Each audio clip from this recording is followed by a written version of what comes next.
Ladies and gentlemen, and my dear students, a very warm welcome to day 2 of Umagine Tamil Nadu, where we inform, inspire, and innovate.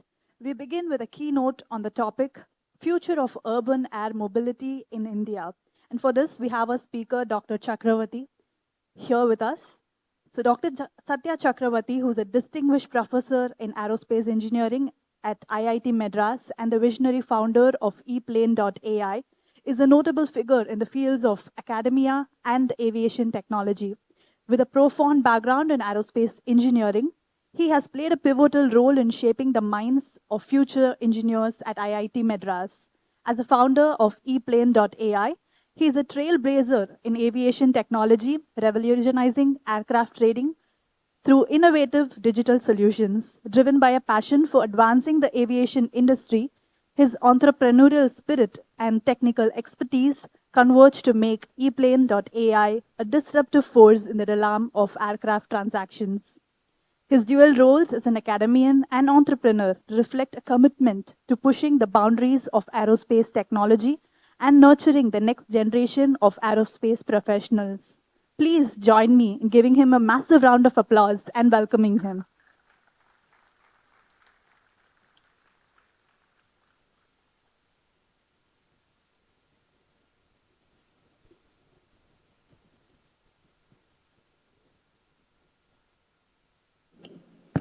Yeah, very good morning to all of you. Thanks so much for that kind of introduction.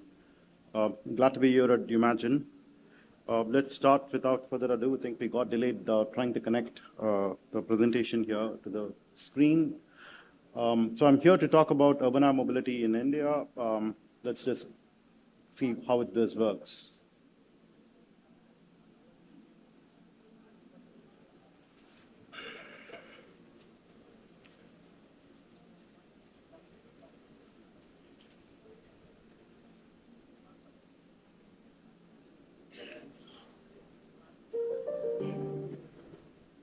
Maybe it's buffering, I don't know. Let me just check.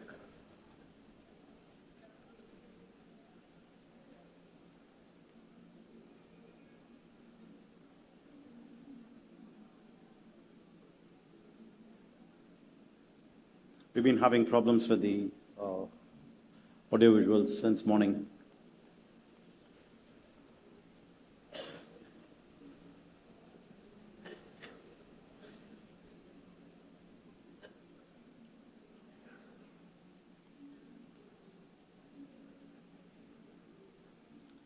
Okay, one more time. Let's see if this works.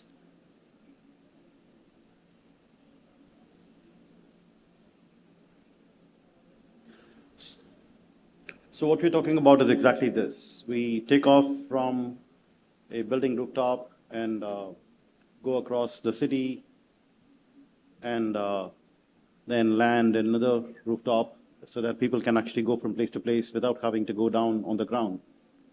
So this is an alternative to ground transportation in an urban setting.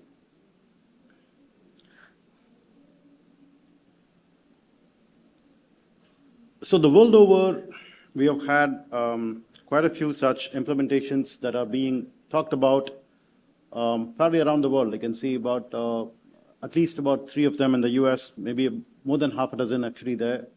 One in UK, a couple of them in Germany, maybe about 3 or 4 in China, a couple of them in Japan, one in Brazil, and we have one in India here. I think there are a few that are also aspiring to do this in India, but we could say that ePlane is kind of leading the pack, we could say. So what is essentially the global standards here? eVTOL actually stands for Electric Vertical Takeoff and Landing Aircraft. So one part is actually the certification of the aircraft itself. The second part is the urban air mobility infrastructure. UAM stands for urban air mobility. So we need to worry about where do we land, where do we take off from, what about the charging infrastructure, all of those things. We are very familiar with this site in India, particularly, actually we should say, if you're in Chennai or Madurai or Coimbatore, in Tamil Nadu, I think we are actually much more blessed. We don't really see this much of a traffic most of the days in our part of the country, in our state. But if you actually step into Bangalore, if you go to Mumbai, if you go to Delhi, this is a very daily sight. This is something that's very, very, very common. So traffic jams, gridlocks are actually at one level, but in general, actually we go through a traffic congestion. So I think if you even have traffic congestion, stop-start traffic, that's something very common in Chennai, right? So that slows you down significantly, gives you uncertainties about when you will reach where you want to reach, and so on. So that's the problem that we're actually trying to solve. The global market here is actually upwards of about $1 trillion by 2040. But India itself actually expects to have about a $200 billion economy that's coming out of the urban air mobility itself. We did a survey in India across about 12 cities down to tier 3 cities in all parts of the country. We found that more than 75% of one second. Trying to see if I can get this. Oh, okay, there it is. Well, at least it doesn't seem to reach that far. Right, so more than about 75% of the people are very much interested in urban air mobility, not just for passenger, but also for cargo applications. So this actually shows all the cities where we actually did the survey. We can ask these questions about what do you want to do for access, how close to your place should it be, operation mode, service type, capacity, and so on. And you can see the kind of spread that you have for people who are actually saying, do you want it to be landing near me versus landing at a central place? Should it be piloted, or should it be remotely piloted or autonomous? Should it be personal transport, or should it be shared mobility? And should it be like a 2-seater, 3-seater, 5-seater, 7-seater, whatever it is, right? So you can see people's preferences in these different cities. The summary of that is, I think people are essentially saying, we want it to be landing near me as much as possible. It should be piloted mostly. It should be a personal taxi. It should be more like a 2-seater. Single person should be able to get in along with a pilot and get going without having to wait for the remaining seats to be filled up and so on. So based on this, if you actually look at how is the trends expected between 2025 to 2040, we're expecting by about 2030, we should actually have about 198 million trips of these air taxis, with about 2 lakh air taxis by 2030 in our cities. That's a kind of projection that is happening. If you look at what happens in 2040, it's actually much, much higher than that. So let's look at what we need to do about this. Is it something that we are actually just imagining, or is it actually going to be a reality very soon? Because 2025 is not very far. It's just about next year. So there are a bunch of things that we should be talking about. One is eVTOL, the aircraft itself, which is design, prototyping, testing, certification. Then the air traffic management, then which is like the urban air mobility corridor, the flight path authorization, the air traffic control. Where do we land, the landing places? We'll talk about verti-hubs, verti-ports, verti-stops, charging infrastructure, pilot training, which is simulators and the flight training, and MRO for production, maintenance, repair, overall, supply chain, spares, and so on. I think in this talk, I think in the interest of time, I have already decided that I won't talk about the MRO. I'll probably just touch upon the pilot training, but we will talk about the first three quite in a decent level. So let's actually first talk about the aircraft itself, right? The aircraft design certification.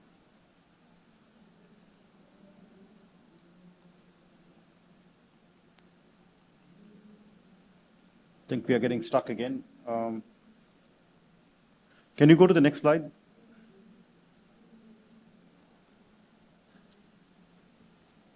Yeah, I think we are there.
So,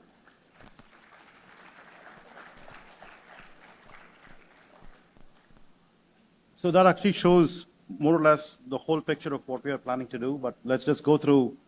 I need to talk for another 10 more minutes, so please let me do that. uh, so what we're doing here is actually, in some sense, the world's first in terms of being the most affordable, most compact electric VTOL when compared to everybody else. So if you look at what other people are doing, they're actually either doing drones or more like planes that can also do vertical takeoff.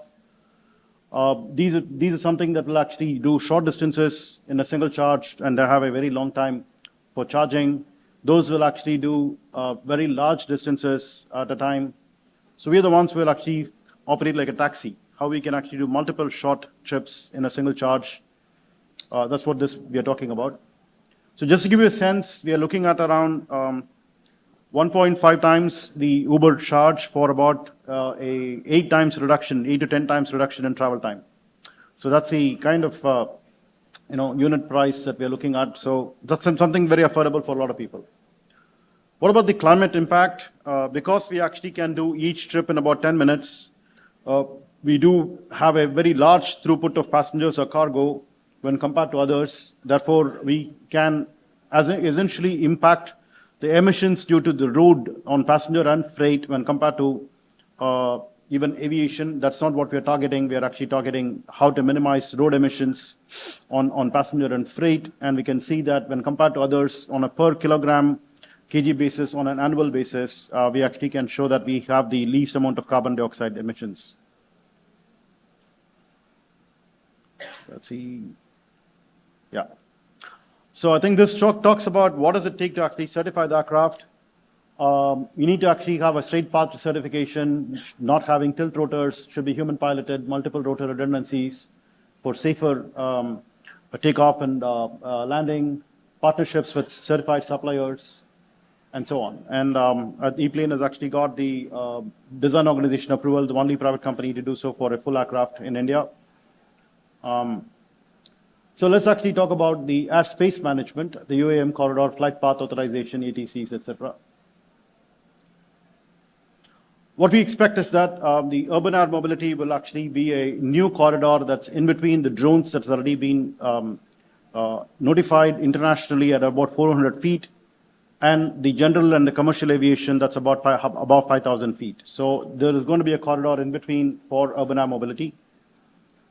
The typical flight path is actually going to be like this. You take off vertically, then go through an inclined climb as if it's a normal aircraft once you have actually cleared the ground.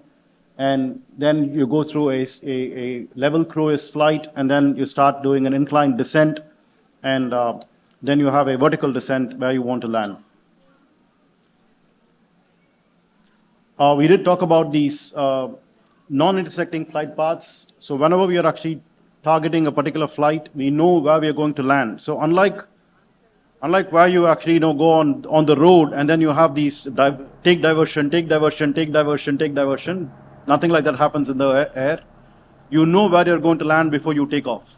So this is the certainty of the modern life we need.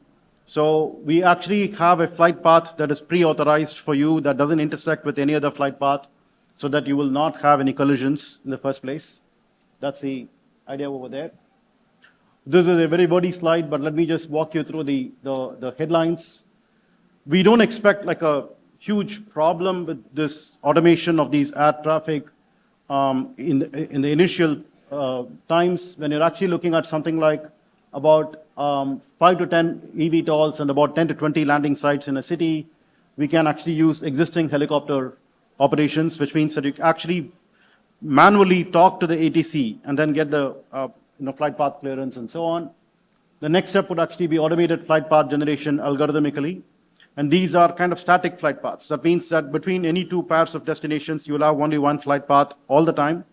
And that will not intersect with any other flight path between any other pairs of destinations. But when you now get much more crowded, you need to have dynamic flight paths that do not intersect with anybody, and that's the third level. Simply put, we actually expect this to evolve in the next 5 to 7 years or 10 years. So we'll start with initial helicopter-like operations, then we will actually get into automatic flight paths. Ultimately, by about 2032, we expect that we might actually even have a completely autonomous flight, which means that we will remove pilots out of the equation. If you're able to see that, customers, passengers are okay with not having a pilot. And we'll get to that point a little bit later. The question that we have to ask is, how do we actually interface with existing aircraft traffic? So existing aircraft traffic actually has a set pattern. There is a cone of landing corridor and the takeoff corridor around the airport, along the runways. So it's actually a very predictable path. So along the flight corridor, we just have to avoid that particular cone of air corridor along the runways. That's the only thing that we need to worry about.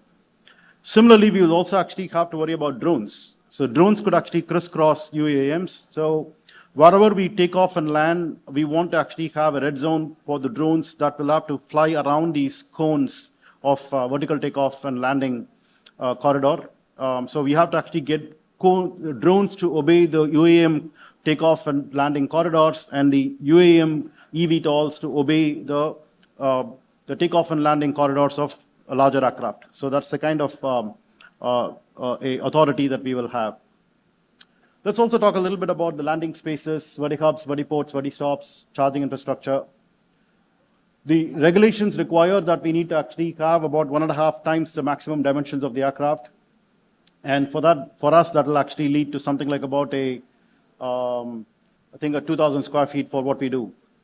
So we actually look at multiple levels of parking. If you want to actually look at about 6 to 10 planes for slow charging, more like a parking lot, we can use parking lots, rooftops of parking decks, metros, and so on. I'll actually show the metro thing a little bit, I think in the next slide or so.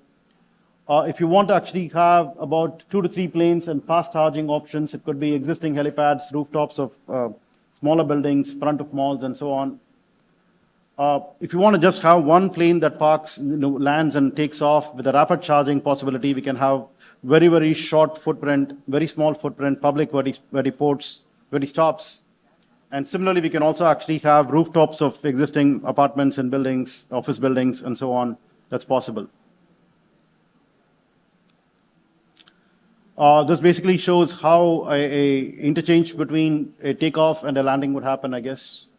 Yeah, so that's actually a rooftop of a building where we would have something that takes off and then another one that lands in that place and all that stuff. This actually shows what we imagine could actually become metro station rooftops with possibilities of air travel from there. I really like that Meenakshi Koval, the Gopuram background, right? We want to essentially make sure that it's actually happening everywhere. Last bit about the pilot training. It's a very simple idea here. We need to actually go through simulators and flight testing. Up to about 1.2 million eVTOL pilots are needed by 2040, according to estimates across the globe. And this is actually going to be shorter mission cycles. Every flight will be actually about 10 minutes, 10, 15 minutes. That's about it, right? And so more critical phases of flight are takeoff and landing. That's what we need to worry about. We actually make it extremely automated. We have a lot of pilot assist features, and this will be a single pilot ops. What we would like is to see if we can evolve to the point where pilots actually clock hours flying our planes so that they can get commercial pilot license and get money for doing that instead of having to pay money for that. And that will reduce the flight fares for us to go from one place to the other because pilot training becomes cheaper, therefore pilots will actually become cheaper and your air ticket becomes cheaper, right? So thank us when we get there. So yeah, we actually are working with partners on potential simulators for what we want to do. And that would actually we start the pilot training with simulators, and obviously that will also bring down the pilot training cost significantly. I think I'll conclude because we are running out of time. So the concluding remarks are India is at actually a cutting edge of urban air mobility, along with the rest of the world. Many times we are not used to this idea, by the way, right? So we are never really at the cutting edge. We're always catching up, and there is this mentality that we have to follow what other people are doing. I think we have come to a point where we don't have to worry about that. In fact, there is a likelihood of us getting there to operations even slightly ahead of others, and simply because the Western world is actually paranoid about safety. we actually give due regard to safety and we will move on. So we have actually a very pragmatic approach about these things in India. Multiple aspects need to be considered besides the aircraft itself, which will be air traffic, landing, sites, pilot training. We talked about all of that. The Indian government agencies are actually seized with the matter and have already set up working groups and committees to go into all of these aspects. And we plan to operate a sandbox very soon. Very soon would be within the year or two. Within the year, today is like what, February?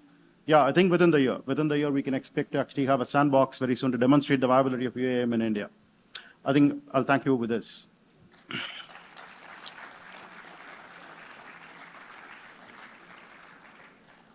Do you have any, do you have time for any questions to be taken? Okay, yeah.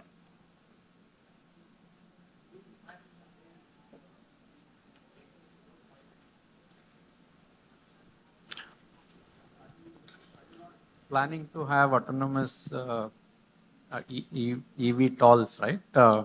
Absolutely. Because it's a small space. If one of the seat is also saved, you may have more Absolutely. passenger. No doubt about it. That's actually a no-brainer. So, so the history of eVTOLs around the world is everybody was actually tempted to do autonomous flights to begin with. In fact, as of February 2020, just the month before the COVID outbreak, affected the world, there was this conference in London where pretty much all the eVTOL players were there, saying that they will actually get certification of autonomous eVTOLs by 2023. They didn't know that COVID was going to happen the next month. But subsequently, the regulators have actually pushed back on that idea. And all of them actually had to reconfigure the vehicles to include a pilot. And their unit economics went for a toss because that paid passenger seat is gone, right? And secondly, you got to pay for the guy who is sitting there and do things. And in the Western world, any of these things actually completely upsets their unit economics, right? Not in India. So in India, we can actually afford to have a human pilot. So we stick by regulations. So we will adopt what the global regulations are, which is currently to do piloted. But the point is very well taken that we expect that pilotless aircraft is actually much more possible when compared to driverless cars on the ground, because the flight path is actually pretty clear. Everything is set. We don't really have to do anything. We have a significant amount of autonomy. We have large sensor suite of lidars, radars, and cameras, and sensor fusion, and deep learning algorithms. All of that stuff actually telling us attention models, segmentation, lots of things that are telling us a situational awareness. Everything is already packed into what we are doing. So just because of regulations as well as public acceptance, we are basically saying, let's have a pilot sit there and not do anything. We just get a lot of these autonomous features to be a pilot assist feature instead, and follow regulations, get the passengers to be psychologically secure until they begin to see that this guy is not doing anything there. Why am I paying him, right? And when that psychology changes, we will actually switch over to autonomous. I think it'll take until about 2032-ish is my guess. Anybody else? Yeah, we are done, I guess. Thank you so much. Oh, sorry. Hello.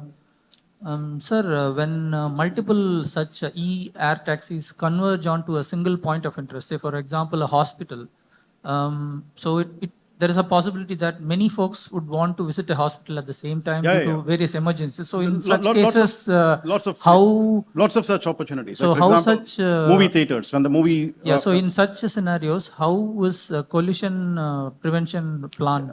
Every flight is planned. So every specific flight is planned, and most important is when somebody is actually taking off from somewhere to be able to land over here, they have to be. The whole thing is computed. That by the time this actually the aircraft comes to land, a landing site should be available. If that computation does not show a landing site available, he will not take off from there. So that means that another patient's life is at risk, right? Because one person is landing. Today it's at risk over about half an hour when whenever an ambulance is actually struggling to get past the traffic. We are No. talking about 30 seconds. Right, yeah. So, but this is a possibility, right? Because the I next, mean, if a patient life has to is go. gone in 30 seconds, we can't help it, right? Life is actually getting lost in half an hour, 30 minutes here, right? What are you talking about? Right. I mean, why are you making a fuss about this? I didn't even understand. I mean, this is the best technology you can ever get. And then you're saying 30 seconds, actually life is lost. Yeah, it will be lost. I'm not trying to actually get everybody to live forever in this world. Yep.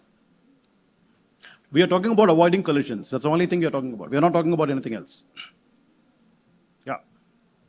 Okay. Oops, sorry. Are we okay? Yeah. One last question.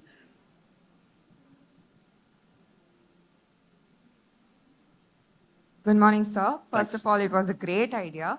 So my doubt is, this is a very ambitious plan. To see that come into reality itself is nothing less than exhilarating.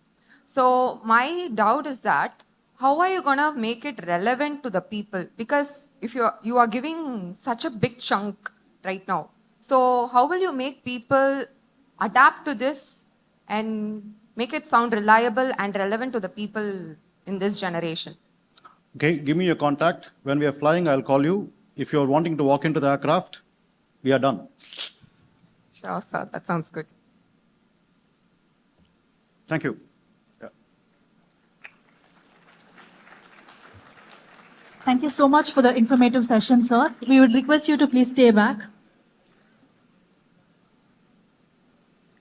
I would like to call upon Ramya Ma'am, Deputy Collector, TNEGA, to felicitate Dr. Satya Chakravarti.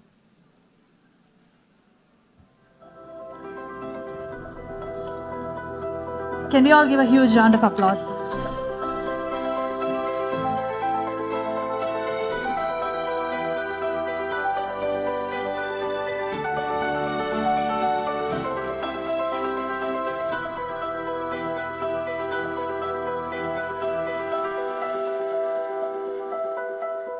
Before we move on, I would request you all to please put your phones on silent and do not move out of the hall in between a session.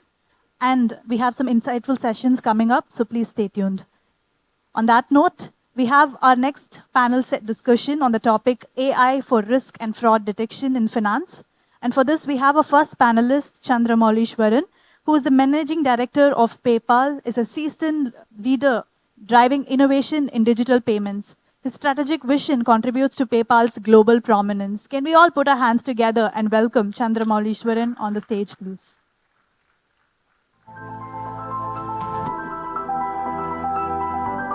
Next, we have a second panelist, Dr. Swati Jain, who is a partner at Deloitte and is a distinguished professional shaping business strategies. Her expertise in consulting and advisory services strengthens Deloitte's position as a leading global consistency. Can we all put our hands together and welcome Dr. Swati Jain on the stage?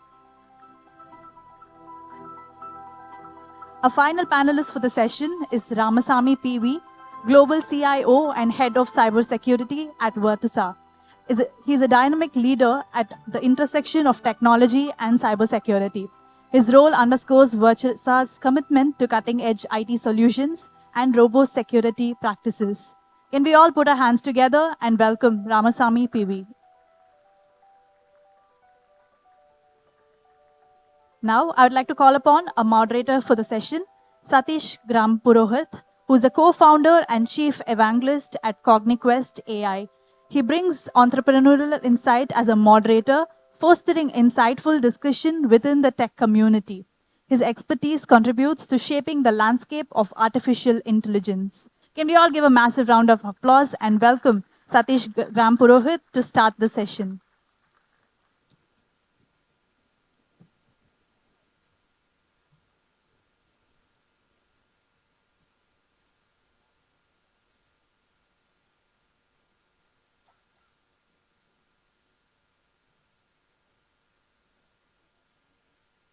Yeah, can you hear us well?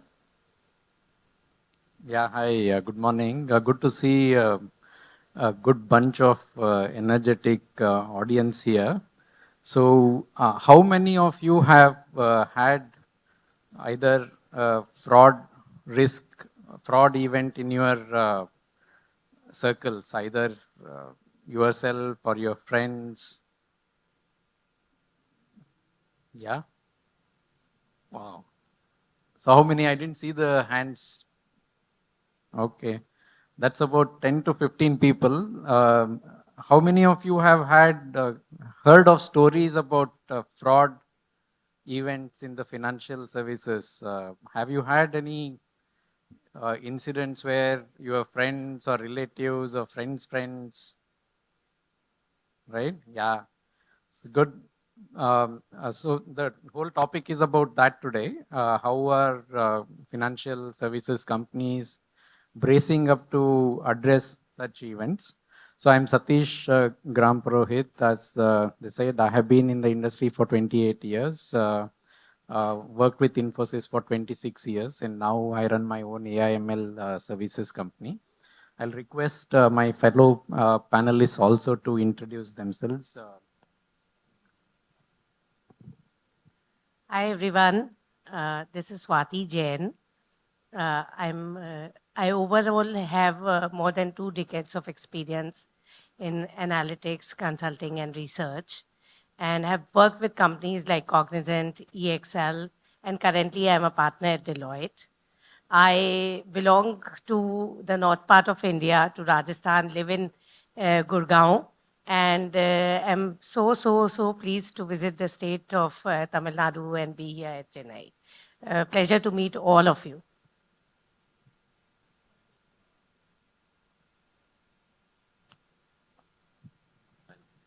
No, I got it. I think this works, yeah. So my name is Mauli. I lead the centers for PayPal in India. I also have an opportunity today to work in the data space. In my past lives, I've worked in the risk management space, spent a lot of year thinking about how risk happens within the PayPal community. So that's what we're going to spend time talking about. I am from Chennai as well. Good morning. Good to see young and energetic folks around this for an interesting session. I'm Rampi. I started my career in IT and did my postgrad in finance, moved to business roles, and then came back to IT. I have been heavily involved in digital transformation, financial tech transformation for global customers. As of now, I am the CIO and head of cybersecurity at Virtusa.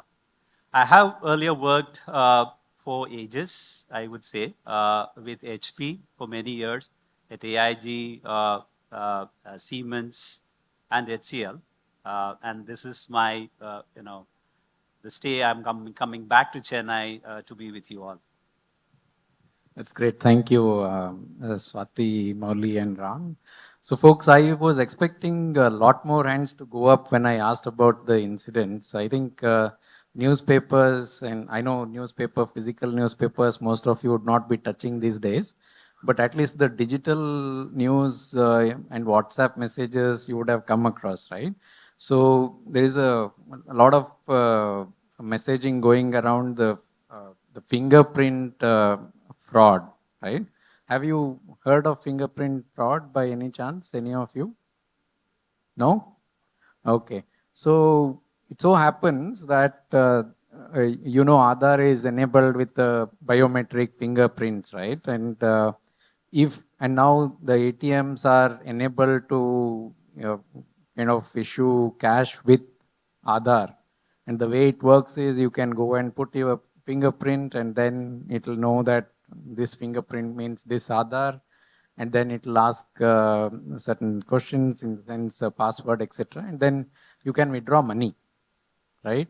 So the fraudsters are very intelligent people. In fact, they are more intelligent than the AI, I would say.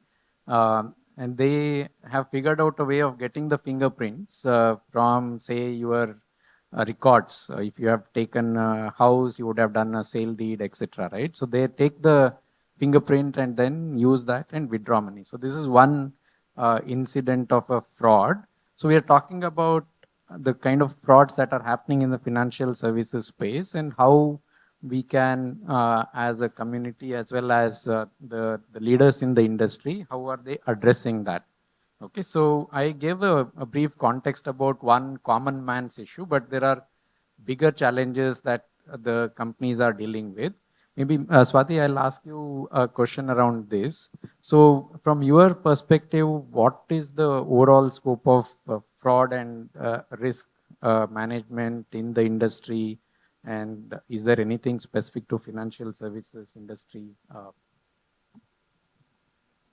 Thank you, Satish.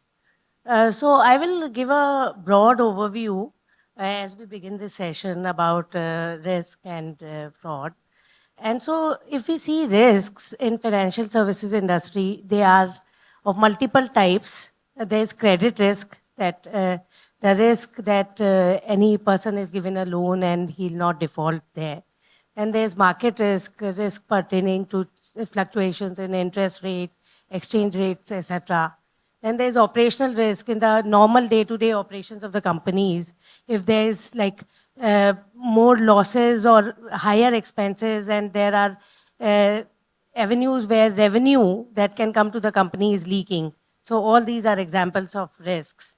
And similarly for fraud, it can be transaction fraud, like you do credit card transactions and they are fraudulent, and means they are duplicate. For example, in say suppose in T&E expenses that employees charge, right? There can be duplicate times the expenses are charged, or it can be high volumes, it can be in areas where it has not to be charged. So there are transaction frauds, and then there are authentication, the example that you gave. So these are some of the common examples of risks and fraud in the industry. And overall risk, the way the process goes is risks are identified, assessed. The strategies to mitigate the risks are created, and AI/ML plays a big role out there. And then they have to be continuously monitored. And I'll deep dive as we go further, but I'll just... Thank you. So Mauli, maybe I'll ask you to help us get a bit more deeper on this, and what are the key challenges that financial institutions coming from PayPal, what are those challenges that you are trying to address? Got it. Thank you. I think as Swati said, the problem is large, right? If you look at some basic statistics that are out there, I would encourage all of you to read a lot more. Juniper Research, a reasonably, popular, research firm, estimates that merchants who run businesses, right, they are expected to lose like $350 billion over the next 5 years for fraud-related issues. $350 billion. So this problem is large. Now, when you think about institutions and they have to manage, these kinds of, risks, as Swati highlighted, first problem is that there are various types of risks that are there, right? Now, when you think about various types of risks, one of the first things that happens is that if you look at the world around us, the world around us is changing every day. Like, so what does change look like today? Like all of us over the last probably, 5-7 years, maybe a decade, have become mobile first. For us, like I see many people taking pictures right now. So mobile is the first device that we go to. Used to be a desktop computer earlier, but now it's the mobile. Now, when you think about an institution and they have to manage risk, you used to come to a desktop and you basically used to buy something, say, online. Now it's mobile, right? That's one interesting change that's happening. Plus, what we are doing today, if you go, like NFC is very popular, right? Like tap and pay, right? When you think about tap and pay, it's very different from then swiping a card, right? So world around us is changing. That's number one. Makes it very complex in terms of managing risk. Number two, think about how much of data is getting generated every day, right? There's huge exponential growth of data, right? So every click, every touch that you do to your mobile is actually recorded somewhere, right? That information is available for an institution to process. Like, a lot of people, we all install apps on our phone. Every app today collects information. Used to be a lot more hidden. Now, of course, the Play Stores are making it a lot more visible to us, but, there are a lot of providers in India who offer credit, right? And how do they do it? They basically look at, okay, what SMSs are coming in today to your phone? How much money is getting credited to your account? They look at all of these things to offer you credit. So lots of information is available. information is also diverse, right? So, there's information about emails, there's information about pictures, there's information in social media, there's information on your so information is also diverse. So data itself is a very complex problem that institutions have to manage and process and understand. Now, as Swati mentioned, fraud is evolving. There are new types of methodologies and typologies that are coming in, right? And so every day there's something new. Like the example that Satish gave, there's another famous example in India, right? It's called the FedEx scam, right? Ram and I were talking about it earlier, the FedEx scam, right? So the idea is that somebody will call you and say, hey, you know what? The parcel that you shipped is actually stuck in customs, right? You have to give some information, for us to actually clear it. If you don't give that information, customs has, detected drugs in it. So you're liable. I'm going to connect you to a police officer. And then the police officer, somebody who is like a police officer, comes and talks to you and says, okay, this is my name. You can go to the website and check, right? And then you go to the website and check. There is a police officer by that name, by the way. So this is how the world around us is changing, right? Where deep fake technology is used. By the way, it happened to a colleague of mine, right? I'm not joking. It happened to a colleague. She was on the phone for like 4 hours continuously. And this person was just bombarding her with information. And as she was checking this information, a lot of this information was there. Even a CBI, letterhead template was sent to her so that she can actually verify, right? She got out of it luckily, but this is how the world around us is, right? Now, the problem is even more complex because when you try to solve a problem like this, you also hurt good customers. So when you have to detect fraud, the models that you build to detect fraud also hurt good customers because the separation sometimes is very hard. Let's assume I'm traveling from Chennai to, say, Delhi, right? Now, if the transaction is originating from Delhi, when 95% of my transactions come from Chennai, there's a red flag that pops up. It could be just legitimate travel, but how is the institution able to distinguish an event like this becomes super important as well. So false positives is also something very important because at the end of the day, customers also want experience. When you do something, right, and a bank calls you and say, hey, did you actually do it? And if you're genuinely doing it, you feel so irritated by it, right?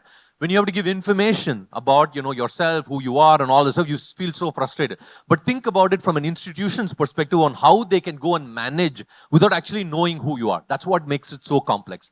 Like if you think about PayPal, all you need is like an email ID. Like before UPI came in, like we've been in the business for like 25 years. The whole idea was that you had an email ID, you could go receive and send money. That's how simple PayPal imagined the world of, money movement to be, right? And so in that world, where I don't know much about you, imagine the complexity to manage, fraud. One other thing that I would say, there is this, we all used to the internet, right? The web, but there is this other place called the dark web. In the dark web, right? In the dark web, fraudsters are just, it's the place, it's a haven for them because they get information about credit cards, they get information about email IDs, passwords. It's available for a price. You can pay a price and get it, right? The idea is that we all use, the same password across multiple entities, right? In a situation like this, the onus becomes then on the institution to come and manage it, right? If somebody comes to me with, like the say, a legitimate username, knows the password, logs into the account and then do it and then transacts. And then how am I supposed to detect it? Makes it so complex in terms of that, right? Now, lastly, regulators are also looking. Like there is regulators also looking and trying to manage this to make sure that you're not discriminating. You're not hurting one user group while you're trying to prevent fraud, right? Like Swati gave this example of credit risk. In the credit risk world, I have to sit and actually tell the regulators how my model works. That makes it a lot more complex. It's not like, a black box, you throw at it and solves the problem, right? These are the kind of challenges institutions face. As we go along and address some of these things in terms of how we are going to tackle this, we can talk a little bit more. Thank you. That's a very interesting perspective. While we have to look at containing the fraudsters, it also has to be kind of non-intrusive to the others who are not doing the fraud, right? Most of the time, the measures that we put in place are for those 1 or less than 1% of incidents or frauds that happen. So that's a good perspective, Molly. And interestingly, my wife also had this experience of the FedEx, and I have had at least 4 calls from FedEx saying that my consignment is stuck, and I have said I don't have any consignments to send. So that's the easiest way to be out of such fraudster networks. So Ram, I've been keeping you waiting for a while now. So I'll come to the question of the AI in the fraud and risk. Before that, I just wanted the audience. So folks, this will be an interactive session. I'll be asking questions to you also. You are used to lecture halls, right? So how many of you know about AI here?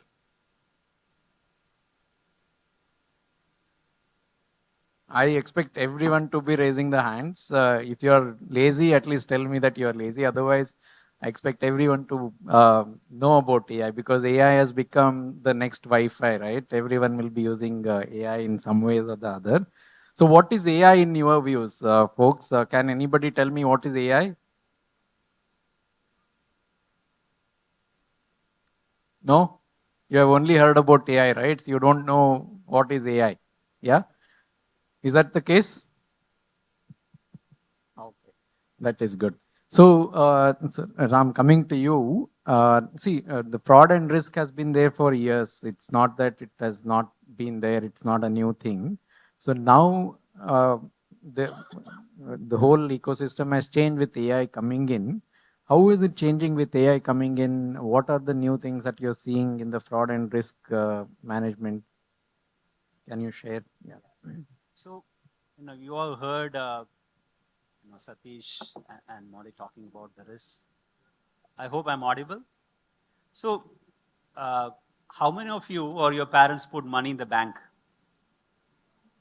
Can I have it, right? Great, great. So, and do you think it's safe, that you are safe now that you put the money in the bank? Especially after hearing Molly, right? Right? So that's exactly the situation. In fact, besides financial institutions globally, all the other entities also put their money into financial institutions, so they are not safe in that sense. But also, I would like to add an analogy here in terms of risk that we see. The fraud and risk management uh, would be more like a goalie, without a goal post. Can you imagine that for a moment? A goalie trying to save, you don't have a goal post. The fraudsters can attack at will or not, but we have to be vigilant all the time.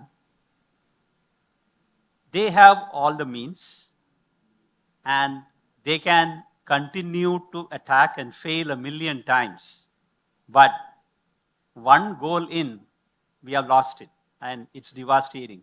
And that's how I would put it as an analogy in terms of what financial institutions, technology companies, the risk management team, all of us try to fight for us, fight for you, fight for our customers.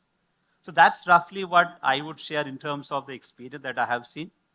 Some of the threat that I have seen in corporate world as well is, the phishing attacks. There's been significant phishing attacks.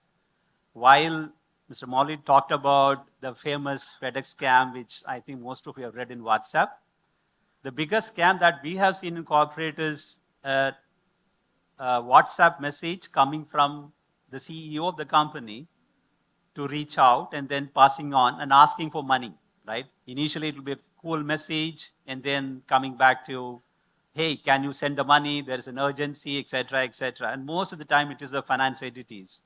So they end up because the CEO is asking. And believe me, I've talked to all the CIOs. Every single company has been targeted.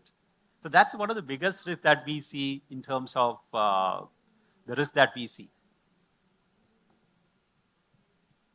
Yeah, that's good, Ram.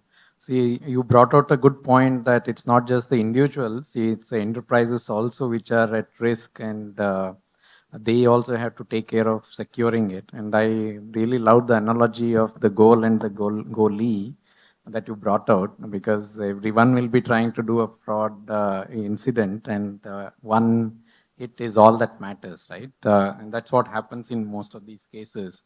So maybe Mauli, coming to you. So yes, we know that the fraud and risks are part and parcel of the business. They have to be prevented. If they have to be prevented, measures will be taken by the enterprises. But what are those challenges which kind of come in the way of implementing these fraud and risk guardrails that you see from your personal experiences? I think it's a great question. So let me maybe use an example to drive home a point. See, when you think about AI obviously, like all the speakers have shared, it's prevalent. Now, go back like maybe 4 or 5 years. Now, so all of us are using, our mobile phones, we take pictures. What, say, for example, Google did, maybe 5, 6 years back, is that as part of Google Photos, they started cataloging the photos based on the background that you are in. Like, for example, if you take a picture standing in front of the Taj Mahal and take a selfie, right? What Google did is that when you go back later and say, hey, show me pictures when I'm in Delhi, Google figured out that, hey, Taj Mahal near Delhi, and they started showing relevant pictures. So how did they do this?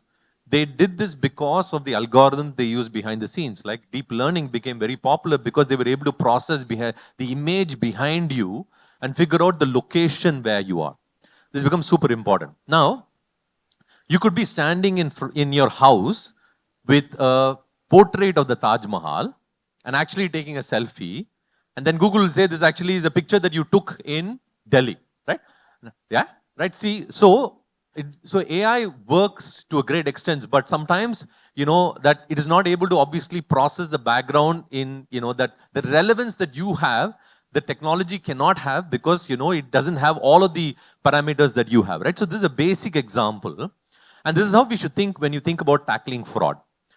As Swati shared, the typologies in terms of the kind of risks that we see are very different, right? If somebody can steal your identity and come and actually use your identity to create an account, then they have information about you, right? Now, how am I supposed to detect that that's not you? It becomes very hard, right? So this is a very challenging problem. And so when you think about, the challenges, so the types of fraud, how fraud evolves, becomes, changes every day. So, let me give you another example. Now, the other example is that, so as financial institutions, our job is to make customer experience very, very smooth, right? So the idea is that you come in and do a transaction, it becomes seamless. Like if you think about how, PayPal basically creates experience, I'll give you a simple example. Like, when Uber started in the US, you could book a ride, get into the car, get out of the car. You don't need to even think about the payment. Payment has actually happened behind the scenes without you having to do anything on your phone. This kind of seamless experience, when you think about it, same thing on the payment. So what we've seen cases is that a parent sets up an account, does a lot of transactions, is a regular customer. Then suddenly they'll call one day and say, I did not do this transaction. Why did you charge me? Right? And then we have to go and investigate and we figure out that the child has actually come in and used their PayPal account and done a transaction. Now, because it's so smooth, it doesn't ask for any additional information. And then we have to explain to the parent that, hey, you know what, same IP address, from your home address, a transaction was done. This was the merchant that was bought with some, if it's easier if it's a game or a candy or something like that. Otherwise, it becomes hard. But that's the kind of world we live in. That's why fraud tackling becomes so hard, right? So that's another important example. Now, complexity in terms of the kind of patterns fraudsters use as well becomes super important. Let me give you an example, actual example. So we work very closely with law enforcement across the globe, right? So we actually arrested someone in Hawaii who actually purchased materials to put together a bomb, okay? Now, when we partner with law enforcement, we get information about what are the constituents that people use to make a bomb. And so as part of our job, we have to track what are the ingredients that are being purchased. Is it all going to the same address? And things like this, we have to track to actually catch these things. So fraud and this kind of crimes actually evolves. Now, if you take money laundering is another classic example where actually there are multiple stages. It's not like A to B. It goes from A to B to C to Z and then AA and all that stuff. You can imagine the complex web of how money is routed, and then we have to actually trace this network. So the data behind this also becomes very complex. One last thing I would say, Satish. See, in the world we live in, When you come and attempt to do a transaction, you don't want to wait.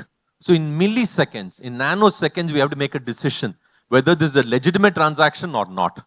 So your infrastructure, the data that you process, like for example, we process like 200 dimensions, 10,000 odd variables in like milliseconds. In that milliseconds, we have to have the technology infrastructure, the processing capability. Your AI model has to run and crunch out and give a yes or a no. That infrastructure also becomes important. So that's why fraud is so hard to deal with. And that's why you see, companies actually, take in so much of loss. Fraud changes, but also you have to learn and then process, right? That's the world that we live in. And so this is a very fascinating world if you're interested in, because every day there's learning. But these are the challenges in terms of bringing AI at scale and trying to solve a problem like this. So I'll just add to it. While Molly talked about challenges with data, with infra, in implementing AI for risk and fraud detection, I will say that there are challenges with talent availability also, right? Because here a major section is students. I would say that we need a lot of talent. In fact, I today say that every student should have knowledge of data analytics. It is like English today.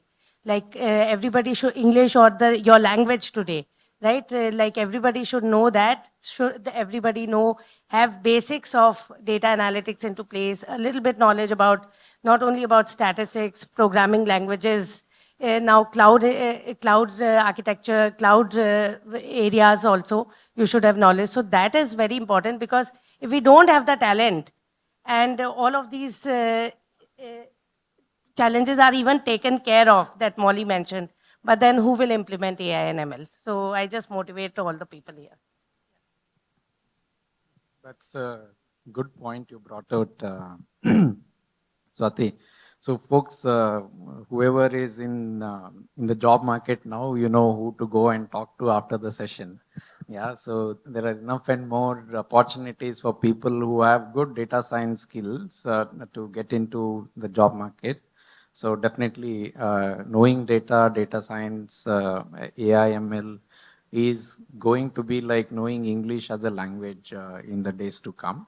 So fascinating stories, Molly. In fact, Hawaii, a bomb, PayPal, it was as if it was a story from a Hollywood movie, actually. So I envy your role, Molly. So yeah, taking the conversation forward, so there are challenges, there are frauds, there are challenges. So now with AI coming in, how do you see these being addressed? What are the ways in which AI is helping organizations and individuals to kind of detect and address frauds and make it a safer world for us? Yeah. So Molly mentioned the contribution of AI, and I would say that the researchers indicate while AI will contribute trillions of dollars to the global economy, AI for risk and fraud detection will constitute a major portion of it in the finance and banking industry. And if we see like how AI plays a role there, right? So in terms of risk, it is one of the major things is profiling of the customers. So going through historical data of the customers, the psychographic data, the technographic data of the customers, even social media data, they profile the risky customers, and that's the example that Molly also gave. And similarly in frauds, it is like pattern detections, anomaly detections, etc. that is there. Now, how AI ML is helping, I think traditionally, like all of these things are done manually or rule-based approaches, and now AI ML is able to self-learn in the first place. Anything it is able to detect in real time. Also, it is automating stuff so that there are less delays and less errors in the process. And then also it is able to scale up things so that if there's vast amount of data that Molly indicated earlier, so a lot of data can be processed, and the risks and fraud are identified in real time. So these are some of the impacts that AI is bringing. So psychographic and technographic sounds very technical. But at a broad level, I think what you are saying is understanding the psychology of the person, demography of the person, and also the technical attributes of the inputs and KYC, KYB. That's where a lot of technology can be brought in, right? So pattern detection, as you rightly said, is another case. So that's good. Thank you for that, Swati. So Ram, coming to you, what are the best practices that you see enterprises and financial institutions, etc., can adopt to bring in a more robust infrastructure for handling these things with AI also coming in the picture? See, AI has been there for decades, nothing new. Many decades and not just a decade, right? But it has evolved and its surrounding ecosystem also has evolved. Like Molly pointed out, the massive amount of data churning, which is essential, wasn't there earlier, so the AI became redundant. So I know a person who graduated in AI almost 28 years back, and he said, now I'm so excited to be bringing life back, right? Very interesting character. He passed out in Netherlands. Yes, in terms of best practices, I would say many, but I would still try to limit it.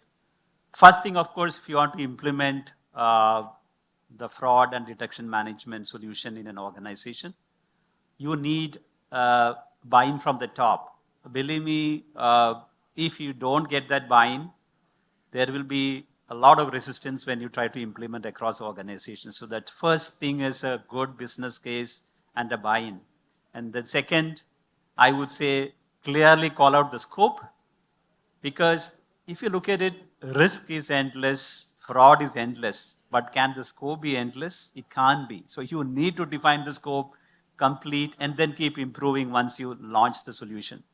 The third, of course, you need to have a top quality data scientist who should monitor or supervise the data collection, data cleansing, and data labeling. Because if the data is incorrect or insufficient, the whole solution will fail. Fourth would be, choosing the right ML models. For a financial institution, there are CAT Boost, etc. There are a few specific to financial institutions that are available. Fifth, I would say, and the most important, extensive training.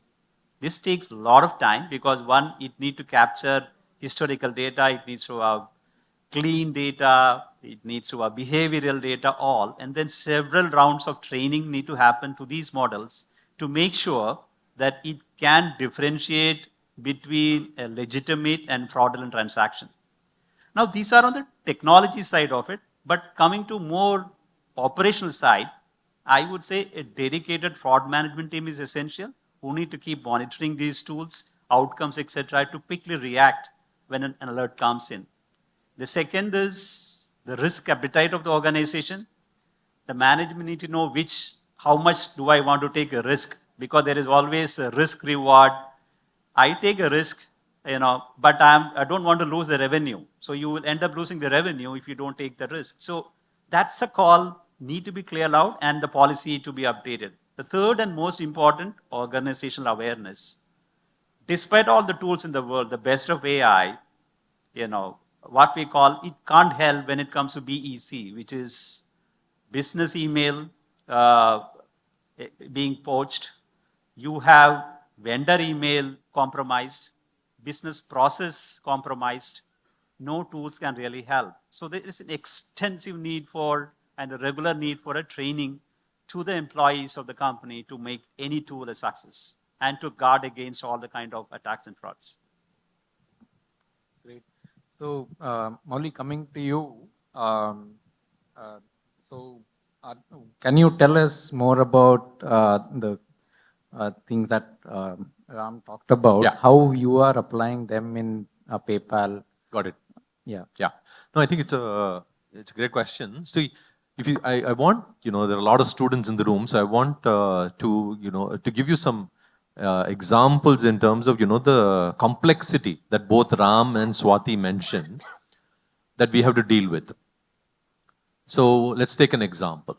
Now, what happens when you interact with, a financial institution, especially something that gives you a lot of flexibilities, so let's take a practical problem, right? So there are people who end up creating multiple accounts, okay? So it's a single customer, but they end up creating multiple accounts, okay? So let's assume I live in India for 5 years, I have an Indian account, then I go live in the US, like, Ram has traveled the globe, Ram creates a, account, say, in the US. And so, but at the end of the day, it's one customer. So when I have to manage risk, right? The examples that Ram gave, from a complexity perspective as an institution, I have to be able to figure out at some point in time, you are the same customer. And so how do you, for example, link these accounts? This itself is a fascinating mathematical problem. What are you going to use to link accounts? Because the more I understand about the customer, the more it's easy for me to actually give that customer the relevant experience. Here is an example where AI obviously plays a very big role. Equally, it's a complex mathematical problem. Plus, it's a problem where data becomes super important. Goes back to what Swati said, right? So I have to understand typically what does the customer use, PayPal for, right? Where do they buy from? What time of the day they buy from? What types of, amounts do they typically spend? Simple things like this play a huge role, right? Of course, there are other information, like you said, Satish, KYC, like identity, information and so on. IP address becomes super important. Like this, right? You have to start now using all of these, information to try and see how you can actually use some fuzzy logic to link these accounts. It shows the complexity of the problem. Plus, maybe when you sit in, say, Russia and create an account, that data comes and sits in Russian, right? And then you have language translation that you have to do to actually then map out, information. So there's a language logic that you have to use as well. Plus, when somebody comes and says, hey, you know what, I have to come and tell you that I have a problem, a lot of times we offer the flexibility to actually for them to come and complain in their own, local language, right? And so, even if you have to process complaints, you have to translate, the language. For example, we have a big customer support team in India that actually, supports, say, German customers. So they have to do active translation of emails and things like that. So this is a natural problem that we have. So this applies for linking as well. I took linking as a very important example to show the complexity of the problem. Very quickly, this will scale into, 10 to the power of 18, for example, because we have like 400, 500 million accounts. How are you going to, come and, bring all of them together? In risk alone, see, I can't share the latest numbers, but I'll tell you what is publicly available, right? Like 5-6 years back, we, every day risk used to get, 1 billion events. 5-6 years back, 1 billion events used to come in. We have to process all of those events to actually, make a decision, right? Number two, like I said, we have to take decisions very, very quickly. Now, if you're a student, as Swati said, a student of analytics, there are various models that you are available, that you have access to. Ram gave some examples as well, right? Like, he said, gradient boosting, simple, logistic regression, deep learning, neural networks. The world has just changed completely around us. When you think about these algorithms are natural perception is that, hey, you know what? The more sophisticated the algorithm, the better it is. Unfortunately, that's not the case, right? Every algorithm has a place in your arsenal. And so, as a institution, what we have to do is we have to think about, okay, in which algorithm works best in which scenario. It's very hard for us. So what we do is we actually run all of these algorithms in parallel. And we have like a voting mechanism to figure out, okay, what is the majority of the algorithms actually telling us, right? Now, we spent a lot of time talking about AI. One last thing I would say, Sadish, is that there's a huge human element to it, right? And all of the panelists touched on it, right? You have to continuously monitor places where you're making good decisions and bad decisions. And from the bad decisions, you have to learn. So you have to have a human element to it where you kind of learn that, hey, this is a bad decision. And you have to tell the system that, hey, you took a bad decision here. That's where this voting mechanism becomes very powerful. And that approach where you put a human element to it can come and learn and train the system back saying, hey, you mislabeled this, you got this wrong. And help the system learn again becomes very powerful. This is how all of this comes together. Like Satish, you spoke about, this is probably a 3-4 hour conversation, but I've tried to give you examples of, typically what we see day in, day out. That's great. Molly. Yeah. So, Swati, would you like to add any examples and case studies to what Molly talked about? Yeah, I'll be quick in the interest of time, but maybe I'll take examples from the credit risk, operational risk, and fraud. Each of these areas, I'll take quick examples. So, credit risk, typically the use of AI/ML and use of data analytics is for credit risk modeling to find out. So, there are these models which are very common: probability, PD models, probability of default, how much, like what's the probability that a customer will default, and accordingly profile the customers. Then what is the exposure if the default happens, and what will be the loss if the default happens. So these PD, EAD, and loss given default, LGD models, these models are there that are used, and this is now for giving loan to a new customer as well as increasing the line of credit to the existing customers or even decreasing. So even in real time, the AIM helps to find out in real time through bureau data and through other data whether customer is paying or not. And in real time, the credit line can also be decreased. So these are examples of credit risk. Then in terms of operational risk, one of the good examples that I like is which we've done in the past, for example, in the logistics industry, there are delivery receipts that a customer, that the delivery person takes. And if there are some extra charges that have to be levied because the weight was larger, or if there's the delivery happens at a remote location or over a weekend, or the person is detained for a longer period of time, there are extra charges which he mostly writes on the delivery receipt. Now, those tend to get lost because the standard charges are levied. So using computer vision, using NLP, using image analytics, those whatever is written is deciphered and applied in the first invoice to the customer itself. So that's a great example of AI/ML where operational risk of revenue leakage is being catered to. Then in the fraud, also one of the examples, like Molly also noted, but like in the e-commerce industry, there's like early cashback offer. People create several accounts. So that was identified that, okay, people are creating account to get early cashback offer, and then it was linked to UPI. The payment had to be linked to UPI. So because there, multiple accounts cannot be there. So these are some examples where data analytics, AI and ML play a role to detect fraud or to mitigate the risks. Wow. So maybe we are at the fag end of the panel discussion. Now that we have talked about what's happening, it will be interesting to understand what lies in the store for the future, right? So maybe Mauli, I'll start with you. Given that India has had an edge in the payment technology, today India stack has become a big thing. Other countries are following that. So do you see anything like that from the fraud and risks management as well coming up from India? Yeah, I think, it's a good question. See, the way I think about this is that fraud, of course, is a very complex space.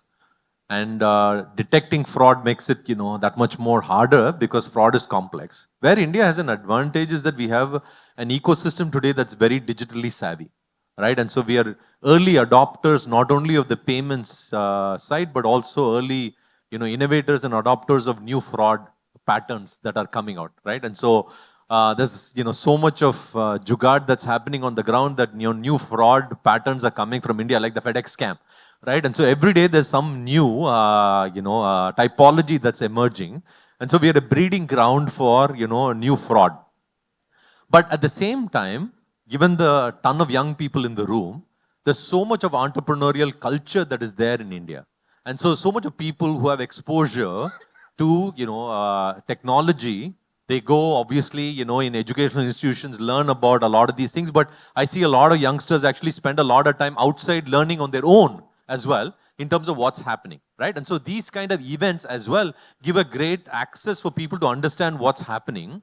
And given the mindset to actually create, a lot of people actually go and innovate in terms of, ways to actually prevent and mitigate such types of, fraud as well. And so it's an open canvas, and it's a challenge that I would encourage many of you to actually go and explore. As these typologies increase, what can we do? And the government, of course, is doing its best to make sure that they, do a lot of work.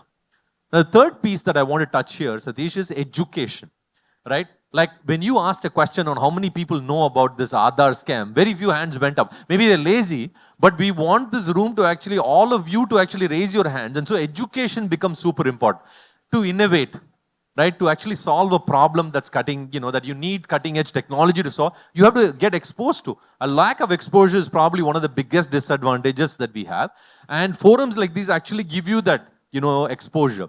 And that exposure, I think, creates, given just the population, given the aspiration. See, if you look at the median age in India, I think the median age is 29 in India, right? This young population, you have immense opportunity to actually go and mitigate. That is the advantage that India has, the ecosystem. So digitally, we are actually, like you said, we are far ahead of the world. A lot of people with UPI going international, a lot of people are embracing what we are trying to do, across the board. Number one. Number two, young population. Number three is that we have a mindset to innovate. We want to actually, aspirationally, we want to create and do different things. Number three, these three, I think, are powerful ecosystems for us to actually solve, different kinds of problems, including, what we are trying to do, in the AI fraud space. If you look at, not very far from here, IIT Madras Research Park, it's probably one of the most successful incubation centers in the entire world. I saw an article recently saying that 70-80% success they have. A lot of companies there, a lot of startups there actually spending time in terms of, problems that we are trying to solve. For example, I think 2-3 years back, I met a company where they were actually looking at, slightly different from fraud, but I want to inspire, the folks in the room. They were looking at trying to understand, digital images of, X-rays and CAT scans and MRIs and all of that stuff. And when I asked them what algorithms you use, they said, Mauli, we used to use this algorithm, but last week in Stanford, this algorithm was, launched. So we're starting to use this algorithm. So that access that is there is so inspiring and opportunity for us to leverage. I think that is the advantage that India has. That's great. Quite inspiring. I'm also very optimistic that India will take the lead. So Ram, Mauli talked about regulation and government. So what do you see as the role of a regulator and the government in building this whole ecosystem? So before getting into regulator, I don't want to encourage you, but then the cyber scamsters, it's a $1 billion, multi-billion, I would say $300 billion business. And it's a very high ROI. And mind you, no taxes, right? And they have all the tools that they need, and they can attack it well. The second is when we implement any of the AI tools, it can come out. It can come out with biased, right, or unexplainable, unreliable, or at times manipulative outcomes as well. So governments are working today to bring policies to control all of that.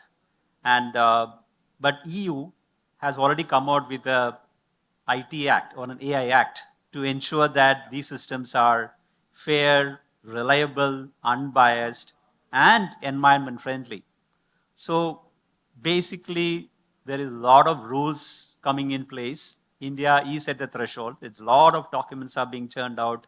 I was talking to one of the government heads on this topic and how they want to set up institutes for all of you to bring you up to speed in AI, bring you up to speed in cybersecurity. So if you look at cybersecurity certification, it's all over the place. So they're trying to define what certification you should have to qualify to be a CISO, right? Similarly, fraud management. So government is doing, but still a lot more things are coming in terms of policies, process, to control the risk of AI, but they're also investing to ensure the country is going up the scale in terms of AI. Thank you, Ram. And Swati, on the closing note, you have any thoughts on what is going to happen and how the audience here can play an active role in the whole scenario? Oh, definitely. I think Great points by both Molly and Ram, and a lot is happening in terms of future, and specifically now we did not, and I'm surprised that in this panel we did not talk about the most talked about ChatGPT and Gen AI. this is this is quite surprising because every time it is there. So lot of new algorithms are coming, and like Molly just said that a new algorithm was used, right? And so not only algorithms, but technologies like 5G, blockchain, etc. Everything is adding to the ecosystem of AI. So there's lot in this space, I would say. But in terms of closing, I would say that one more aspect which is very close to my heart is responsible AI. We have to use as you all, and I do believe that some of you would be the students of AI, ML, data science courses as well. As you learn AI, you also learn about a topic, responsible AI, which talks about bias in AI algorithms, how to mitigate these biases, data privacy issues, accountability, explainability, transparency, the compliance, the regulations, all of these, because they have to go hand in hand. If they don't go hand in hand, your AI model cannot be used. And specifically, when we are talking about finance industry, it is like regulatory risk is one which I did not talk about in the beginning. I just talked about market risk, credit risk, liquidity risk, and operational risk. But regulatory risk is one of the biggest risks, and most of the banks invest a huge amount of money to ensure that this is taken care of. So do learn about the responsible aspects of AI. And also one more thing, that as you implement AI, things will be automated, but ensure there is human in the loop. The human in the loop cannot be sidelined. It has to be there for AI to function to its best. And as a student, don't be afraid about job displacement with respect to AI. Just upskill yourself to be able to use and handle AI to the advantage of yourself and of humanity. And with that, I'll end. Thank you, Swati, Mauli, and Ram. Very insightful inputs from all of you.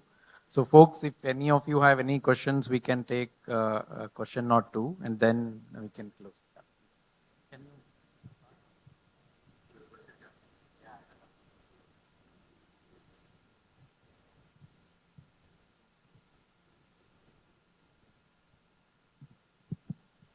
Hi, it's a fascinating conversation. I'm Raj Kannan. I lead the analysis for Corporate Investment Bank within Barclays, primarily into a data science platform.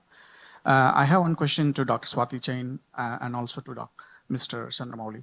So the first question is around how do we foster diversity, not just the gender diversity? How do we bring in people who has the subject matter experts on the fraud and compliance aspects?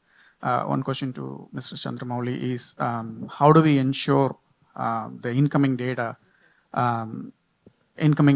where we have a lot of data quality issues? So how do you solve that today? Thank you. So,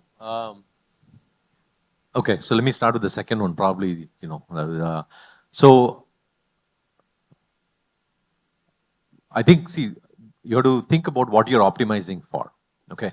What we're optimizing for today is actually, making sure that we catch the, bad folks, right? Now, 5-6 years back, actually, PayPal took a slightly different approach. They said what we're going to optimize for is actually to optimize for great experience for our good customers. So we kind of changed the entire fraud paradigm. Instead of thinking of catching bad, we said we're going to protect our good customers. If you think about that paradigm, in terms of, data that you're going to get, as you're going to open up to diverse, areas of data, internal data, and as Swati said, credit bureau, external data, what is going to happen is you're going to run into issues where, there's going to be, you're going to invest. I think Ram touched on this as well. You have to invest in making sure that you have a team that's dedicated to put together the data in a way that you can consume, right? So there's a lot of work that happens. Data quality issues, you are going to run through it. There's no challenge, there's no way, two ways about it. You are going to run through it. The way to think about it is that, there's going to be no 100% solution. But the idea is that you want to make sure that, you minimize your bad decisions. That's how I would encourage to think about it. And so you have to make an investment in making sure that you clean up data. And it's a everyday process, and so there's no two ways about it. The diversity and the disparateness of data sources leads to a challenge like this. I mean, see, internally as a company itself, there are going to be challenges because we acquire properties. Each property or a company has different data sources. They store data differently. And so there's a constant investment to actually align, these things together. Today, part of my role is actually that, right? And so, one of the roles that I do is actually bringing the foundational data together. And so it's an investment. There's, yes, there's going to be bad data always. You kind of have to, every day have a process to get it right. And it's a journey, no two ways about it. That was my thought on the data piece. On the diversity piece, Swati, maybe I'll start and then you can answer. See, when, we are a global brand. For us, it's super important for us to make sure that we have a diverse set of employees to tackle the diverse set of customers we have. And that spans how we think about products, how we think about our solutions. Be it data science solutions, be it typically how we launch a product, how we make sure that, for example, in India, if you don't have OTP, if you don't have multi-factor authentication, you feel like something is wrong. But in the US, you have to encourage everyone and say, hey, you have to educate them saying, oh, multi-factor authentication is good, it's okay, and all of that stuff. You see what I mean? Different experience. So we have to build a product for the local. So it's global, literally, right? And so that's how we do it. And so data science also becomes super important.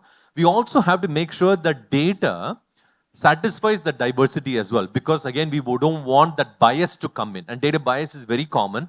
You see what is happening with Gemini, right? If you're tracking the news, I hope you are. What's happening with Gemini in terms of image creation is actually, it's being very narrow in terms of how it thinks about, image generation today, and they've shut it off, right? And so we have to basically think about, these things from that perspective as well. And so we have data scientists who operate out of India, Shanghai, Tel Aviv, the US, and that brings the diversity. That's how we have to operate as a company.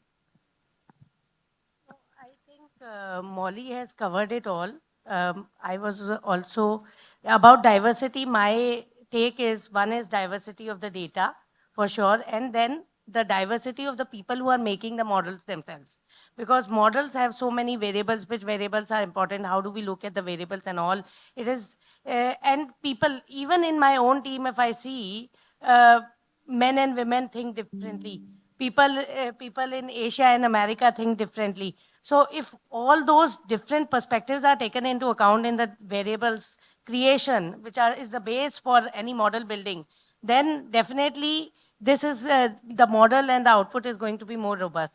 So I think I'm just adding to Molly's point because he covered it mostly. And similarly for the quality monitoring, it has to be at the data stage, it has to be at the model stage. So each of the stages, and then only ultimate output will be of quality. So folks, thank you. I think we are holding on to the next session, which is about to start. We can close the conversation. I think we should all give a big round of applause to the panelists. Thank you.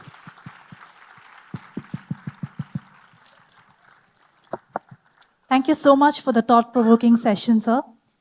We would like to call upon Geeta, manager of ELCOT, to felicitate all the panelists and the moderator. Can we all give her a huge round of applause and welcome her on the stage, please?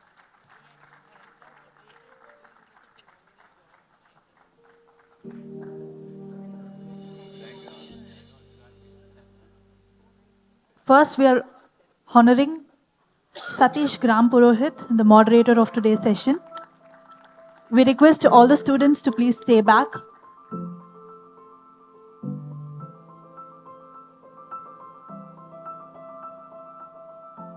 Next, we have Chandramauleswaran.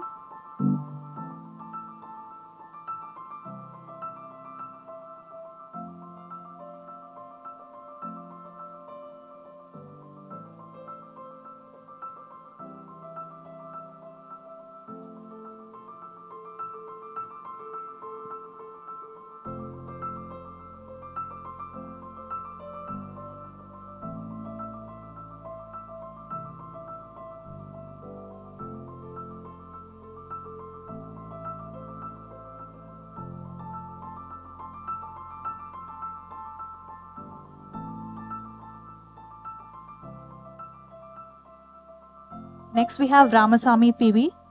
Can we all give them a huge round of applause, please?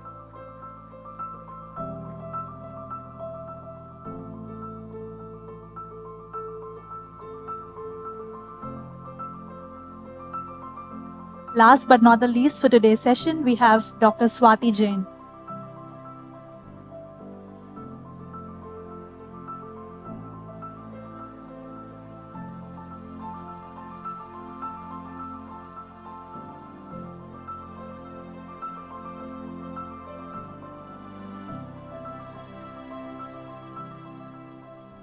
Thank you so much once again to the moderator and the panelists of this session.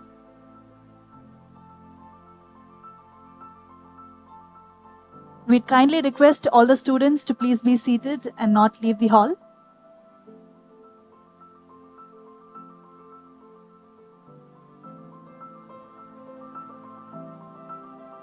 Kindly please be seated as we are about to start the next session.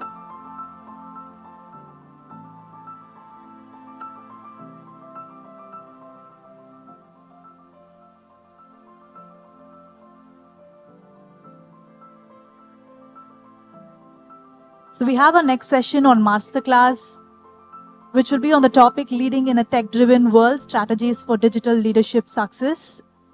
But before that, we are breaking for a small break and we'll resume in about 5 minutes. Thank you.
This is a kind attention to everyone who hasn't taken a seat to kindly be seated as we will begin shortly in Hall C. Thank you.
This is a kind attention to everyone who hasn't taken a seat yet to kindly be seated as we'll begin shortly in Hall C.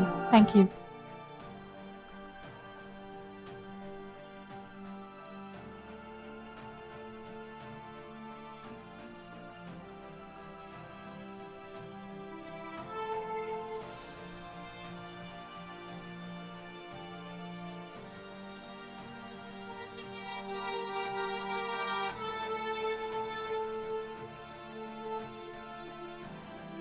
May I request everyone to please take your seats as we'll begin shortly in Hall C.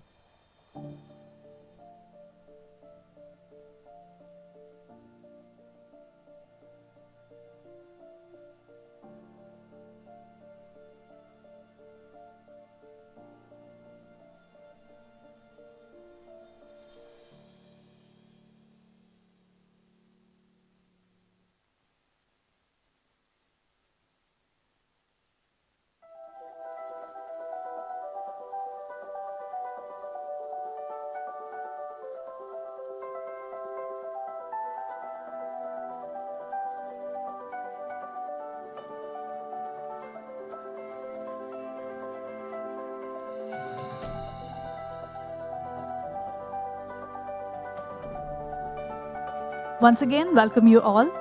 Going forward, we have a masterclass on the topic Leading in a Tech-Driven World, Strategies for Digital Leadership Success. And for this, we have the speaker, Vivek Atre, who is a leadership mentor and speaker, and also a distinguished figure found in the literary and administrative realms. He stands as an accomplished author and former Indian Administrative Service IAS officer with a dynamic career spanning decades. He served in various key administrative roles, contributing significantly to public service. His deep-rooted commitment to social development led him to embrace diverse challenges and bring about positive change. Beyond his administrative pursuits, he is a prolific author, penning insightful books that delve them into themes of leadership, motivation, and social change. His literary contributions reflect a keen understanding of human dynamics and governance, making his work resonate with a wide audience. His leadership extends beyond the bureaucratic arena, with active involvement in motivational speaking and mentorship. As a thought leader, he continues to inspire individuals through his diverse experience, fostering a spirit of positive transformation. His sophisticated journey encompasses a harmonious blend of administrative acumen and literary prowess, making him a respected figure in both the realms of governance and literature. Ladies and gentlemen, can we all give a massive round of applause and welcome Vivek Atre on the stage.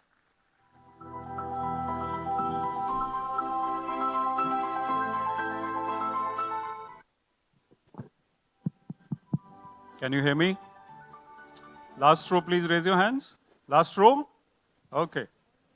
Thank you very much for the welcome, and thank you very much, Dr. Sanjay Tyagi, who's collaborating with the government for this event, STPI and Government of Tamil Nadu, and all the organizers, ELCOT, etc., the sponsors, for organizing such a magnificent event for the second year in succession.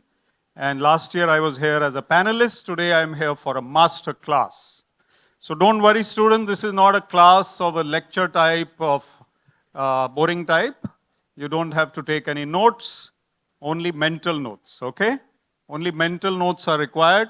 And if you are able to take back at least 2 or 3 points from this class or from this session, should be good. So what is the key word of the day? That is my first question to you. What is the key word of today? Any key word of today that comes to your mind? Not today, but these days. Any keyword? AI. AI is the obvious one, begins with A. Even in alphabetical order, first is AI. Okay, any other keyword? Digital transformation, all right. Any at the back? Keyword? Yes? Smile, is smile a keyword? Is smile a keyword? No? In 2024, we forgot to smile. Do you all remember how to smile? Okay. Let us look at leaders who smile and leaders who don't smile. Of course, we have the images of Chief Minister, Prime Minister, we have leaders in smiling poses. Of course, I know that we are collaborating and this is a global event, but there is one former president of the United States who never smiled. Leadership is about being positive and cheerful, even in the era of AI. So first story or example I'll speak a lot of stories. And this is a master class with some interest, hopefully, some interesting stories. The first story of the day. One person goes to his desk every day at work. Next person goes every day at work. Both of them work for 10 hours each on the computer, on the internet, virtual world, screen time. They never talk to each other. Coffee also they have separately. Don't even know each other. In this era, do we know our neighbors? Small town, village? Yes. Big city, Chennai? Maybe not. If you're living in a flat, do you know everybody in the premises? Maybe some you know, some you don't know. In westernized countries, it used to be the case earlier also. People did not talk to each other. Today, India is going that way, unfortunately. So if we're living only in the virtual world and we don't talk to the neighbor, that means we are missing something. Harvard, everybody heard of Harvard University? What is the study that Harvard did on CEOs who are successful? CEOs who are successful, healthy, and have a longer life are those who speak and listen, who talk and have conversations. So the first point I'm giving you in a leadership in a digital era, which is my topic, is that conversations are important. After COVID, what happened? During COVID, what happened? People in the age group of 25 and below especially, we speak less. They speak less. They listen less. They type more. You type more. More comfortable ordering something, texting than speaking. More comfortable having, how are you doing? Fine. How is this? How is that? On text. But when you have to talk to someone and listen, you become uncomfortable. What about coffee? Everybody had coffee? Some people had tea. Tea is also okay, but coffee is my favorite. So in the morning when I was having breakfast, this is a class on leadership, okay? Leadership is about observation. I can observe you, you can observe me. All of you are very interesting. I may or may not be, but you are definitely interesting. I have to be observant. In the morning when I'm having breakfast, the boy who made my coffee, he stirred it and mixed it like that. 4 or 5 times filter coffee. Till here. I didn't drop even one drop. So I praised him. I said, wow, you are an expert. Why did I praise him? Do I gain anything out of it? Do I gain anything out of talking to my neighbor at the workstation? How are you doing today? I like your hairstyle. Do I gain anything? Yes, I gain. I gain good hormones, good happiness, happy vibes. The person there also feels good. Are we human? The keyword is AI, keyword is not human beings. Anybody who has a chip in the wrist? Anyone who has a chip in the wrist? Or in the retina?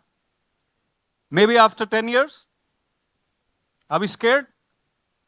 Those in the front row might be a little scared if I can be a little jocular, because not age is not the point. The point is the 18-year-old is not scared of a chip in the wrist.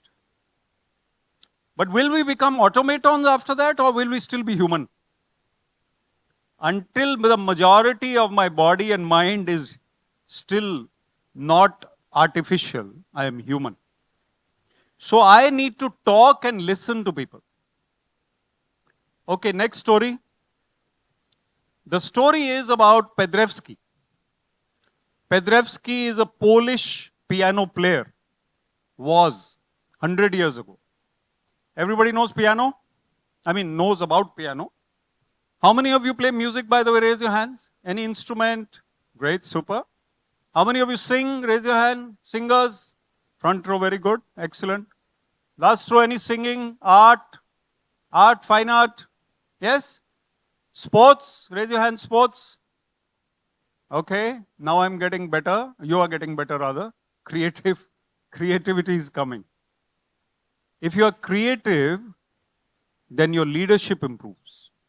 If you talk to people, your leadership improves.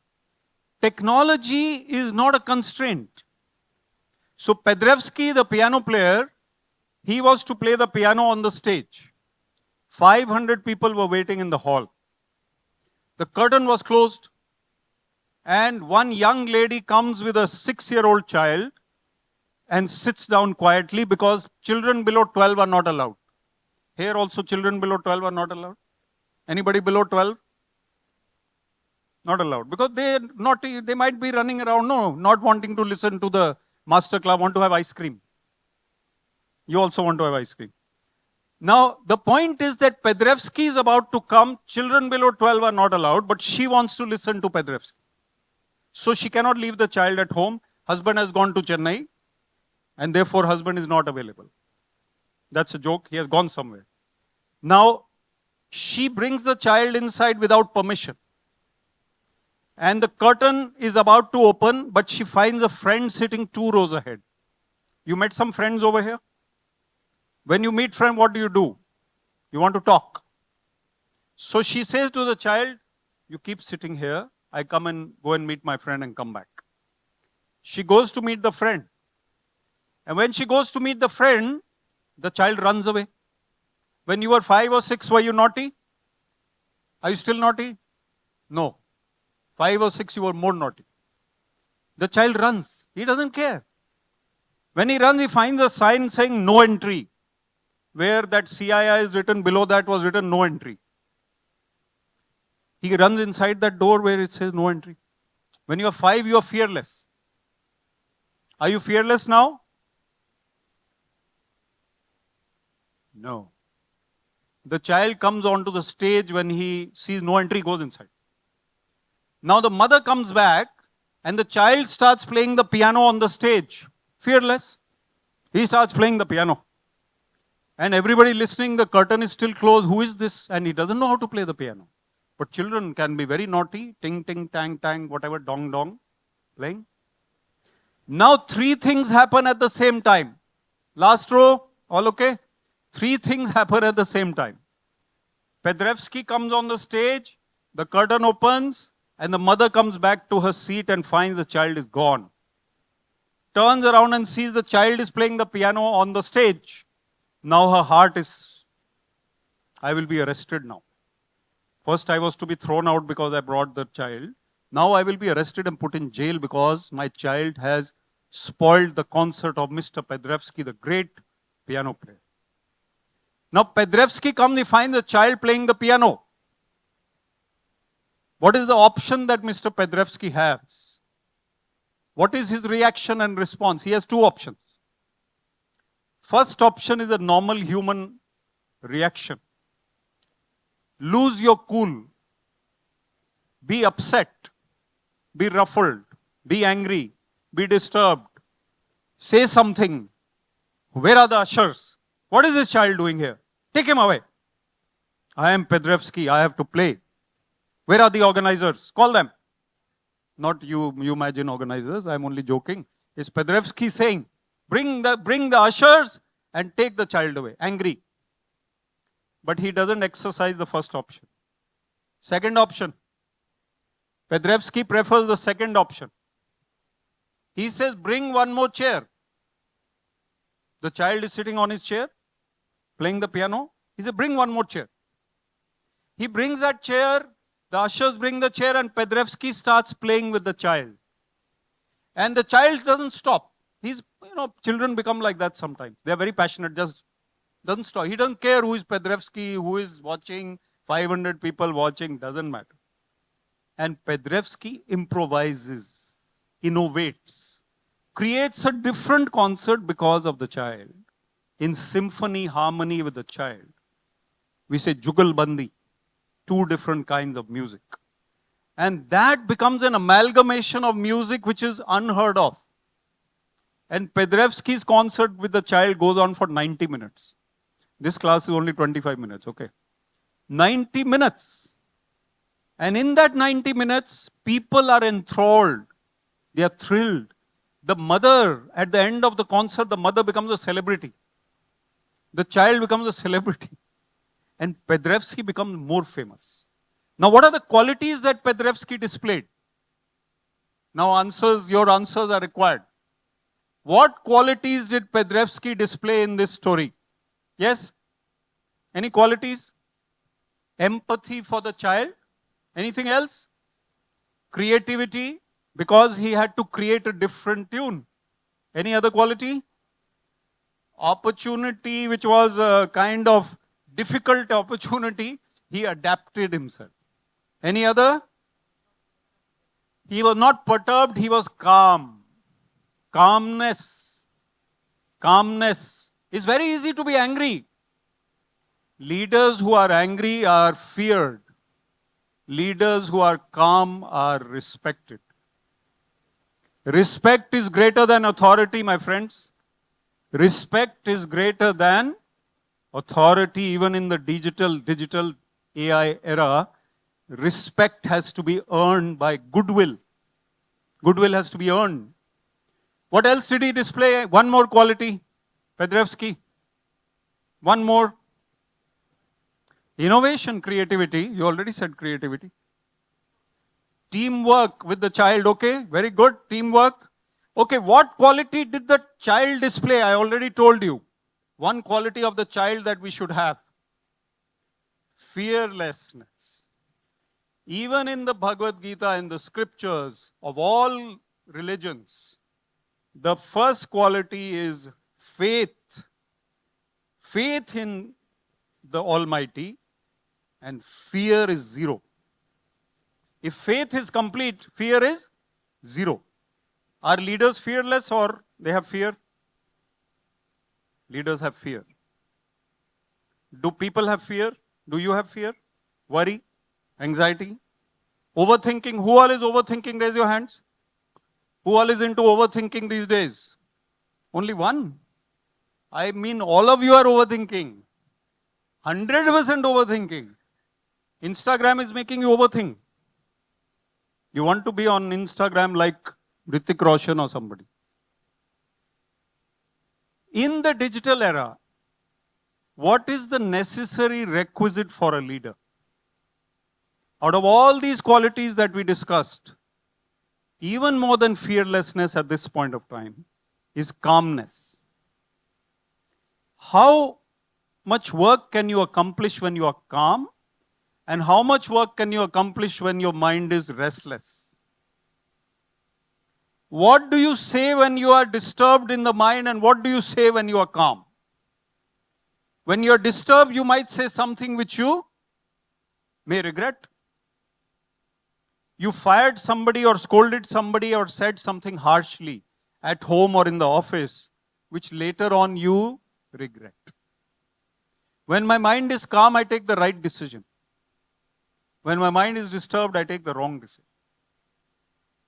Okay, next point. Leadership is about people. Leadership is not about technology. Technology is evolving. Recently, I spoke at the launch of the first totally AI film. The trailer was launched, AI movie. The people in the movie are not people. They are humanoids, or they are just AI digitally created. It's a full-length film. Now, technology is not going to stop. Chips will come in the wrist, chips will come in every part of the body. Sometime. But what is required? Common sense. Mindfulness. Living in the present moment. Where is your mind normally? Right now it is with me, hopefully, because I've been speaking. I'm a speaker, so I don't allow anybody to look here and there. Otherwise, I'm not interesting. But right now, your mind is hopefully with me. But in the middle, you're still remembering your homework. I'm not your homework, your test exam tomorrow, next week. You are remembering that burger which you had. You will go again one next week. The mind is wandering. It is not wondering enough, it is wandering. Where is it wandering? Into the future and in the past. It's not in the... So leaders of today, as more than ever before, need mindfulness.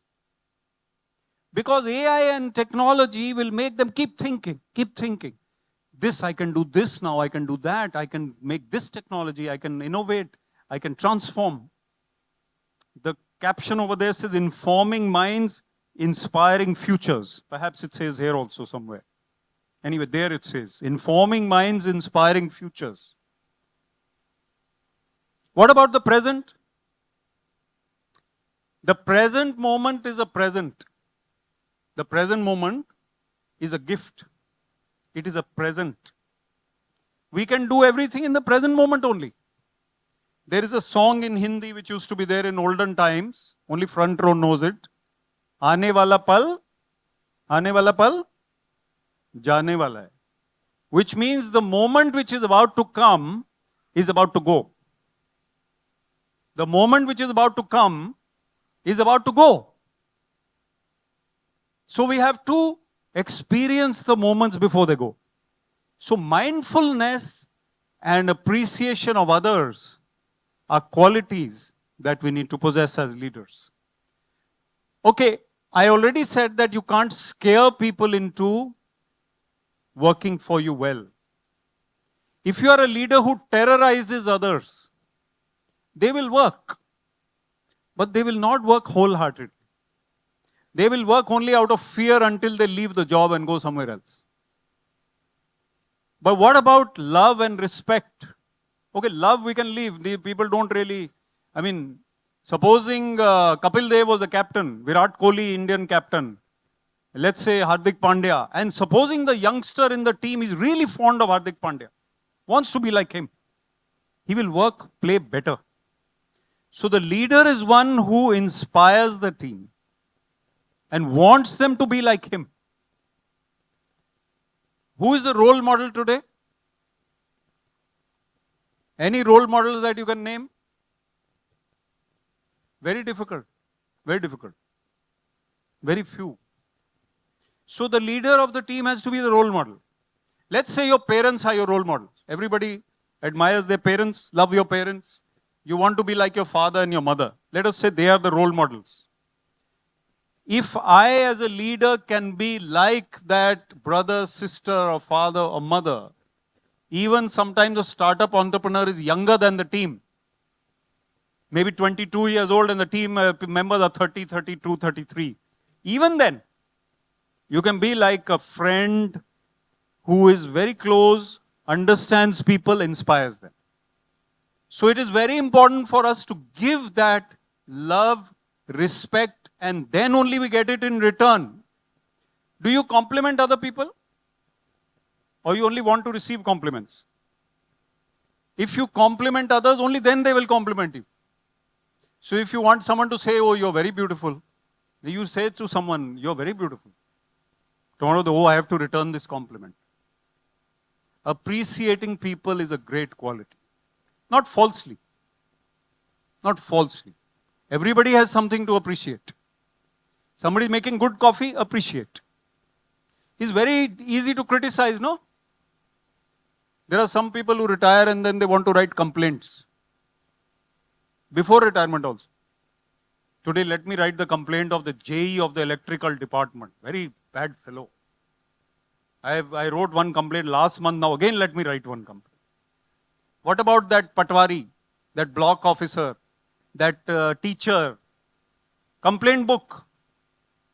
Can I be a complainant all the time? A leader is not a complainant. A leader is a visionary who wants the team to understand his vision or her vision. Let me say compliments to all the ladies in the room. Better leaders. Better leaders than the men. I will say why. Because that quality of empathy comes naturally. Sometimes maybe not, there are exceptions. There are exceptions. But you have to understand and appreciate the other person's sentiments. Human beings, they crave recognition. They crave understanding. They crave appreciation. Okay, you have to be scolding at times. You can't be softy. A leader cannot be a softy. But firmness is better than anger. Do you agree? When we are angry, then who is suffering? When we are angry, you are angry, who is suffering? You are suffering. The person who is angry is suffering. And the person who is firm is still respected. He says, I want this report by 6:30 p.m. No delays. But he doesn't abuse. He doesn't shout. And if the person misfires or doesn't do it, he calls him, he says, I wanted it by 6:30, you didn't do it. Next time, I will not tolerate any delay. This is firmness. This is not anger. He knows or she knows you can't be taken lightly. So leadership is about understanding the fact that people cannot be bullied around. You cannot bully people. Okay, let's take the case of a chef in a kitchen. Master chef, head chef. 20 chefs junior in the kitchen. And this head chef is the boss. He's supervising everybody. And he says, what are you doing? What are you doing? Come on, speed up. We have to send this plate. Big restaurant, big guy, famous, comes on TV. There are two ways again. Pedrevsky had two options, this chef has two options. To encourage, be firm, or to be abusive, angry. You know, the food made with love is better than the food made with anger. Mother's cooking is good because mother makes it with love. The person who is eating receives a vibration of the mother's cooking. It's not that the mother is the best chef in the world, but mother is the most loving in the world. Mother may be best chef also. But the point is the angry head chef who is abusing the whole 20 junior chefs, and then the restaurant plate is coming to you, you are eating. What are the vibrations? Do we have a vibe in this hall? Millennials, you know the word vibe better than us. Good vibe, bad vibe, strong vibe, weak vibe, happy vibe, naughty vibe. Huh? You're laughing at naughty vibe. The point is the vibe matters more than what we say. The leader who walks into the room with a positive vibe is the leader everybody wants to work for. When you start humiliating people in front of others, humiliation is in front of others. You start scolding people in front of the junior, then your leadership is not balanced. When you praise somebody, you praise in front of everybody. But when you scold in front of only that one person. Tomorrow I don't want you to do this. But if I humiliate in front of the junior, not good. Even the mother or the father who scolds the older child in front of the younger child has to be careful. Respect. So these qualities are still important in 2024. How much time do I have? Where is she gone? How much time do I have? 5 minutes? 10 minutes, very good. So what I'm going to do is speak for 5 minutes and then interaction for 5 minutes, okay? Is that okay? Even in 2024, when AI is racing ahead and I said you may have a chip in the wrist or the retina, you still have a heart. You still have a mind. You still have a soul. And the scriptures say you are the soul. You have a body and a mind. You're all nodding because you are Indian. Indians understand these things. Even if you're not Indian, I'm with you only. Don't worry. The point here is that AI and technology will not be stopped. Oppenheimer, everybody saw? How many of you saw Oppenheimer? Raise your hands. Very good, very good. Okay. How many of you saw Animal? Raise your hands. Very bad, very bad. How many of you saw Sam Bahadur? Raise your hands. Sam Bahadur. Very good. Excellent. Best movie. How many of you saw 12th Fail? All the back rows saw 12th Fail. Okay. You will pass, don't worry. Now, watch also shows our sensibilities. Those who saw Animal, we will talk later. If you saw animal from the point of view that you want to become a filmmaker, use technology, make people fly in the air, all that kind of, then it's okay. But if you saw animal because you want to be like Ranbir Kapoor in Animal, I didn't see it, I heard about it, then I'm sorry, you have to. My point, simple point, last point. Last point is technology will take us from here to another level in the next 5 years, more and more and more. A Korean person wanted to marry his doll. He gave an application to the government. I want to marry my doll. AI. So government said you can't marry your doll. You can have live-in relationship with the doll. What is the point here? Technology will not be stopped. But I will still remain human. I need to appreciate, I need to have emotional intelligence. I need to notice my emotions. Last point, how many of you meditate? Raise your hands. Meditation. Excellent. Clap for these people. Please clap for them. All those who meditate, they deserve applause.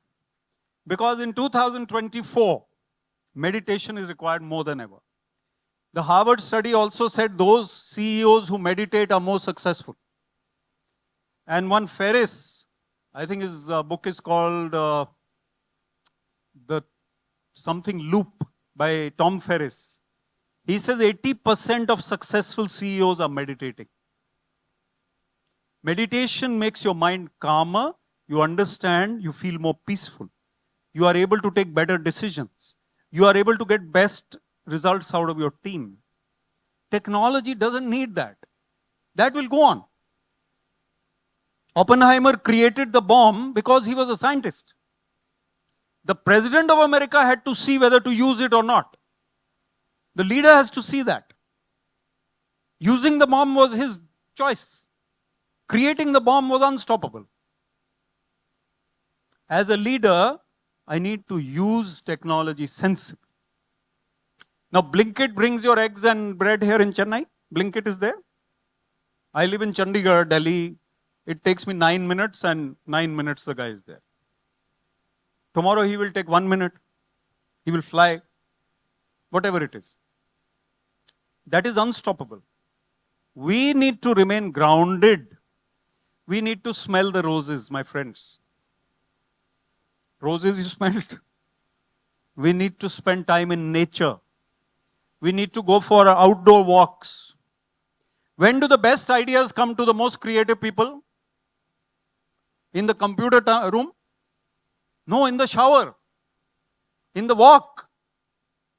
When you are going somewhere, oh, great idea, I must note it down. I'm a writer of 4 books.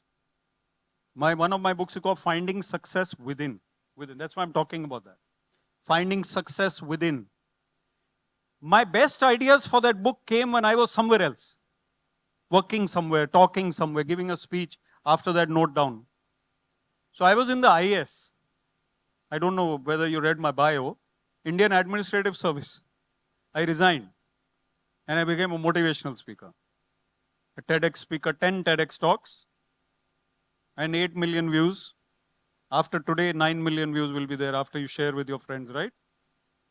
So you can clap for me. Okay, but before I close, I want to say that I'll take 2 questions or 3 questions with the permission of the madam over there.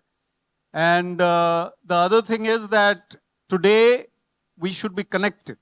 Because especially the younger people in this room, I'm scared for you if you are overthinking. Last 5 points for stopping overthinking. I already said conversations, meditation, creative thinking, physical fitness, and reading books. Books. Read more. Read. You don't read. You only watch videos to 1.5 speed, 1.75, 2, and then that person is reel. Your mind is reeling. Stop reeling under the reels. Thank you. Okay. I can take 2 questions. Can I? With your permission? Okay. First question? No questions? Already answered all of them? You can ask me why I resigned from the IAS. Don't want to know? You wanted to ask? So the first question, what's your name, sir? Muruganan. Okay, okay. He wants to know why I resigned from the Indian Administrative Service. It is linked to the topic. Leadership in a digital era. See, I was in the administrative service. I was director industries, director IT, director whatever, director education, etc. Deputy commissioner. After a while, I realized I need to be meeting more young people and sharing my thoughts. Like I became a speaker in the service.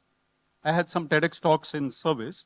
Now I have more travel, more speak. Now tomorrow I'm going to back to Chandigarh, then Mussoorie, then Ahmedabad, then next time Bombay. So Chennai. So this is what I wanted to do. Simple reason that I resigned because I wanted to be a speaker. I had 11 years to go and I resigned. So that's why I resigned.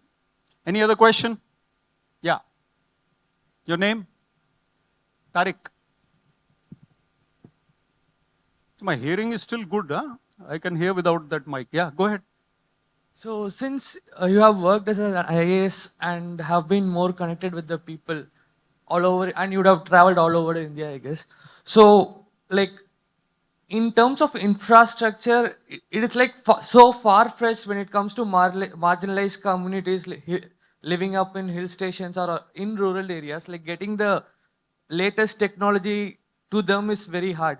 But like, how do you think we should tackle this and make sure AI or XR, like for example, like teachers are very scarce in rural areas and as well as hill station, and there is one teacher teaching 5 subjects.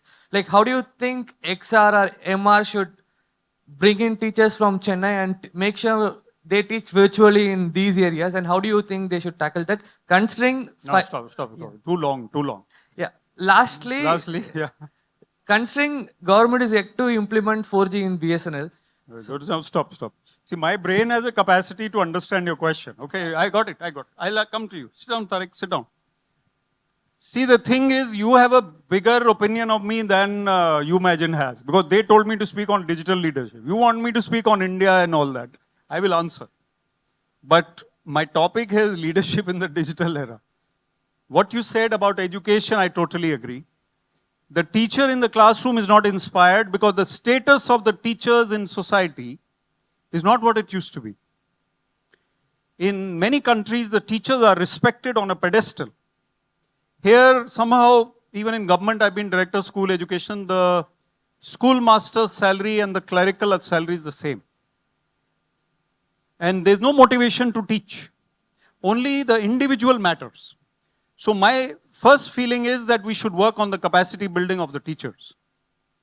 We need to give them more training, more leadership training. The best school teacher doesn't become the best principal. There are other skills required, not chemistry, physics, history. We need to give them that leadership. Hospital, same. The best doctor doesn't become the best head of the hospital. The best police officer and IAS officer may be because they've been trained accordingly. Other thing, 4G, 5G, infrastructure are constraints in a still developing country like India. India says it will be developed by so-and-so year. See, the thing is that there is no perfection in society. This hall was not there last year, I'm told. It is there now.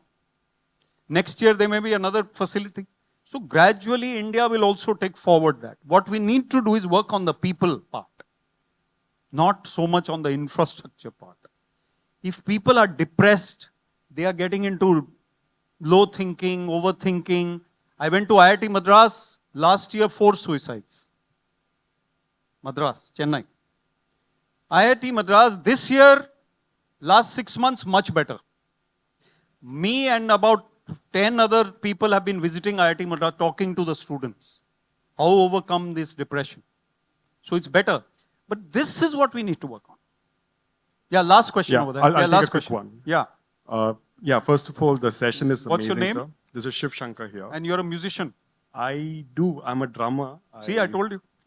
Yes. Well, I think I've studied in KV as well. I think we are pretty much, you're KVI. No, I saw you raising your hand when I said music. You are the first one to raise Yes, your sir. hand. Yes, sir. Thank Okay, you. go ahead. Yeah, the quick question. You've been in the administrative leadership space, right? In the current trend, if you've been seeing for the last 5 years, a lot of CEOs of the global companies, Google, Microsoft, are Indian leaders, right? Maybe I want to ask you, what is that element in India that we have now that the leadership is going at a global level? Maybe what is that you have found in Indian leaders where the company is getting a lot of success and it's expanding crazy? Maybe if your two I cents want would be a very... round of applause for Shiv Shankar.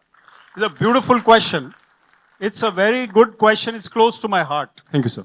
In India, we are not used to sameness. You saw Yashasvi Jaiswal scoring 2 double centuries for India. He was asked by Nick Knight, the British English former opening batsman, as interview. He says, how did you feel in this very challenging situation playing against England in the test match, scoring a double hundred? How did you overcome your inhibitions and weaknesses? I'm talking about leadership. He says in India, Jaiswal says, getting onto the train is a struggle. Getting into the auto is a struggle. Getting buying a pav bhaji or whatever, vada pav or idli sambar is a struggle. So you have to struggle at every point of life and overcome challenges wherever you are. Maybe you are born in a golden spoon, that's different. But mostly we overcome challenges to become wherever we are. All these people have overcome some challenges. And in Finland or New Zealand, I'm sorry to say with them, apologies to them, it is sameness. All 6'4", blonde, blue-eyed, brainy people. There is no diversity. So the leadership quality comes from challenge, from diversity. In this hall, we have all different people. And that sameness doesn't apply in India, so the challenge is greater. And there is population. There is cultural divide. There is food divide. There is political divide, regional divide, religious divide. And this is actually a blessing for the leaders coming up. Because they understand society better, they understand diversity better, they understand different types of people. In my team will be a tall Himachali boy who is speaking Hindi. In my team will be a boy from Kerala who is, let's say, not very tall, and he's speaking Malayalam and he's totally different. So my leadership qualities are honed from the very beginning. You are the club captain of your debate club in your college. Leadership. So all these boys and girls who have come to Umagine, I was talking to Dr. Sanjay Tyagi, he says it's like a tutorial for them. So these are the leadership qualities which will help in future. I think India has the best leaders because of our culture, background, family, the kind of gravitas that we have. Thank you. Thank you so much for that interesting If you session. have any other, you can send me on Instagram. Okay? Follow me there. Sir, I would like to say... You know my name? My name is Vivek Atre. A-T-R-A-Y. Yes. I would like to call upon Dr. Sanjay Tyagi, Director of Software Technology Parks of India, to felicitate Vivek Atre.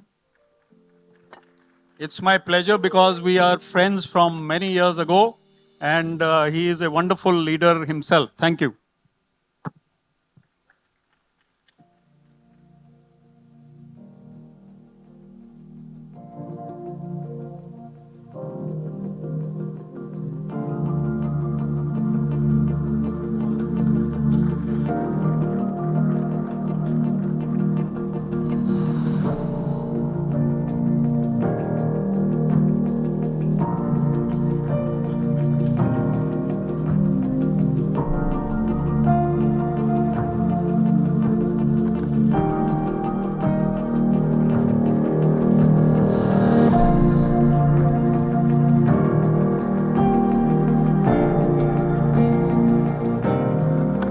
Thank you so much, sir.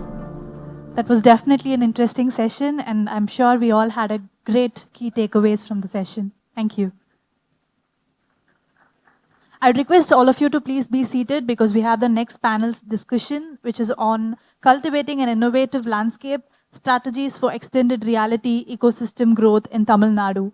Please be seated.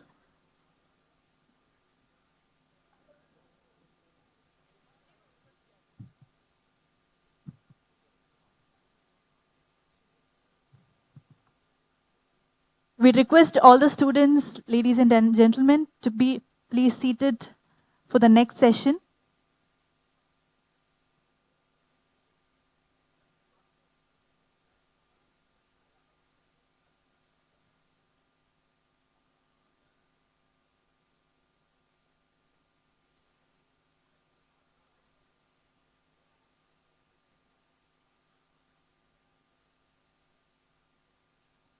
Once again, we request all the students to please be seated and not leave the hall.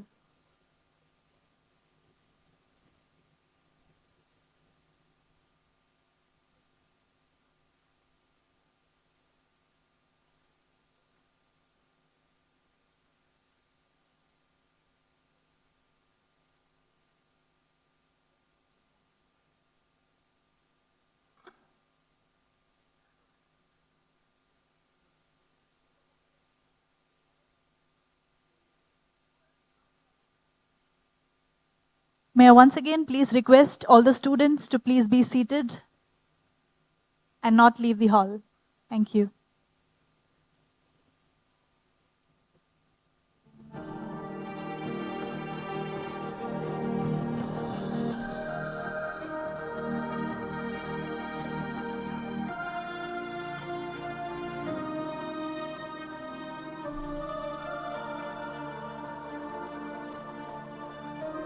Moving forward, we have a panel discussion on the topic Cultivating an Innovative Landscape, Strategies for Extended Reality Ecosystem Growth in Tamil Nadu. For this, I have the first panelist with us, Professor Manivanan, who is the chair of XTIC at IITM. He is a leading academic who is shaping technology innovation. His role emphasizes fostering research and development at the intersection of technology and services. Can we all give him a huge round of applause and welcome him on the stage, please?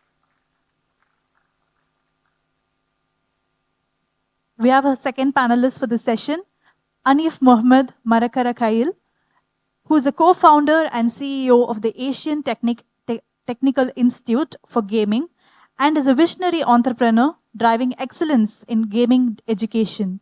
His leadership contributes to producing skilled professionals in the dynamic gaming industry. Can we all give him a huge round of applause and welcome him on the stage, please? Our final panelist for the session, Dr. Ashok Maharaj. He is the head of XR Labs at TCS and is a technology expert steering TCS into the realm of extended reality. His role underscores TCS' commitment to cutting-edge solutions in augmented and virtual reality. Can we all give him a massive round of applause and welcome him on the stage, please? Next, I would like to call upon the moderator of this session, Ganesh S., who is the Vice President of ICT Academy and moderator. He brings industry insights to discussion, contributing to the dynamic evolution of technology and education. His expertise fosters collaboration with the tech community. Can we all put our hands together and call upon Ganesh S. on the stage to start the session?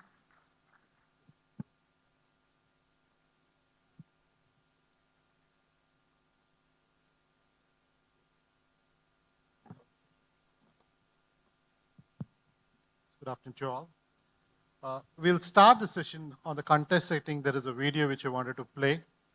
Yeah. Some of you would have come across this particular video. What does it mean to extend reality? Imagine being fully immersed in a design or experiencing a new product before it's even built. Or the other video. No, the first one. What does it mean to Yeah, as I said, some of you would have seen this video. Introducing Apple Vision Pro. The era of spatial computing is here.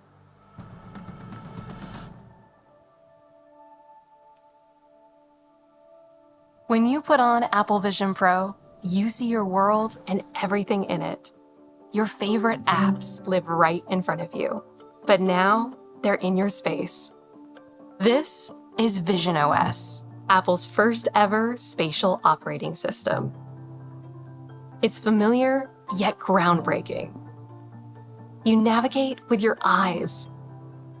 Simply tap to select, flick to scroll, and use your voice to dictate. It's like magic. Apps have dimension, react to light, and cast shadows. Even though these spatial experiences are happening inside Vision Pro, it looks, sounds, and feels like they are physically there. Foundational to Apple Vision Pro is that you're not isolated from other people. When someone else is in the room, you can see them, and they can see you.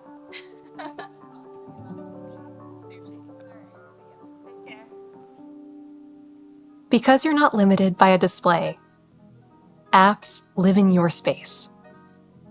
Your photos can be life-size, or any size, so your living room becomes a gallery.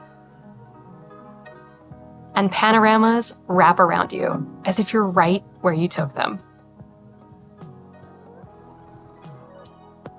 Apple Vision Pro is Apple's first ever 3D camera. Now, you can capture photos and videos with remarkable depth and relive a memory as if you're right back in the exact moment. Hey, Dad!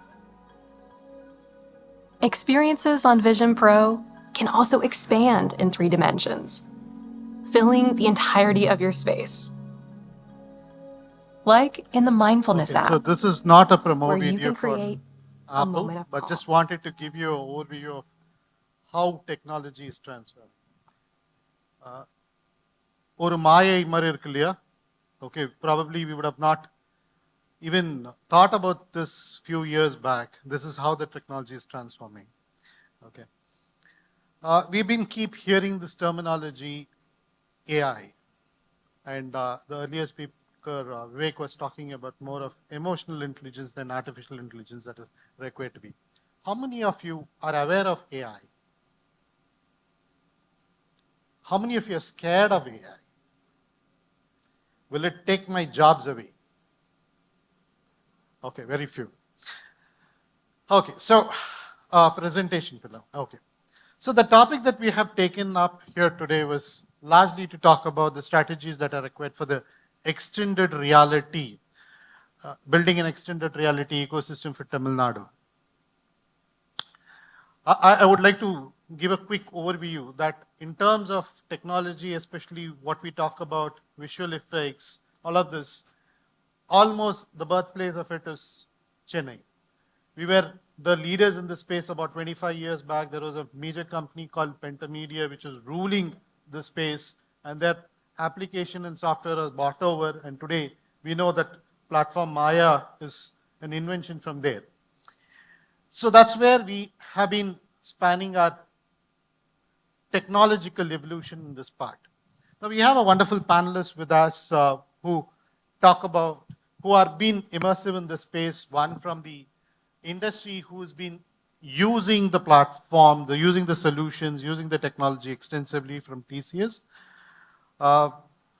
Professor Manivannan, okay, so who's, I can claim to be a stalwart in this particular area, who's been guiding several of the industry professionals in terms of how the extended reality and extended technology can work for the industry and how it can be. So being from an academic world. And then we have Hanif, who comes from the skilling background, of how the skills that are required, how do we build the talent? Okay, one is from the academic side, another one the non-academic side in terms of a talent that is required in large pool. So they bring in a diverse experience, and then we have wanted to bring in the thoughts to you. I have a presentation to quickly give you what is this extended reality. Okay, any idea what is this extended reality? Of course, you've been hearing a couple of sessions on this from the morning. Okay, I'll get into it a little more detail. The next slide, please. The next slide. Yeah. So this particular slide tries to encapsulate the entirety of what is the Thank you. What is this extended reality is, to put it in one simple slide. Okay, for you to understand it better, how many of you use filters in your mobile phone? Okay, நிறைய selfie எடுப்போம் இல்லையா? Selfie எடுத்து நம்மளே beautify பண்றதுக்கு நிறைய filters use பண்ணிப்போம். Okay, this is the first step, what we call it as the augmented reality. Okay, you use technology and try to use the interfaces to add to the reality. Augmentation, the word augmentation means nothing but adding. So the reality is getting added with certain things. That's where augmented reality comes in. Now, virtual reality. What is virtual reality? Now, you step into that. Now, I can give you an example of, I'm sure all of you would have seen Jurassic Park. Many of you, yes. Now, imagine that you are there in that particular jungle and a T-Rex is trying to chase you. You are there physically there. Okay. Imagine the situation. So if I can move into that scenario and then start experiencing, that comes the virtual reality. When you bring in both together, where the mix of these two is where we are talking about mixed reality. Extended reality talks about the physical life, the augmented reality life, and the virtual reality life, all three together. Okay, so that's where the extended reality comes into picture. And that's going to be a transforming element for several industries, and that's what we're going to discuss. I have some statistics to throw to before you. Okay, so some of this could be even extrapolated in terms of information. Okay, so it talks about the B2C market of the XR, and it's about $31 billion. And the headset industry, the XR headset industry itself is quite a large in terms of a consumer base, and it's talking about for about 17.8 million from a current state to where we are talking about 5.6 million. And this is going to generate a huge number in terms of about 240 billion. I have my own doubts. There are other data which says it talks about some 26 billions of dollars that's going to come up into by 2030. Okay, so that's how the transformation is bringing up in this particular industry. And largely the employment that you guys would be interested in that. Today it's like we are talking about 2.6 lakh people already are working in this space, and it's going to be 10 times more in the next few years. Okay, so they're talking about 23 lakh job opportunity that is going to emerge in the next 8 years of time. So that's the kind of expansion that the industry is witnessing. It is not just about gaming, it's not about the entertainment, but beyond that. So with that context, I move on to the discussion for the panel to take up. So here is my first question. I wish to start off with Ashok. Okay. For the benefit of the larger community of students and people here.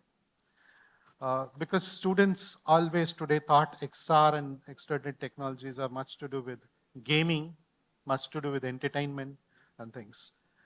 Can you highlight some 5 key applications from an industry point of how XR, I mean, in fact, Rabindra Shah in the morning was talking about how it's being used in the automotive side of it largely. Yeah, your thoughts. First of all, thank you very much to be part of this. And as I was introduced, I'm Dr. Ashok. I kind of look at this technology from an industry standpoint.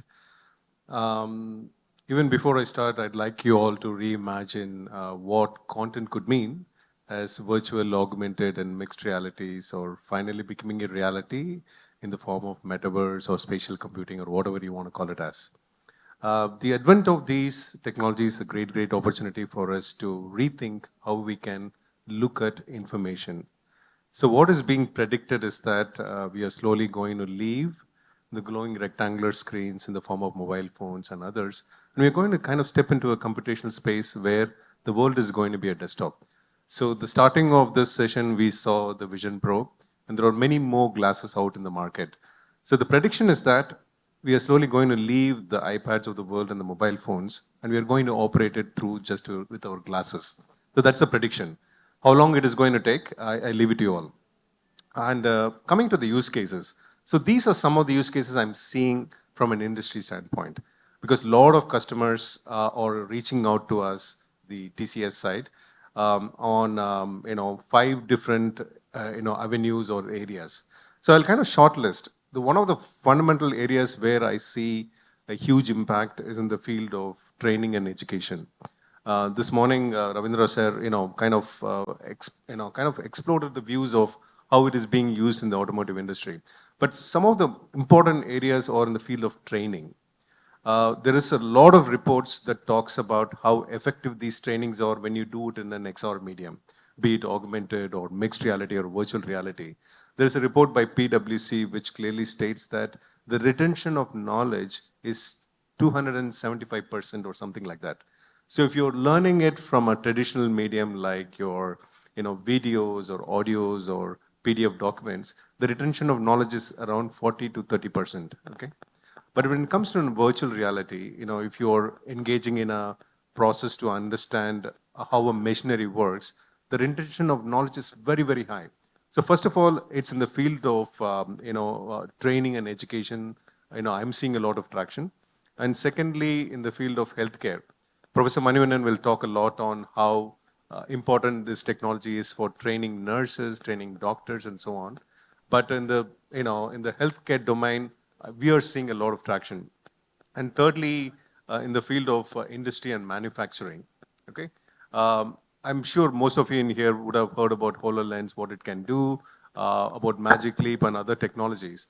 So ability to use mixed reality to understand machinery is one other area where I'm seeing a lot of importance and traction.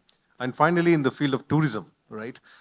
If I can see a space in a 360 or in a virtual format, there is a lot of insight I can gain, especially for geo visualization of certain areas which I cannot go to, for example, Antarctica or the top of the mountain like the Everest and others. So tourism and and real estate are the other areas where I'm seeing traction. Thanks, Ganesh. Thank you. So people should be moving to Swiss or walking on the Alps with their glasses on, their headsets, and they'll be experiencing is what the future is going to be, is what you're... Yeah, not only that, you can go to Mars, you can go look at nebulas, so beyond moon and so on, right? Yeah. Okay, so the imagination is much beyond the Earth. Exactly. Okay, that's great. So that leaves a different perception to how we look at, so I land up with the question to Professor Manivannan. So perception engineering, okay. This is one of those that's considered to be the foundation of extended reality. And you've been extensively working on that. And as Ashok pointed out, and I've also experienced on how it's being used in the healthcare space part of it. And we incidentally work closely on the area pertaining to creating courses for doctors and nurses. Okay. Is our academic system ready on that area? The perception engineering part of it. I'm not sure how many, forget about students, even the faculties understanding this. And how do you think that we need to bring up this, if we need to witness something on this foundation, which is the core for the extended reality? Okay. Thank you, Ganesh. Happy to be part of this wonderful panel. To answer your question, first I wanted to answer a smaller question. There is that's a kind of problem in our understanding of this XR itself and mixing with the AVGC. Okay, so not only in Tamil Nadu but all over India, and this is India's unique problem, which as an academician I see this. Okay, I feel that AVGC should not be mixed with XR at all. Unfortunately, no, in India we are mixing it. So why I say is, first I will explain it, and then I will answer your question on perceptual engineering. Okay, so AVGC and XR, they are two different DNAs. AVGC, if you look at it, it's mostly entertainment. Whereas XR, it has entertainment also, but it can impact in all walks of life. XR is much, much bigger than AVGC. Today we are watching the AI wave. Everybody is talking about AI. Tomorrow, XR is going to make a bigger wave, and that wave is going to be much, much bigger. And now it is going to use all kinds of technologies to put a human experience into the first one. So XR has a much bigger potential than compared to AVGC is what I believe. And that reason, I don't think these two things should be mixed. Okay, and probably it is mixed because AVGC is a very established sector, but now XR is only emerging sector. Maybe that is the reason why it is mixed. Or AVGC is using the game engines, and XR is also using the game engines. Yes. Right now, we don't have any XR engine. Okay. Okay, so that is maybe the main reason. Now coming back to these perceptual engineering. Again, I'll talk about the AVGC and XR. AVGC is not academically very well accepted, or not accepted. It is not very well addressed. It is not integrated in the academia, in the Indian sector, in Indian scenario. Whereas other foreign countries may be very well accepted. XR is very well integrated into the Indian academia. Right? So why is that? Because AVGC needs a different skill set, and XR needs a lot of theoretical skill set from the academia point of view. With this short background on what is the problems with the AVGC and the XR, now let me answer your question, perceptual engineering. Perceptual engineering is a foundation of XR, and I think that has to be taught. If we are not teaching the fundamentals to our younger generation in the colleges, what we would be making the youngsters as the maybe next level digital coolies. We are already in the last 30 years as a part of the IT corridor. We made our youngsters as coolies. Again, we will be making another next 30 years.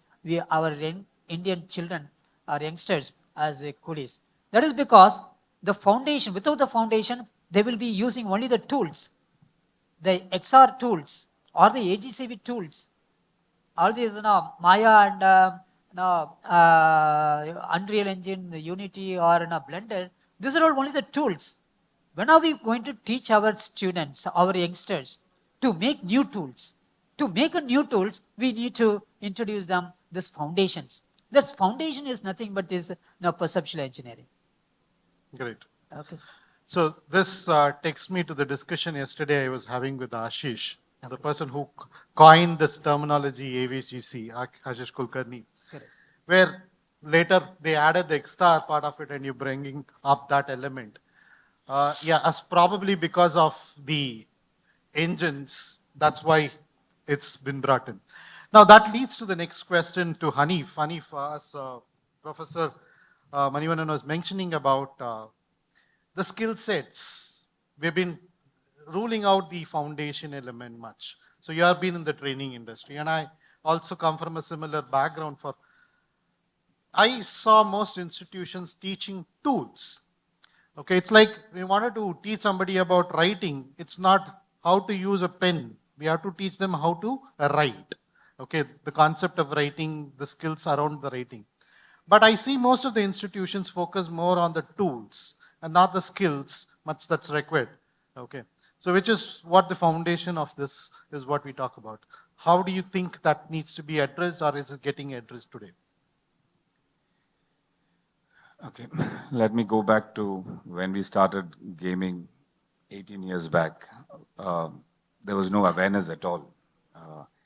In fact, we had to get people even aware about the industry to where it is now, XR and VR. We played a promotional video in the beginning, and I'm sure most of them have already seen that, right, like you said.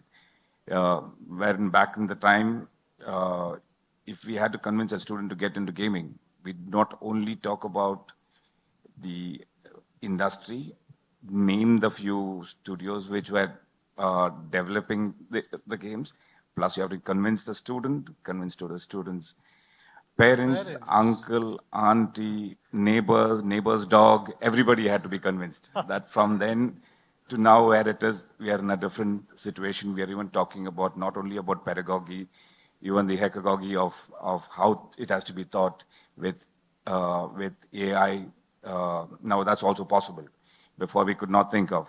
Yes, I completely agree with Professor Manivannan and what he was talking about. Foundation is key for whatever we teach, let it be for employability, let it be for research, whatever. Yes, at the same time, it has to be experiential learning.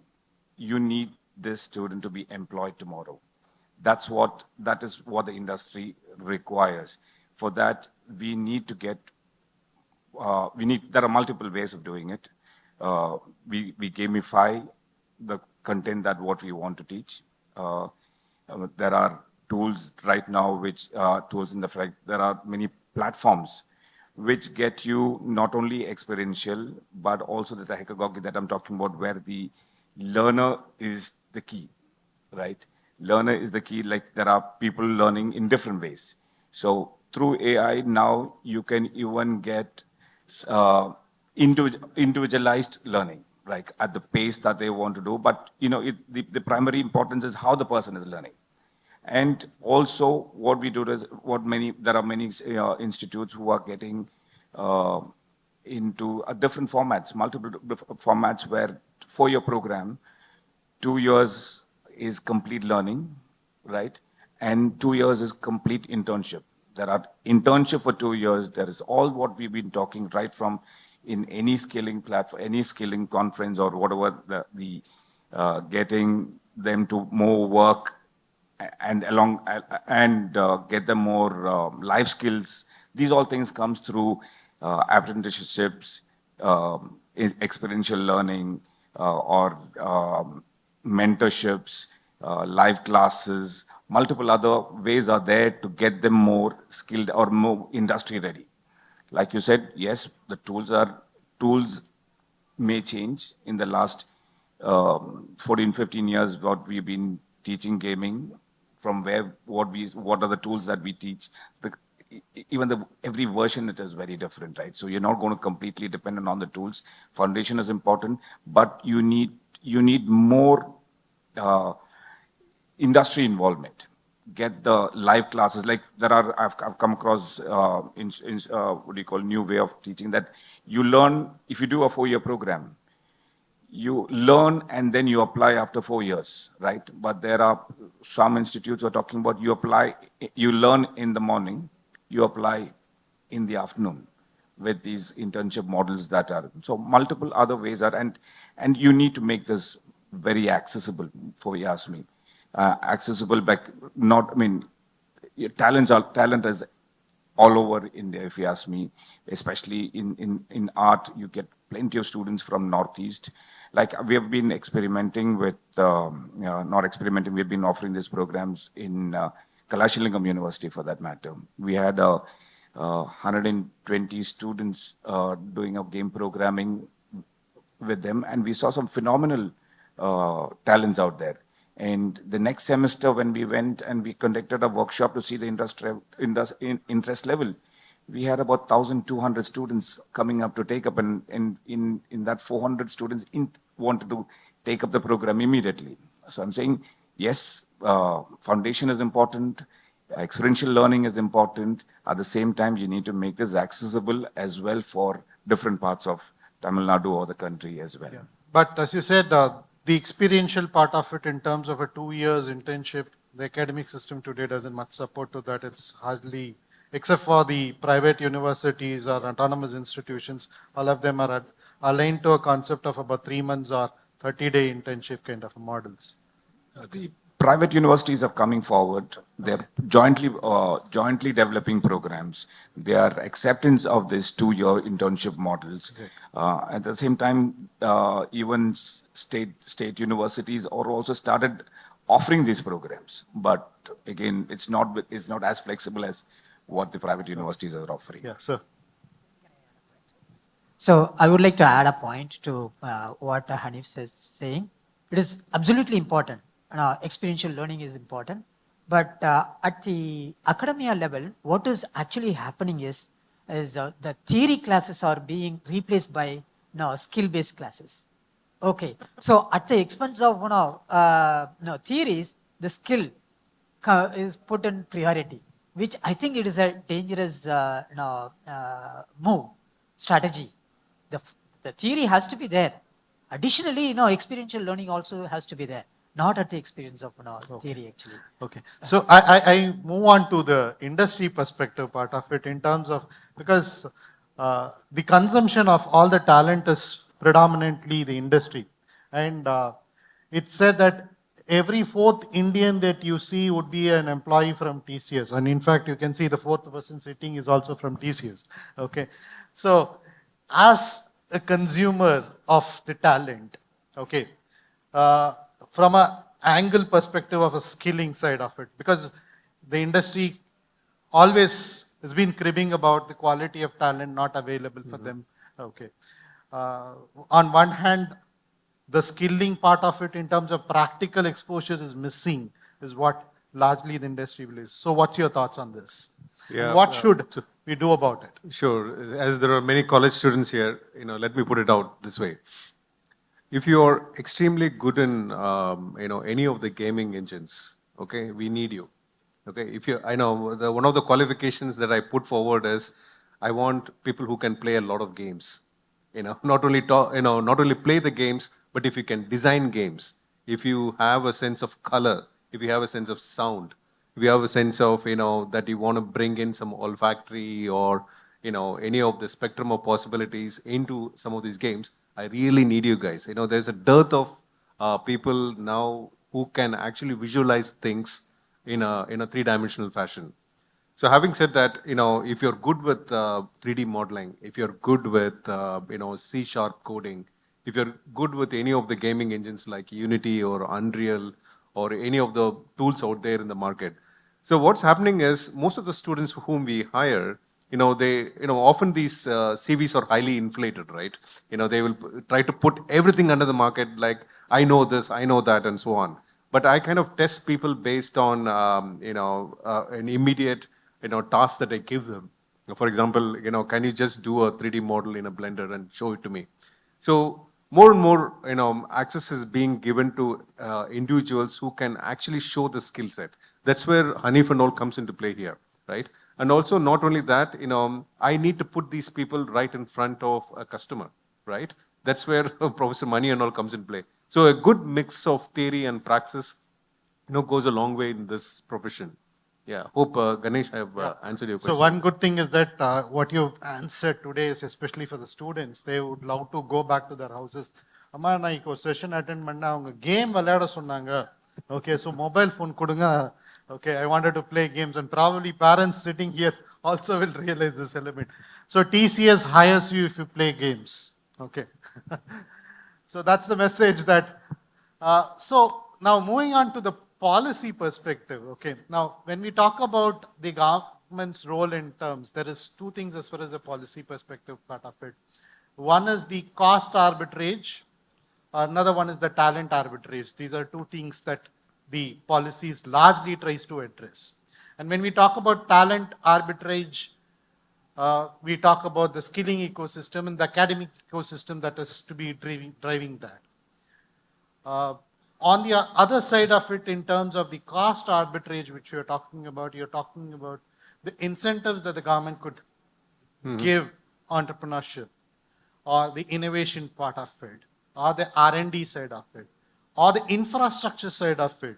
Okay, because I just came across yesterday, there is the government encouraging the IT parks to be offered at a very, very reasonable price. And I came across something in UP which talks of, in Madhya Pradesh, where they're talking about 24 rupees a square feet, wherein the market rate for the same space is about 150 rupees per square feet for the companies to set up.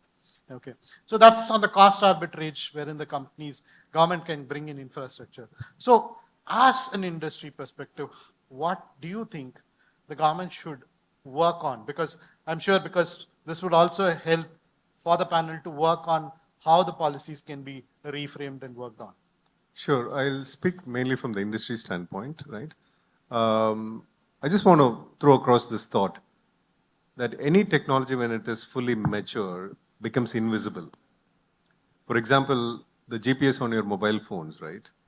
At one point in stage, it was, you need to have an external antenna to triangulate yourself and know exactly where you're situated in the geo.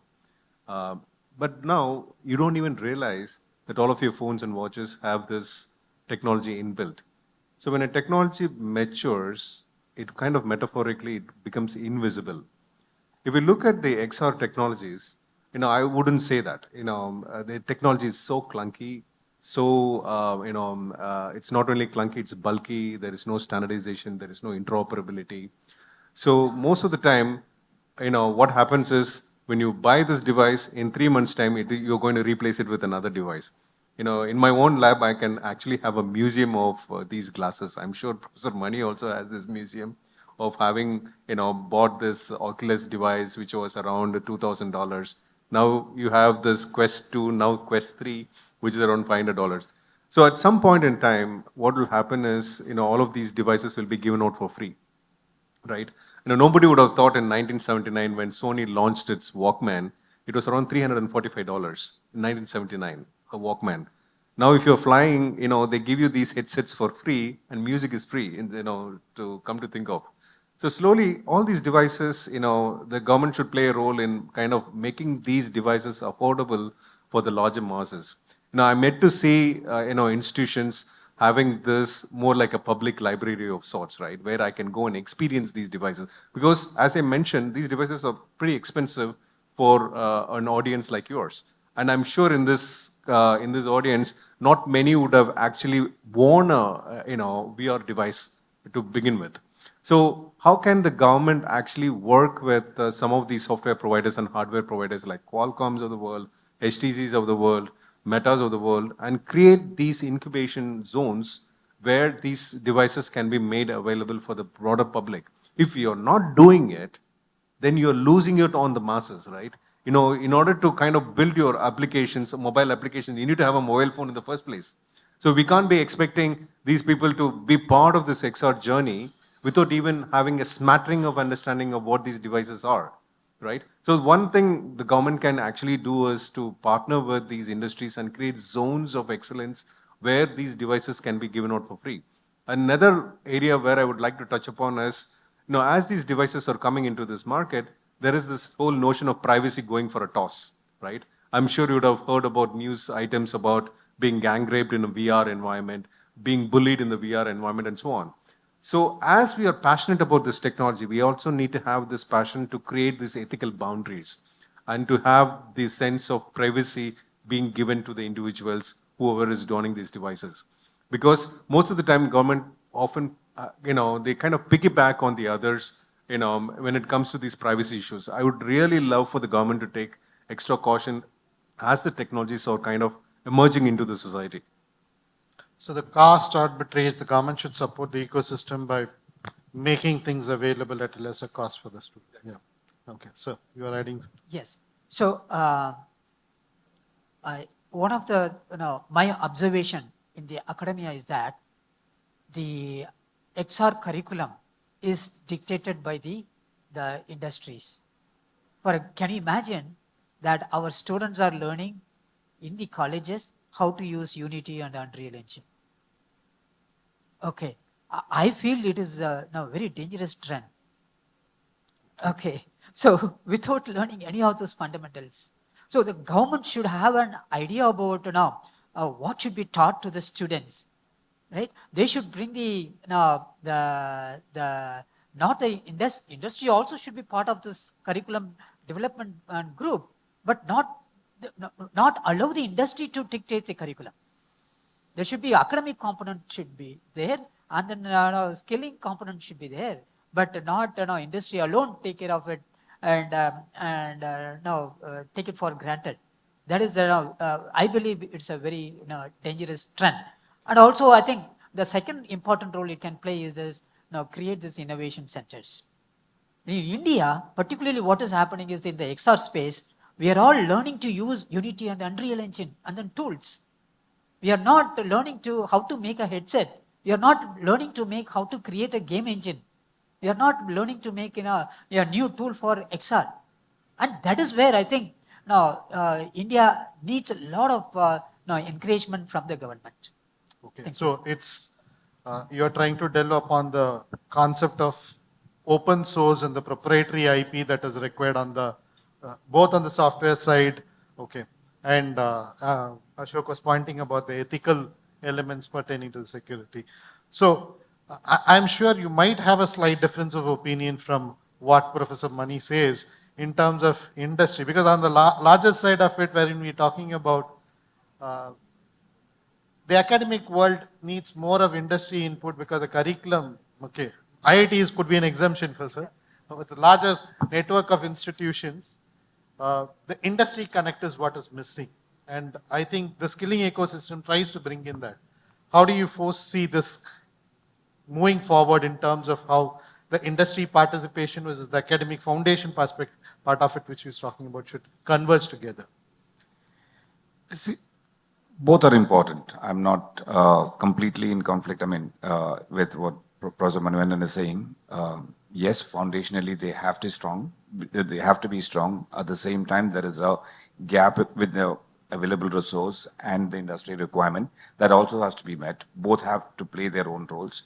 And also there are a lot of policy by the government as well. If you look, there are multiple different policies which has been come up in that AVGC.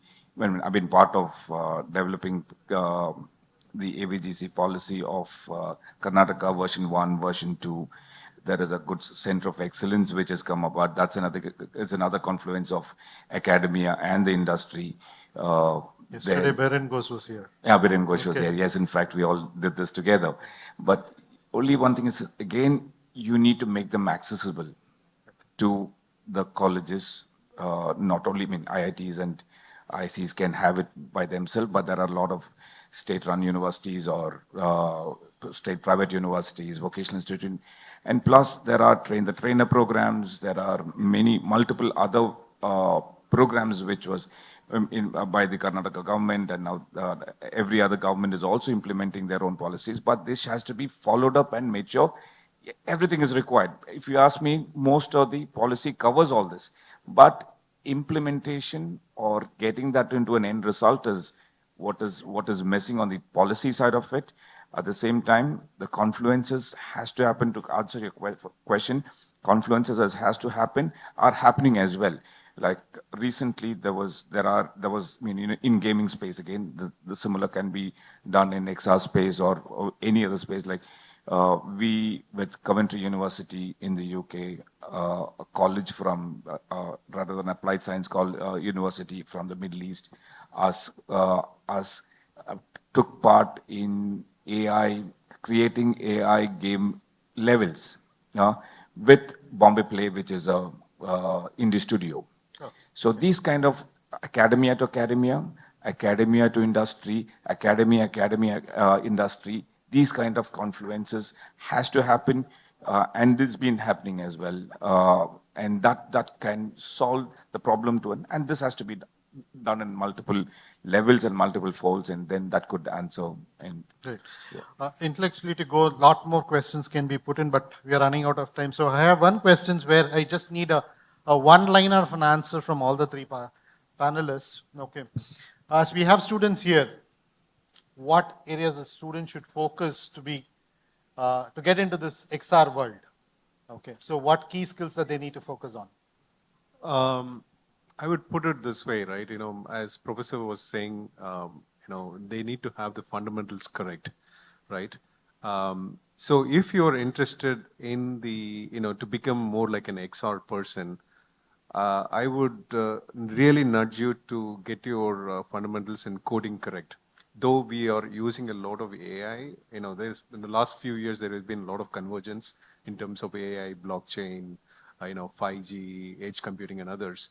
But if you're sound in your, your coding abilities, especially C# and C++, that kind of drives you to really manipulate these game engines really well.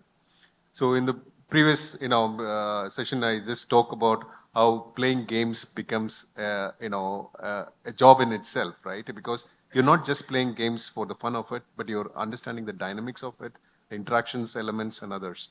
So be very strong in your fundamentals because that can lead you to much brighter, career path. Yeah. Yeah, just to add, it's manipulation from a good sense. Okay. Sure.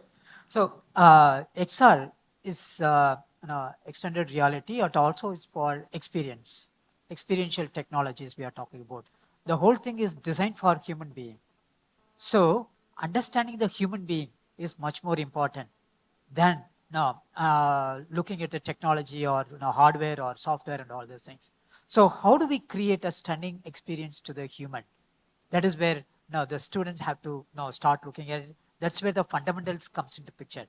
And that's an entirely different world of fundamentals the students have to learn if they are interested. True.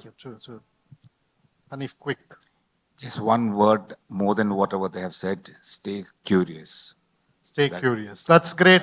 So thanks for the entire panelists for bringing up different views on this. Okay. So delighted to be with you all. Thank you. Thank you so much for the insightful session. I would like to call upon Geeta ma'am, from manager of ELCOT, to felicitate all the panelists and the moderator. Can we give a huge round of applause for her? First, we'd like to give away a small token of love for Ganesh, our moderator for this session.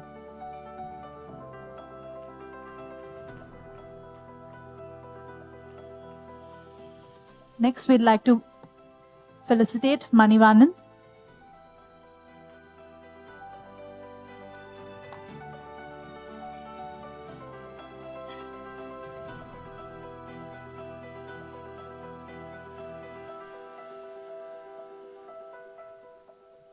Next, we have Hanif Mohammed.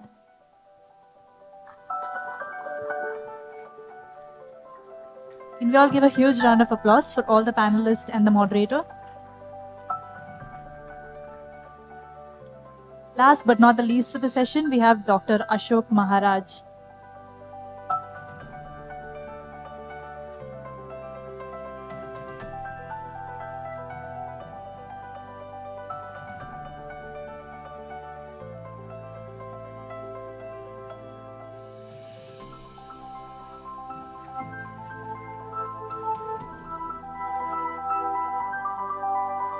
Thank you so much once again for this wonderful session.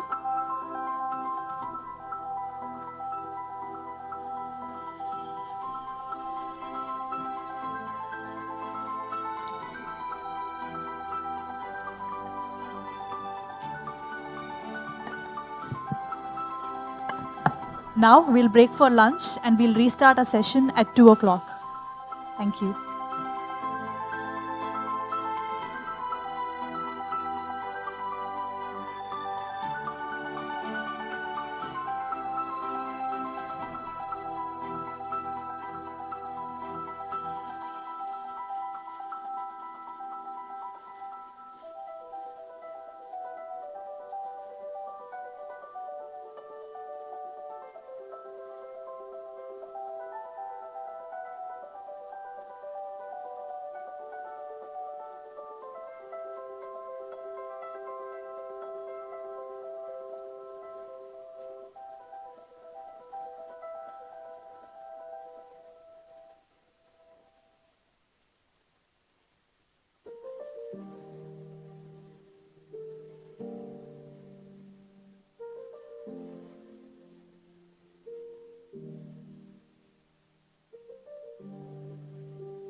Umagine TN.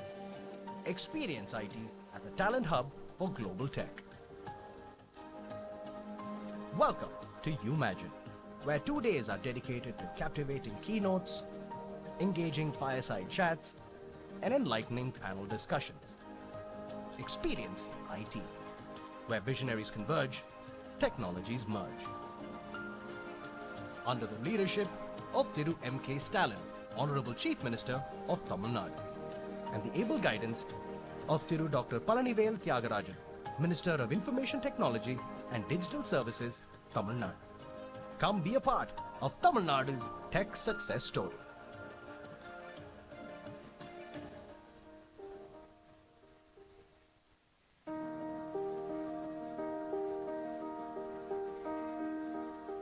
Welcome to Tamil Nadu, where culture, heritage, and economic dynamism converge. Here, your vision meets reality. Explore a world of limitless opportunities. Tamil Nadu boasts an unmatched pool of skilled and educated talent, ready to drive your business forward. Innovation is the heartbeat of Tamil Nadu.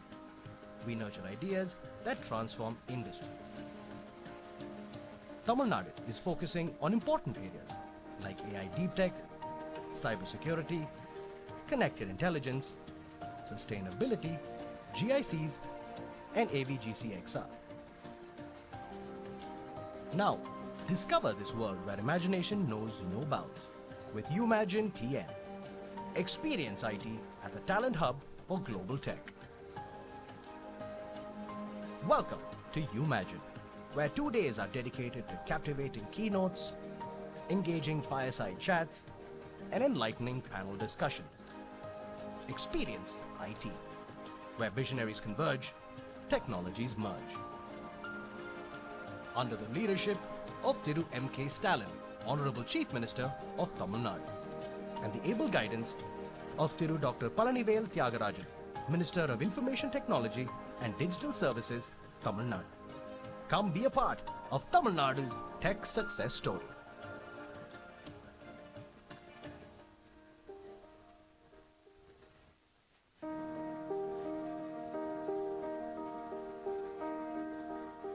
Welcome to Tamil Nadu, where culture, heritage, and economic dynamism converge. Here, your vision meets reality. Explore a world of limitless opportunities. Tamil Nadu boasts an unmatched pool of skilled and educated talent, ready to drive your business forward. Innovation is the heartbeat of Tamil Nadu. We nurture ideas that transform industries. Tamil Nadu is focusing on important areas like AI deep tech, cybersecurity, connected intelligence, sustainability, GICs, and AVGCXR. Now, discover this world where imagination knows no bounds with Umagine TN. Experience IT at the talent hub for global tech. Welcome to Umagine, where 2 days are dedicated to captivating keynotes, engaging fireside chats, and enlightening panel discussions. Experience IT, where visionaries converge, technologies merge. Under the leadership of Thiru M.K. Stalin, Honorable Chief Minister of Tamil Nadu, and the able guidance of Thiru Dr. Palanivel Thiagarajan, Minister of Information Technology and Digital Services, Tamil Nadu. Come be a part of Tamil Nadu's tech success story.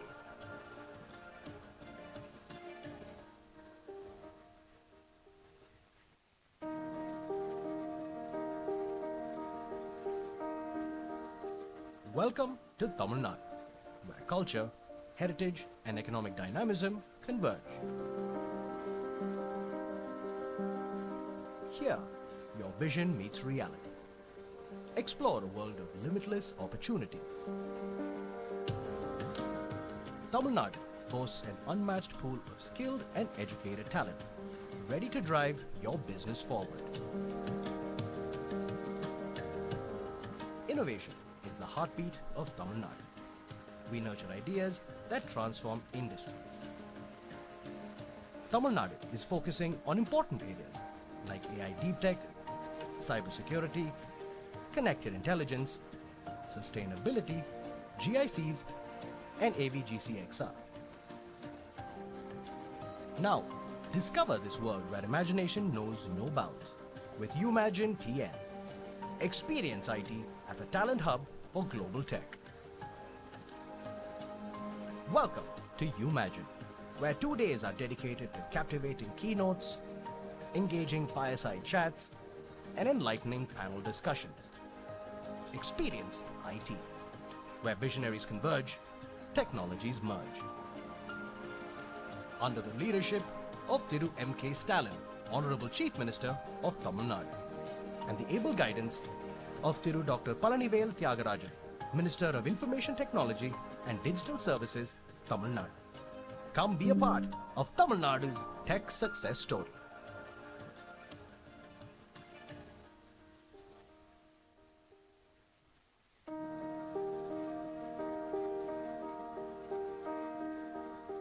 Welcome to Tamil Nadu, where culture, heritage, and economic dynamism converge.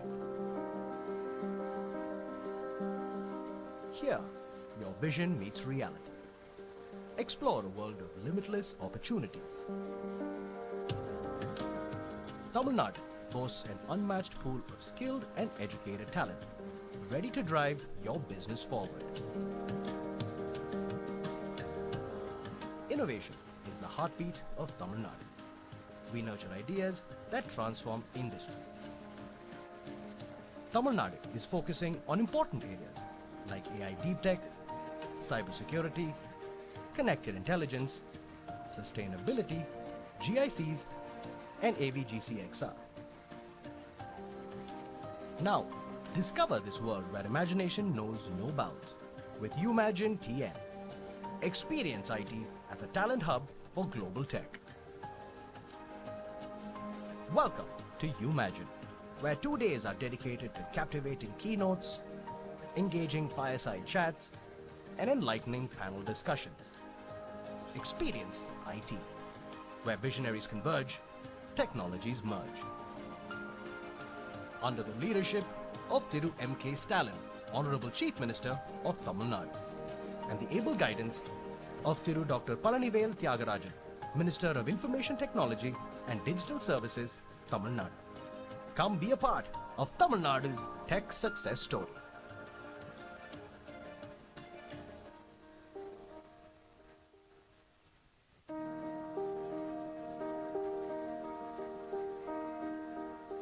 Welcome to Tamil Nadu, where culture, heritage, and economic dynamism converge. Here, your vision meets reality. Explore a world of limitless opportunities. Tamil Nadu boasts an unmatched pool of skilled and educated talent, ready to drive your business forward. Innovation is the heartbeat of Tamil Nadu. We nurture ideas that transform industries. Tamil Nadu is focusing on important areas like AI deep tech, cybersecurity, connected intelligence, sustainability, GICs, and AVGCXR. Now, discover this world where imagination knows no bounds with Umagine TN. Experience IT at the talent hub for global tech. Welcome to Umagine, where 2 days are dedicated to captivating keynotes, engaging fireside chats, and enlightening panel discussions. Experience IT, where visionaries converge, technologies merge. Under the leadership of Thiru M.K. Stalin, Honorable Chief Minister of Tamil Nadu, and the able guidance of Thiru Dr. Palanivel Thiagarajan, Minister of Information Technology and Digital Services, Tamil Nadu. Come be a part of Tamil Nadu's tech success story.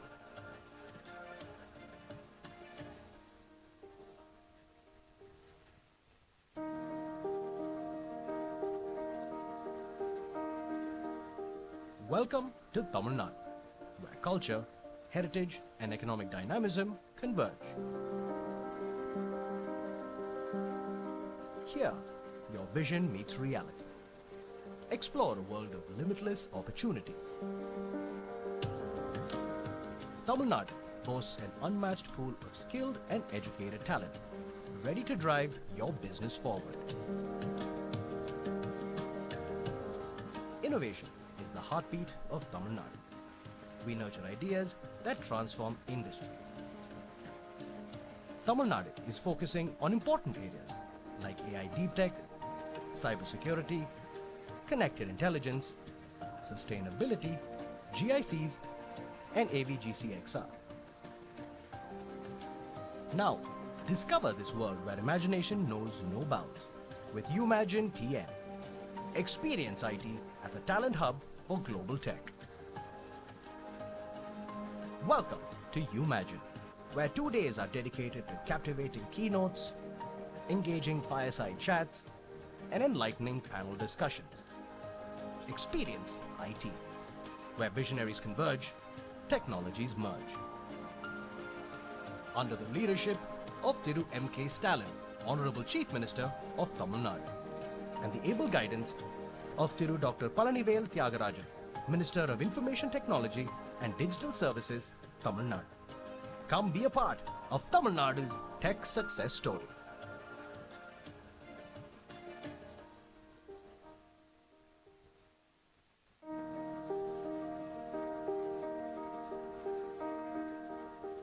Welcome to Tamil Nadu, where culture, heritage, and economic dynamism converge. Here, your vision meets reality. Explore a world of limitless opportunities. Tamil Nadu boasts an unmatched pool of skilled and educated talent, ready to drive your business forward. Innovation is the heartbeat of Tamil Nadu. We nurture ideas that transform industries. Tamil Nadu is focusing on important areas like AI deep tech, cybersecurity, connected intelligence, sustainability, GICs, and AVGCXR.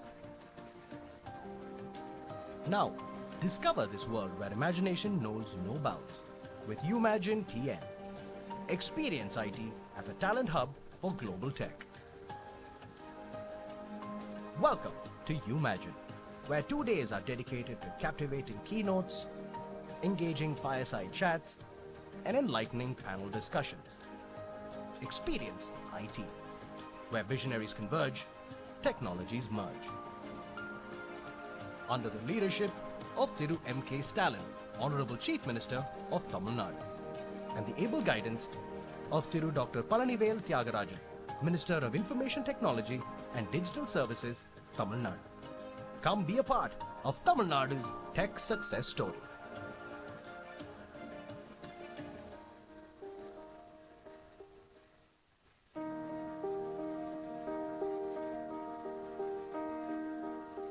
Welcome to Tamil Nadu, where culture, heritage, and economic dynamism converge.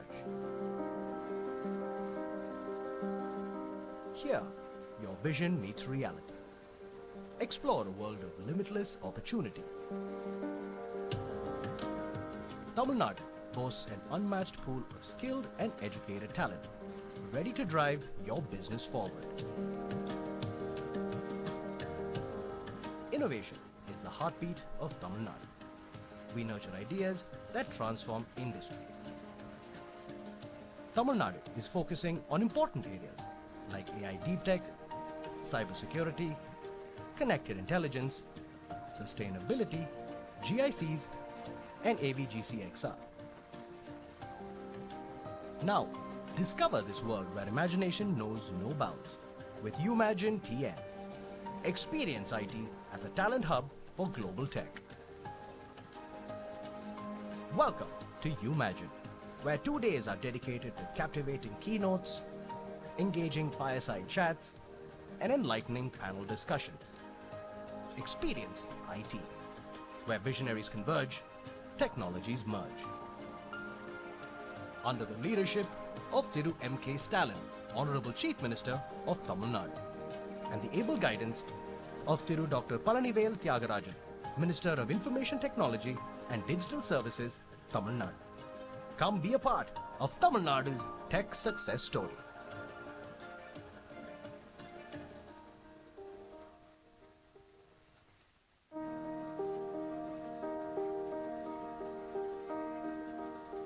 Welcome to Tamil Nadu, where culture, heritage and economic dynamism converge. Here, your vision meets reality. Explore a world of limitless opportunities. Tamil Nadu boasts an unmatched pool of skilled and educated talent, ready to drive your business forward. Innovation is the heartbeat of Tamil Nadu. We nurture ideas that transform industries. Tamil Nadu is focusing on important areas like AI deep tech, cybersecurity, connected intelligence, sustainability, GICs, and AVGCXR. Now, discover this world where imagination knows no bounds with Umagine TN. Experience IT as a talent hub for global tech. Welcome to Umagine, where 2 days are dedicated to captivating keynotes, engaging fireside chats, and enlightening panel discussions. Experience IT, where visionaries converge, technologies merge. Under the leadership of Thiru M.K. Stalin, Honorable Chief Minister of Tamil Nadu, and the able guidance of Thiru Dr. Palanivel Thiagarajan, Minister of Information Technology and Digital Services, Tamil Nadu. Come be a part of Tamil Nadu's tech success story.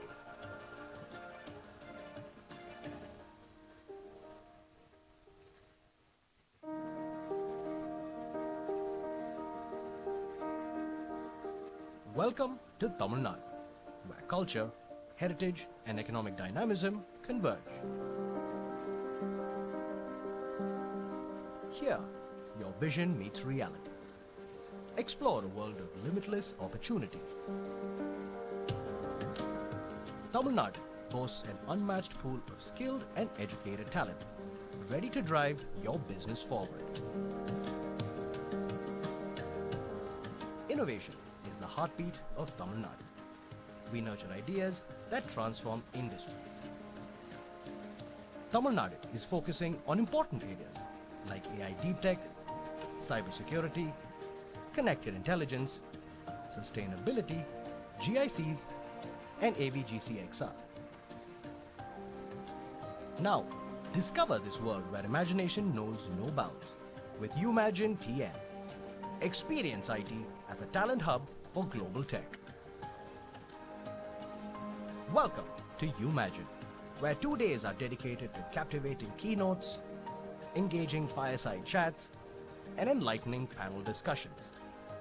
Experience IT, where visionaries converge, technologies merge. Under the leadership of Thiru M.K. Stalin, Honorable Chief Minister of Tamil Nadu, and the able guidance of Thiru Dr. Palanivel Thiagarajan, Minister of Information Technology and Digital Services, Tamil Nadu. Come be a part of Tamil Nadu's tech success story.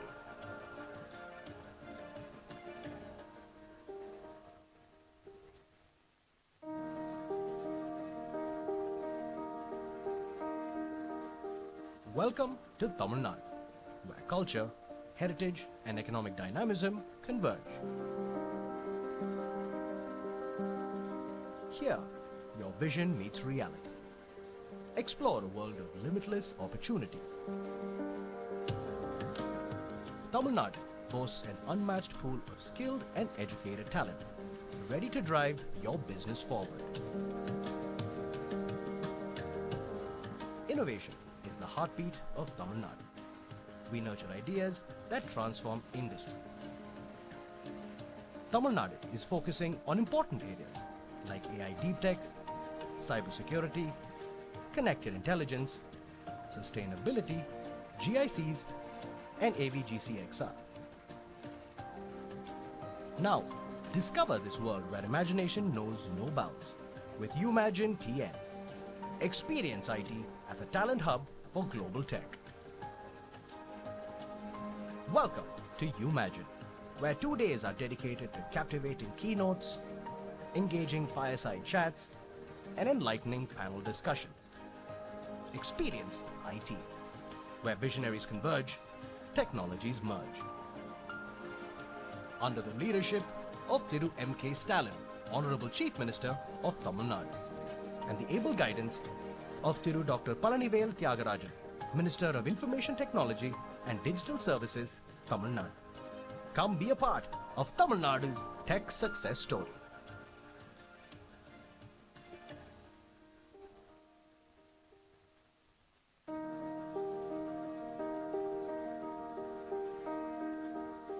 Welcome to Tamil Nadu, where culture, heritage, and economic dynamism converge.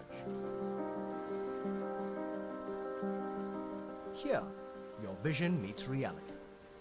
Explore a world of limitless opportunities. Tamil Nadu boasts an unmatched pool of skilled and educated talent, ready to drive your business forward.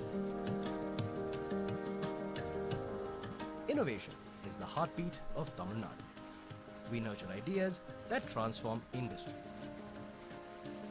Tamil Nadu is focusing on important areas like AI deep tech, cybersecurity, connected intelligence, sustainability, GICs, and AVGCXR. Now, discover this world where imagination knows no bounds with Umagine TN. Experience IT at the talent hub for global tech.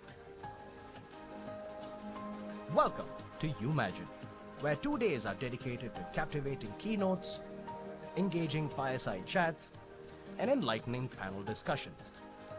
Experience IT, where visionaries converge, technologies merge. Under the leadership of Thiru M.K. Stalin, Honorable Chief Minister of Tamil Nadu, and the able guidance of Thiru Dr. Palanivel Thiagarajan, Minister of Information Technology and Digital Services, Tamil Nadu. Come be a part of Tamil Nadu's tech success story.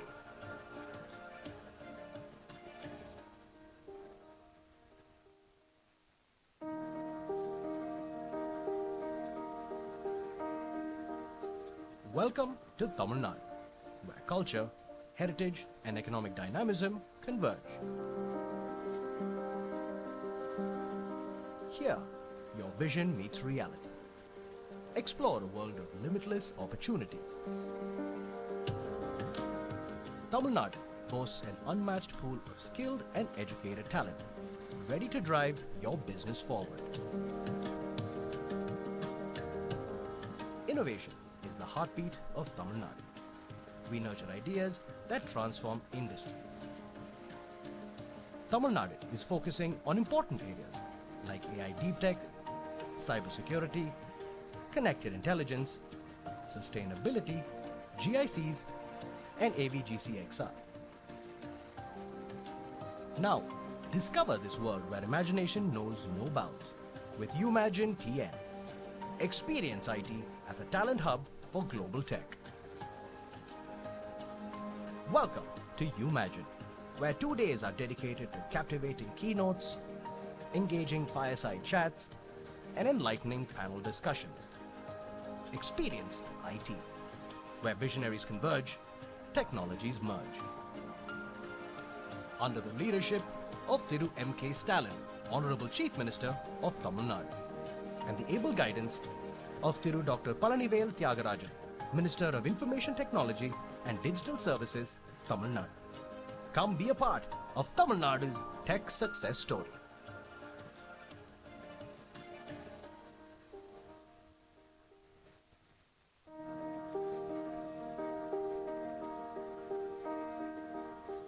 Welcome to Tamil Nadu, where culture, heritage, and economic dynamism converge. Here, your vision meets reality. Explore a world of limitless opportunities. Tamil Nadu boasts an unmatched pool of skilled and educated talent, ready to drive your business forward. Innovation is the heartbeat of Tamil Nadu. We nurture ideas that transform industries. Tamil Nadu is focusing on important areas like AI deep tech, cybersecurity, connected intelligence, sustainability, GICs, and AVGCXR. Now, discover this world where imagination knows no bounds with Umagine TN. Experience IT at the Talent Hub for Global Tech. Welcome to Umagine, where 2 days are dedicated to captivating keynotes, engaging fireside chats, and enlightening panel discussions. Experience IT, where visionaries converge, technologies merge. Under the leadership of Thiru M.K. Stalin, Honorable Chief Minister of Tamil Nadu, and the able guidance of Thiru Dr. Palanivel Thiagarajan, Minister of Information Technology and Digital Services, Tamil Nadu. Come be a part of Tamil Nadu's tech success story.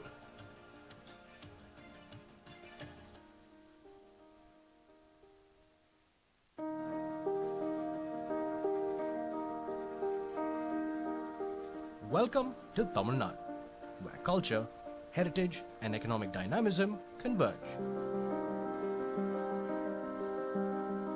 Here, your vision meets reality. Explore a world of limitless opportunities. Tamil Nadu boasts an unmatched pool of skilled and educated talent, ready to drive your business forward. Innovation is the heartbeat of Tamil Nadu. We nurture ideas that transform industries. Tamil Nadu is focusing on important areas like AI deep tech, cybersecurity, connected intelligence, sustainability, GICs, and AVGCXR. Now, discover this world where imagination knows no bounds with Umagine TN. Experience IT at the Talent Hub for Global Tech. Welcome to Umagine, where 2 days are dedicated to captivating keynotes, engaging fireside chats, and enlightening panel discussions. Experience IT, where visionaries converge, technologies merge. Under the leadership of Thiru M.K. Stalin, Honorable Chief Minister of Tamil Nadu, and the able guidance of Thiru Dr. Palanivel Thiagarajan, Minister of Information Technology and Digital Services, Tamil Nadu. Come be a part of Tamil Nadu's tech success story.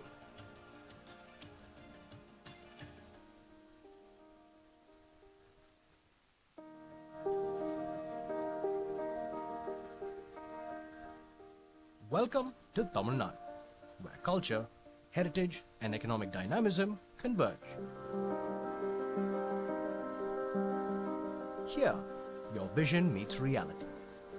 Explore a world of limitless opportunities. Tamil Nadu boasts an unmatched pool of skilled and educated talent, ready to drive your business forward. Innovation is the heartbeat of Tamil Nadu. We nurture ideas that transform industries. Tamil Nadu is focusing on important areas like AI deep tech, cybersecurity, connected intelligence, sustainability, GICs, and AVGCXR. Now, discover this world where imagination knows with Umagine TN. Experience IT at the Talent Hub for Global Tech. Welcome to Umagine, where 2 days are dedicated to captivating keynotes, engaging fireside chats, and enlightening panel discussions. Experience IT, where visionaries converge, technologies merge. Under the leadership of Thiru M.K. Stalin, Honorable Chief Minister of Tamil Nadu, and the able guidance of Thiru Dr. Palanivel Thiagarajan, Minister of Information Technology and Digital Services, Tamil Nadu. Come be a part of Tamil Nadu's tech success story.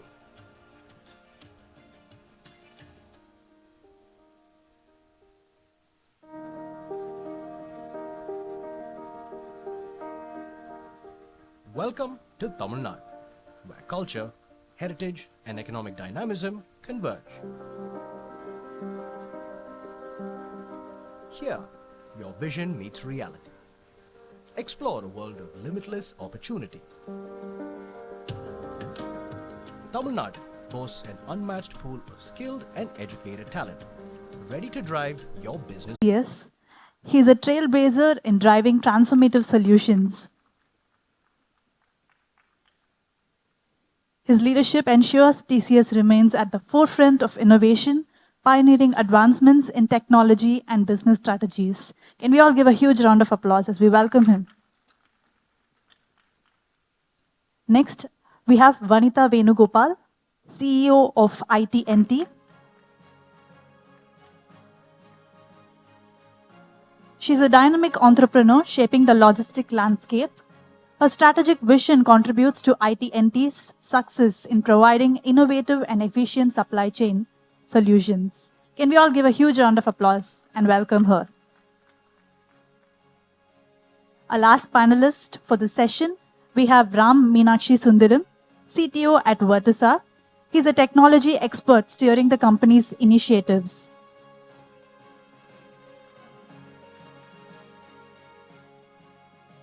His leadership underscores Vertusa's commitment to cutting-edge IT solutions and digital transformations. Can we all give a huge round of applause and welcome him?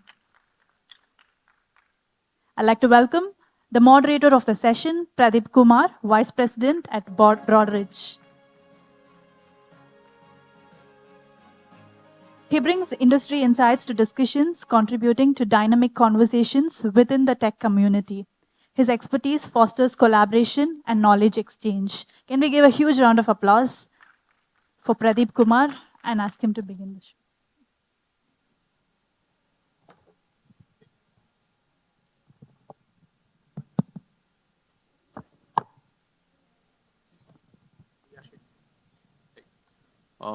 Welcome everyone to the session, and welcome to the speakers as well. Happy to be here.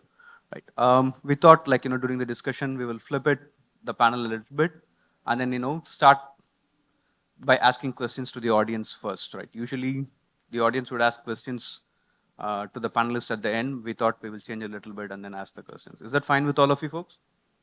Yeah. So, quick show of hands, right? Like, how many think that you understand what deep tech means, what ecosystem means, and what deep tech ecosystem means? Okay. We see a good number of hands going around. Anyone want to say something about, hey, what they mean by deep tech ecosystem and deep tech ecosystem? Three different things, right? Like deep tech ecosystem, deep tech ecosystems. Will it be possible to give the mics around? If anybody wants to. Yeah, I can give a try, right? So yeah, please. Deep tech is something like deeply rooted in science and mathematics, I would say. Okay. That's fields that is emerging from those science background, like probably STEM, that we call probably deep tech, right? Associated with technology as well, like computer science. So ecosystem is about bringing all different stakeholders, right? Like startups, academia, right, and government, all different partners coming together and playing a role in taking the deep tech forward, right? So I missed the last one. What was the third one? The deep tech ecosystem. Okay, and probably that's pretty much the if they come together for the sake of deep tech, then it becomes deep tech ecosystem. All right. Good one. Please give me a round of applause, please. Yeah. Anyone else wants to give it a try? Yeah, I think it requires a good amount of mix of both basic research and applied research. Yeah. And an extended period of work. It's not going to happen in a year or two. And also with some deep commitment in terms of nurturing and funding. Yeah. So, any one last thing, or we come back to the panelists? Anyone from the last, you want to give it a shot, or we will just go ahead with it? Okay. We'll kind of go ahead with it, right? So, both of them said it right, and then pretty nice as well. But to add more context to it, the deep tech requires a lot more effort, right? And it predominantly goes back to the fundamental research and involves huge investment efforts upfront, and predominantly it has a more technological risk than the market risk, right?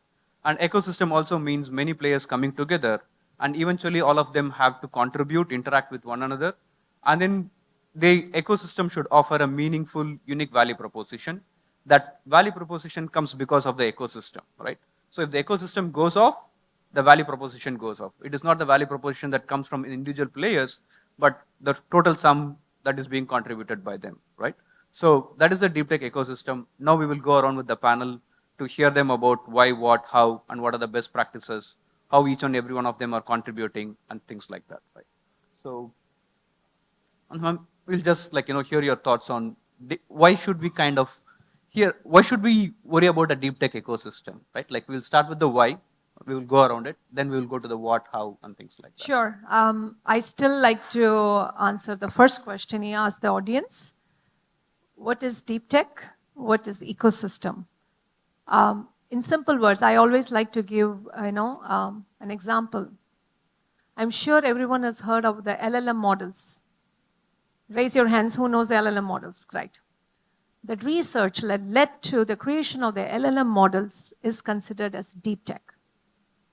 The ecosystem, players or the people like the ChatGPT and the others who are using these models to create an ecosystem of players who can actually use the deep tech technology. It's a very, very fine, line, but these new age things are what is deep tech. So to answer Pradeep's question, he asked why are we, did you say why we are worrying about having a deep? Why it is very important? Because there is no worry about it. Deep tech has suddenly caught the eye of the audience as well as many people in the world. A lot of deep tech work has been happening in the global arena for the longest time. But due to the startup ecosystem's boom in the last few years, in India particularly, with the policies that were tickled from the center 5 years ago, we suddenly see the ecosystem talking boldly about these things. So that there are different types of ecosystems, right? There are social impact startup ecosystems, there's emerging tech, and there is deep tech. Deep techs are ecosystems that is very important to bring innovative innovations within the startup space, right? So why it is important? If India wants to be the, bring in the next Intels of the world or the next Googles of the world, then we need to encourage as well as nurture our researchers to collaborate with industries so that we can bring in these products. So that's my take with the government hat. Again, as you know, I drive the nodal office within the IT department for deep tech and emerging tech startups within Tamil Nadu. So I think that's extremely important for us to, kind of grab a place in the global ecosystem in the space. Thanks. Right? Yeah. So just to answer the question on why deep tech.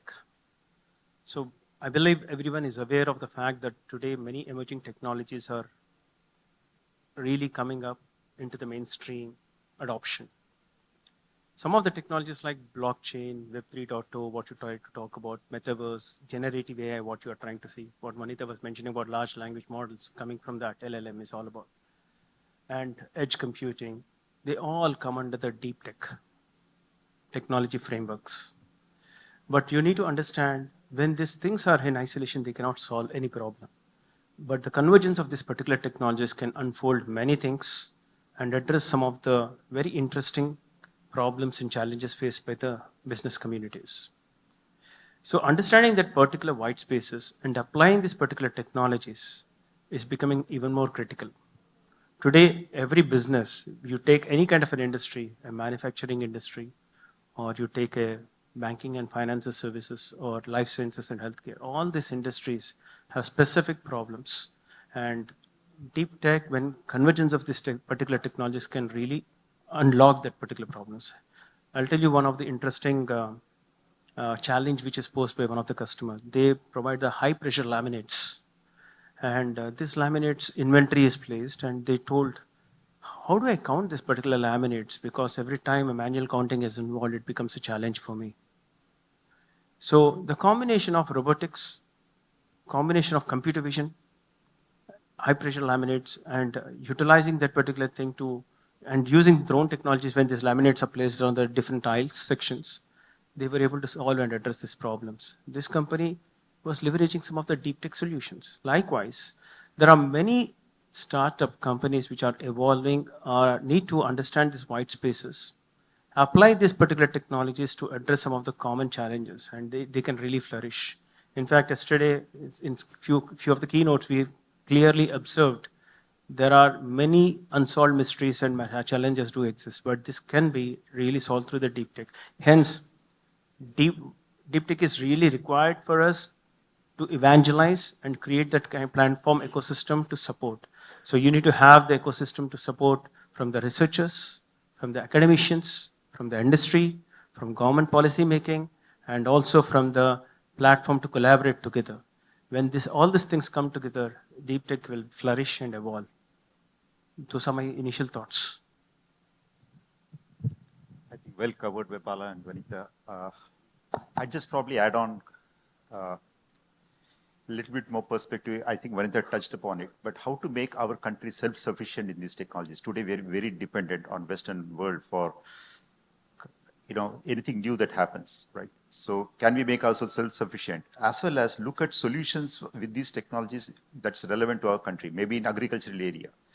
Agriculture is a big, driver for our country. How do we help our farmers actually leverage some of the technologies in a more efficient fashion? Or even space tech, right? We have made so deep advances in space tech, and the entire space arena and others are something which is eminently, led through deep tech in various aspects, right? And so I strongly believe for our country to be self-sufficient in these areas, we need to nurture these organizations as well as provide support through an ecosystem that enables these organizations to be successful. Just to add on to the points that my co-panelists made. So, so what I hear is, one, the technologies are much more challenging and much more complex. And it is also much more important for the growth and development of the country, and then to move forward to the next level, right? And a lot of different stakeholders have to come together or converge together, right? So I'm like, to go back to you, right? Like, you said some very interesting and nice things. Would it be possible for you to talk a little bit more about what are the steps that, the government is taking to encourage and nurture this ecosystem, considering the challenges and complexities? Sure. The deep tech ecosystem is nurtured as one of the initiative was to set up this technology hub within the IT department, which is a very nascent organization. It was inaugurated only May 17, 2023. So the startup ecosystem was first nurtured a year and a half before, and then skilling program called Nan Mudalvan. I'm sure a lot of you have heard it was CM's flagship program to introduce emerging tech courses into the core curriculum of our university students so that we have a strong skill base was done. And exactly 7 months later, this innovation hub was set up right in the heart of Anna University, the most prestigious government-run institution, as you all know, which has around 483 colleges under its umbrella, headquartered in Chennai, Guindy campus, of course. So where the IT&T hub or the Innovation Technology Hub of Tamil Nadu is located is right in the heart of Anna University in the prestigious C.V. Raman block. So they have given us 30,000 square feet to set up this hub. Currently, the labs are being set up, but the key thing is it has been set up as a Section 8 foundation, IT&T foundation. That means it's not profit making. It is a nodal agency for startups to come, use our space. We help them to, have launchpad into the global arena. We recently took a delegation to Western Australia during the Tech Fest, and half of it was paid by the government, by the way, for the startups who got evaluated by an external technical committee and, cleared to come along. And they got some orders there because the products were something that was very well received in the Australian ecosystem. So the government is taking very thoughtful steps towards slowly creating this ecosystem. And in the next 1 year, you would see huge investor communities knocking on our doors, because we have at least 117 startups in my database in the last 2 to 3 months. I've just taken charge in the 3 months ago, who want to, go through a pitch fest. They want to go through a boot camp. They want to go through an acceleration programs so that they can commercialize their ideas. So these are all steps being taken by the government of Tamil Nadu, free of cost. That means if somebody comes to IT&T Hub and says, can we incubate here and can you give me a co-working space, we are giving it free of charge for the first 7 to 8 months. And nowhere heard in anywhere in India where a co-working space in such a prime locality is given. This is just to make sure the startups who are already bootstrapped and they want to do it, are penny pinching on things. Let's just focus on the idea and the creativity. Let the government worry about how we can help them, without putting a strain on their pockets. So many steps are being taken, lot more can be taken, but these are the things that are happening. So I would rather talk about what has happened than what will happen. So everybody is welcome to come and take a look at the IT&T Hub, which is in Anna University. Thanks a lot. Like a lot of ground were covered in terms of that, right? Like, at least we will park the market access and the investor part a little later. But there was also a much more focus in terms of the talent, right? So Ram and Bala, maybe you can start first. What is it that you expect from the talent perspective? From the industry, what is that you think the academia and what do you see in the market in terms of the talent, more in the context to make this ecosystem better in terms of the deep tech?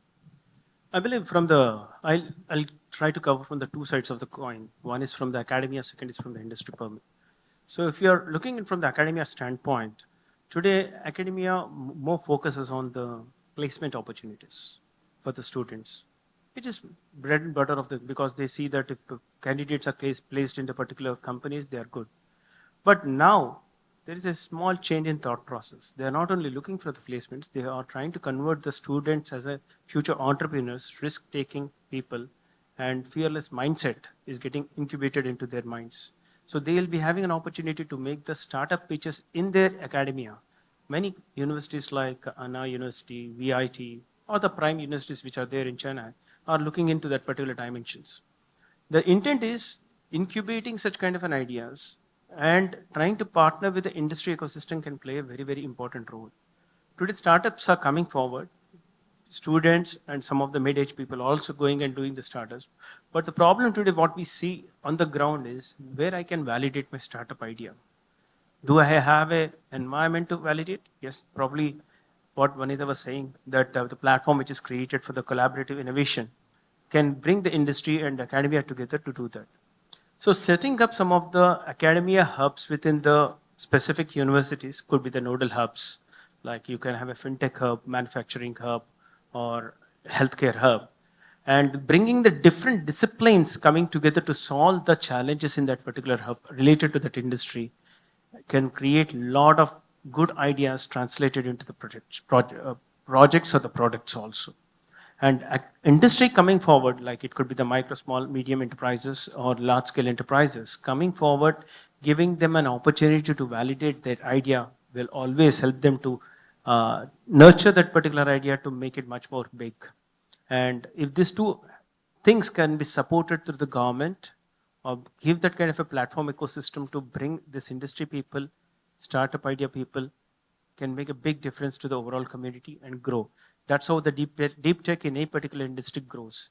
And I would say that if you really look at some of the strong deep tech hubs in Silicon Valley or Tel Aviv in Israel or Boston, or if you try to talk about in Chennai, Beijing, and Bangalore and Hyderabad, they are trying to create such kind of a frameworks, and similar kind of a frameworks can be replicated with a strong themes around it. If you're trying to take about Israel, Tel Aviv, it's more about cybersecurity. They have a huge amount of talent pool which has been groomed under the cybersecurity. So you see a lot of startups there come in that direction. And if you try to take Silicon Valley, the focus is more on the emerging tech space. And likewise, every particular deep tech hubs which are created in the different cities are focused on based on the themes, and it makes huge difference how they can sustain that initiatives and drive that initiatives. Academia and industry need to shake hands together and drive it forward. And obviously, it need to be supported through the venture capitalists who will be able to see the idea flourish, and they'll be able to invest forward. So all these three players are important, definitely governed through the government policies. Okay, fantastic point, Bala. I'll just probably, I think just to develop talent, I think that's a key thing in terms of how do we nurture and develop talent, and what's the role of an industry, as you rightly put, working closely with the universities in the academic ecosystem to make sure that the talent is actually groomed to be, one is to be an entrepreneur, but even if somebody sets up a shop and they require, let's say, a good, strong cybersecurity specialist or somebody who understands deep tech ecosystem, the current curriculum many times doesn't lead into that. It's a bit of a jack of all trades, right?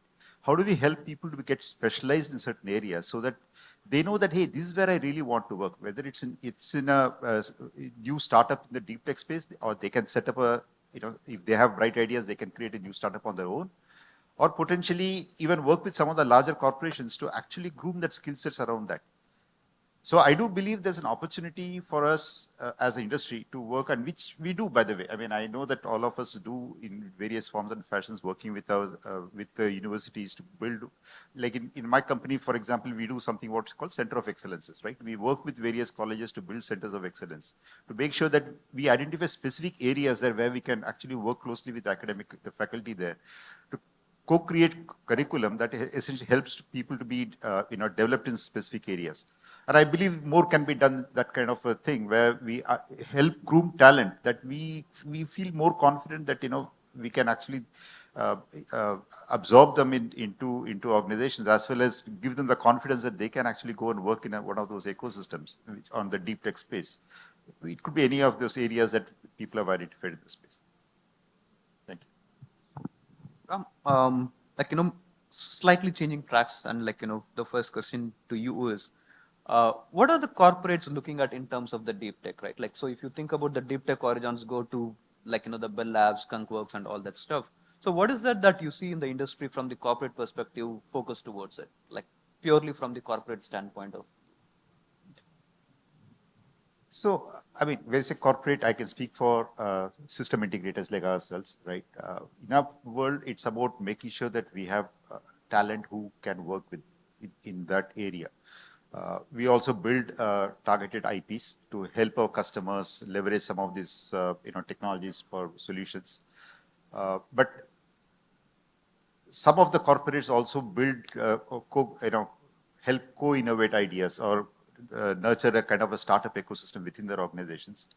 But I won't say that it's being done universally by all the organizations. So that would be another way to say, can corporates kind of create a small internal venture capital kind of a framework by which they can support somebody coming with an idea around deep tech, okay, and provide that framework and opportunity so that they can actually try out new ideas and then help them take it to market. But corporates, by and large, either build capacity to build IPs, build frameworks, solutions that we can take to market.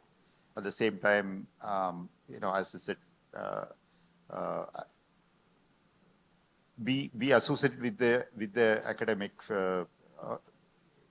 organizations to co-create the talent. Bala, you want to add anything?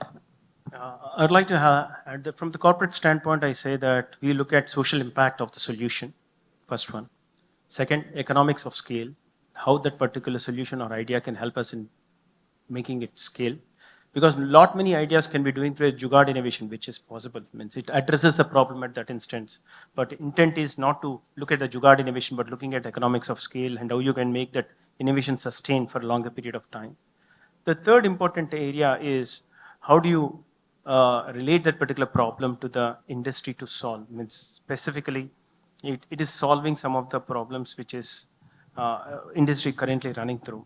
So anything which is falling into these three paradigms can really make a big difference for short picking. In fact, we at TCS normally try to listen to a lot of startup ideas. In fact, last 6 months ago, we had listened to around 110 startup ideas which were coming in.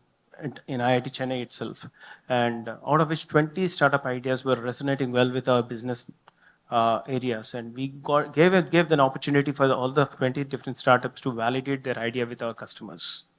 It's a kind of a platform we create internally to provide that ability to go prototype, see the fitment of it, and see the opportunity where you can really address the need. And if that works out in their favor, they have an opportunity in hand to take it forward. So every industry need to come forward to look from that paradigm and seed and fund that particular idea to scale.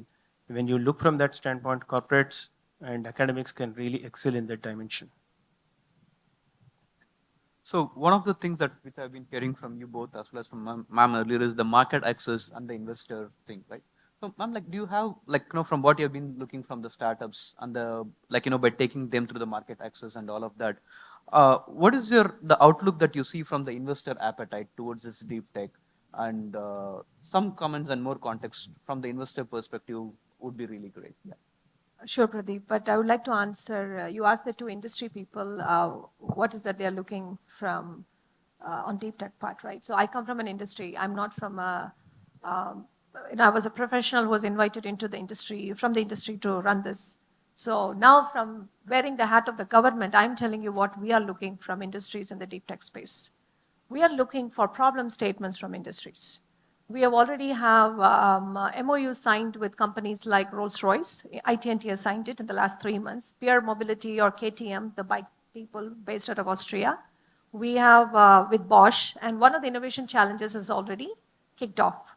So what happens is the industry tells us these are the problem statements that we have that we feel that the startups can solve. So we are the database or the one-stop shop for startup ecosystem players in all of Tamil Nadu. So we are able to mobilize the right startups with your industry statements. We kind of throw it out as challenges to them. You call it as hackathons or you call it as innovation challenges. These startups come in, they take it, and then the solutions that are given, it doesn't go all the way to the MVP stage or a prototype stage, but it's just the concept, the ideation part is done by these startups, and then a team of industry experts from the company that is running the challenge with us, as well as experts from the other ecosystem come and evaluate this. That is the first step. I think we talked about it, like, who is going to validate my idea? Does it make sense? So this becomes a much more closer fit to a marriage between a startup and the deep tech space from an industry. Because TCS will have a unique need of what problem statements that they have, that they are getting from the customer base. I don't have the bandwidth to go work with their customers to find out what is their problems. Similarly, I will not have, the bandwidth to go work with, Bosch's customer base or something. So the industries can come, collaborate with hubs like us, and give us the problem statements so that we can run these hackathons, innovation challenges on a collaborative manner. And there are different frameworks that we use that we can do it. So that's a very, closer economics of scale and return on investment and a more of a win-win situation. And the second question was what, Pradeep? Like, what is the outlook in terms of the investors? Investors. Okay. And, okay. So one of the things that I found when I came and did a gap analysis when I joined the team 3 months ago under our Palanivel Tyagarajan sir was, what is it that is missing, right? So that everybody talks about Tamil Nadu's ecosystem is vibrant. In the last 2 years, we have done a fantastic job. Is it all about DPIIT registrations? Then what happens to the rest of the life story of the startup, right? Where are we that we are taking these startups and nurturing it so that we can see them, moving from one trench to the next trench to the third trench? When can we call ourselves the, like I'm sure I'm very proud of IITM Research Park, but it also pains me at my heart that I'm right across it, maybe like 100 feet away, and we are just talking about it. When are we going to be that, right? When can I proudly say, like Ashok Jhunjhunwala is a dear friend of mine as well as my mentor. When can I proudly say, like, oh, you know what, just like the way he brags about, I have a 40,000 crore evaluation. When am I going to say that, hey, Tamil Nadu government's hub is having this evaluation, right? So we need to very carefully work. So we have a bunch of investors who are, actually we had around 120 one-on-one investor connect that happened in the arena as of 2 p.m. today. I just got the stats from the team.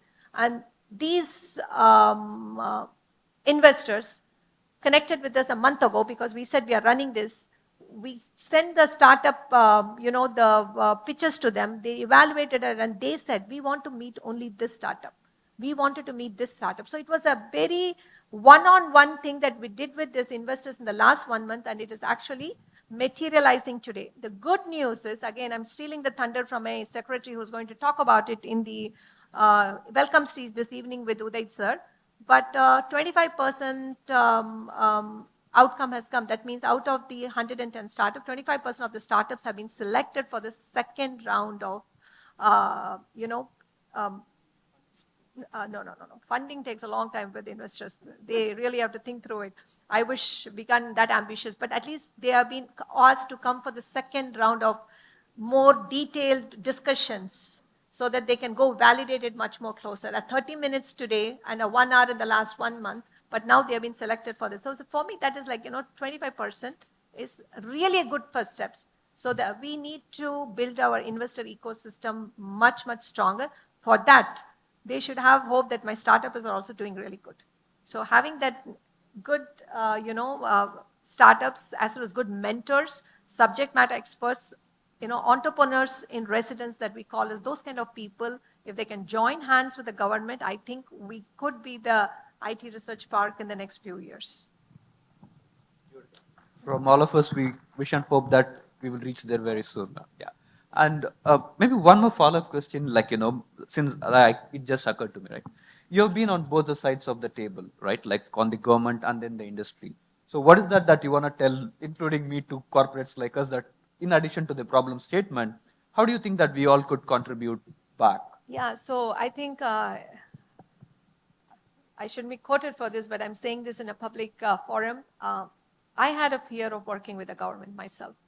We corporates, and having lived in the US for 22 years, worked in a completely, Western corporate world, and moving to India 5 years ago, the fear of, government, we don't want to deal with that. I think I have completely changed my opinion after working with the government for the last 2 years. The bureaucracy is fantastic at the top, and we have been given the complete freedom to go and implement new ideas. For example, when I was selected or when I was requested to become the Chief Strategic Officer to create the blueprint for the non-Mudalvan program, what that required was changing the curriculum of Anna University, which is, I am from Anna University, by the way. 25 years in the Anna University curriculum maatha sonnanga. That means every semester there will be a non-Mudalvan program that a student has to take before they can graduate out of engineering. Similarly in arts and science. That required moving mountains at the syndicate to make that happen. But with the support of the senior bureaucrats as well as the CM sir, it was done like this. So the support the government is giving to professionals like us who are coming with the right solution that they see is scalable. So non-Mudalvan right now are 21 lakh students who are already trained. And what has happened is this has increased the placement rates because we went and talked to the industry roundtables. EV industry set pandrona, we need students who knows about EV. Otherwise, we are training students for the next 6 months to 1 year. By the time they are trained, they want to go to the next job.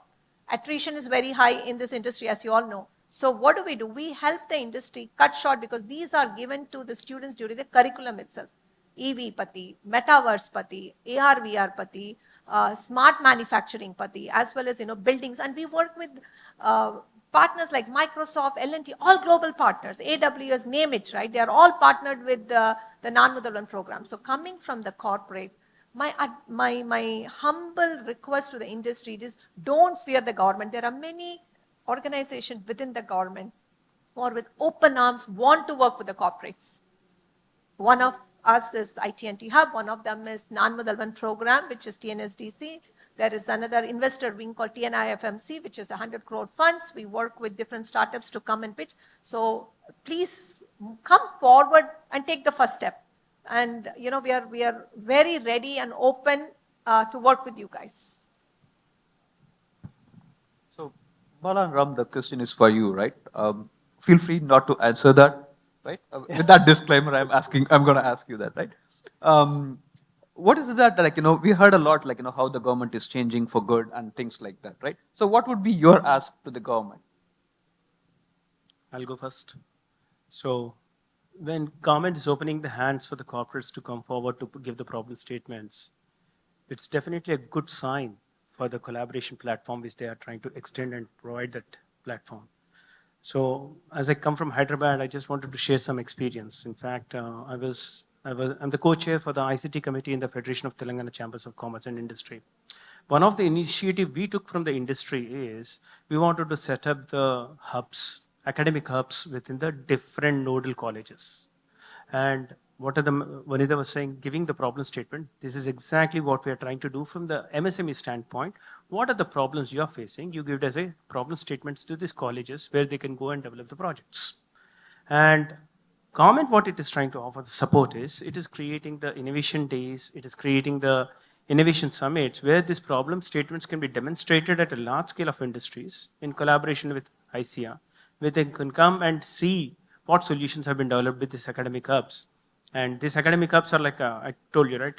It does not target only the computer science department. It targets mechanical engineering, civil engineering, other disciplines also. When we talk about deep tech, it doesn't mean that it's only the computer science plays a role. Definitely other disciplines also plays a very important role in solving one of the problem. If you typically take any kind of a robotics not only has computer science discipline, but manufacturing, electronics, all play an important role in building that robots. And we were successful in demonstrating that overall excellence and taking it forward. And from the corporate, definitely that extension of support is there. But beyond that, corporates are ready to invest their associates as a mentors and coaches. So what do we see mentors and coaches? Every startup requires a mentorship. A startup without a mentor will never be successful. Every startup requires a coach who will be able to guide them to that entire path of validation, market access, and also look from the standpoint of how do you scale that particular startup idea. So coach and mentor are the two important roles where corporates can extend as part of the government policies. When that get injected into this, I believe this can scale and meet the objectives what government is trying to envision. Very, very well spoken, Bala. So my personal take is this. I mean, I'm really glad that the government is coming forward with a lot of new initiatives. And the way we would like to certainly join hands to make sure that we support the platform in whichever fashion, right? Coaching, mentoring, validation of ideas, testing out some of the prototypes with our customer ecosystem, as Vanita rightly pointed out, bringing some of the problem statements from the industry back to the startup ecosystem. So the problems can be, the solution they're building is far more fine-tuned to what really the market requires, right? All of this is something that as an industry, I think we are more than happy to join hands with the government to support this initiative, because all of us are vested with overall success of what the government is trying to do. How to nurture a deep tech startup ecosystem that will make it, make the state and make the entire country actually far more vibrant in this space. And we are committed to that and happy to support that initiative. So we were supposed to close by 3, right? So what I hear from all of us is from the panelists is the most important thing is sustainable talent development, right? And then a very strong collaboration between all the stakeholders, right? And the collaboration and the sustainable talent development, so that things could go more forward is the takeaway message. And I think we might have some time for questions from the audience. Yeah. Take the mic over.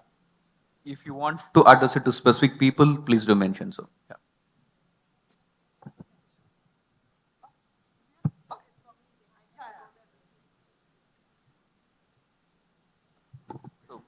More questions, please. Yeah, we have time.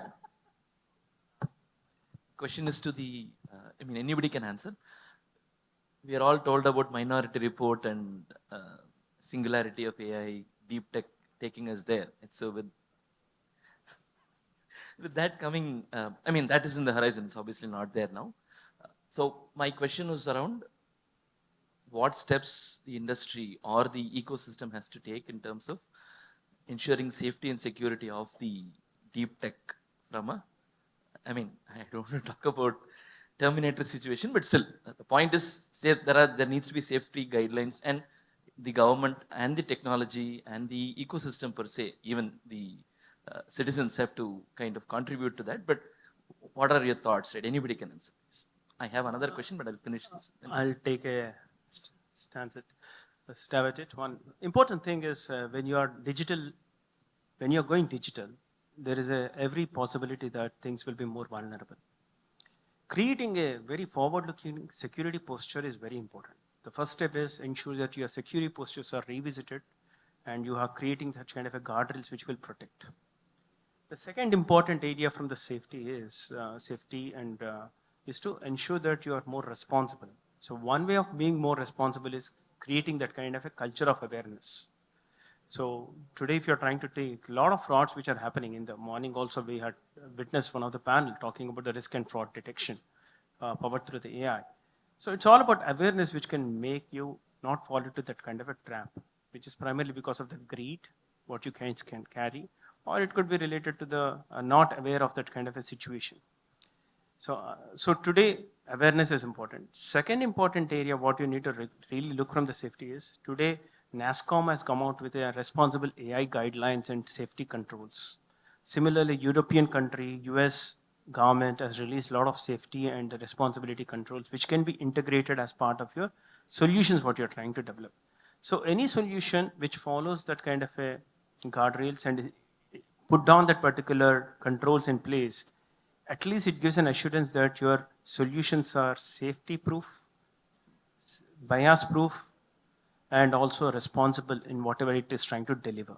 So that is from the startup or corporate standpoint we need to apply, but from the citizen-centric standpoint, we need to build that awareness. When these two converge, I believe we will be building the ecosystem of solutions or products which will be much more responsible to serve the nation.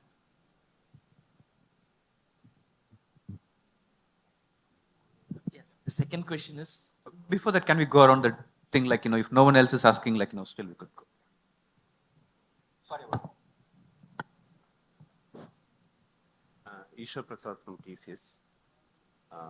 So I would like to ask the question about the quantum strategy about Tamil Nadu government, because last you imagine I worked with Western Australia chief scientist Peter, and we started working with the Australian government, and we have given the letter of support to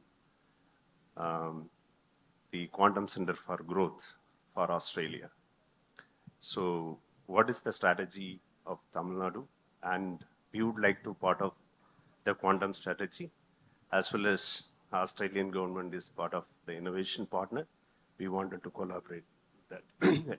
Around 18.5 million, then another 40.2 million funds already available in a global perspective.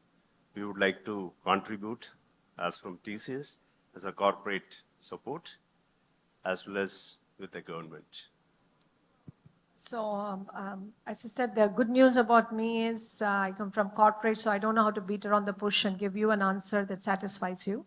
The strategy for quantum right now is not completely vetted out with the government. Yes, do we have that as one of the things that we should be moving towards? And IT&T Hub already has MOUs with different precincts of Western Australia, like, with the Wandish and the DNA Zoo, etc.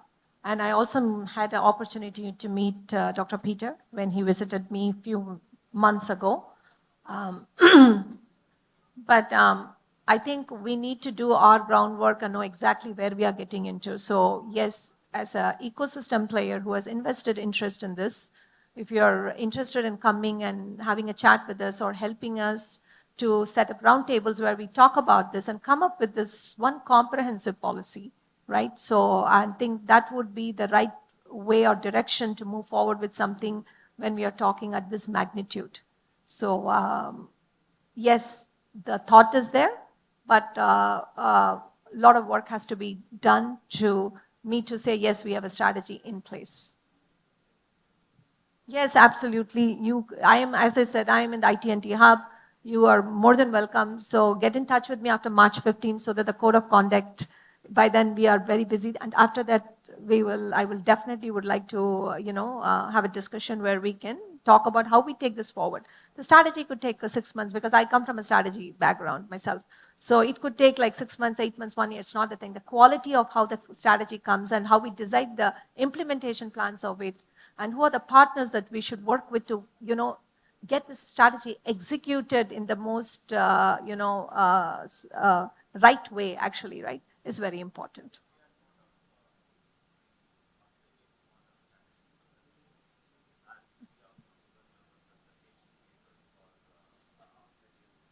Quantum strategy, and followed by, after the quantum strategy has been established, we had a detailed discussion around the 3 roundtable from the different part of the world that all quantum experts will join and finalized. Then only they have gone for the critical program challenges in quantum, as well as they would like to create a quantum center of excellence for the Australia, especially in mining, transportation, and the quantum communication. These are all the 7 areas they are in. So that's what we would like to contribute in the Tamil Nadu quantum strategy. I would take you with open arms for this because we don't have the right expertise. I know IIT Research Park has doing some work on quantum. Yes. And there is some ticklers happening in Anna University, but not at the magnitude the way you're talking. Yes.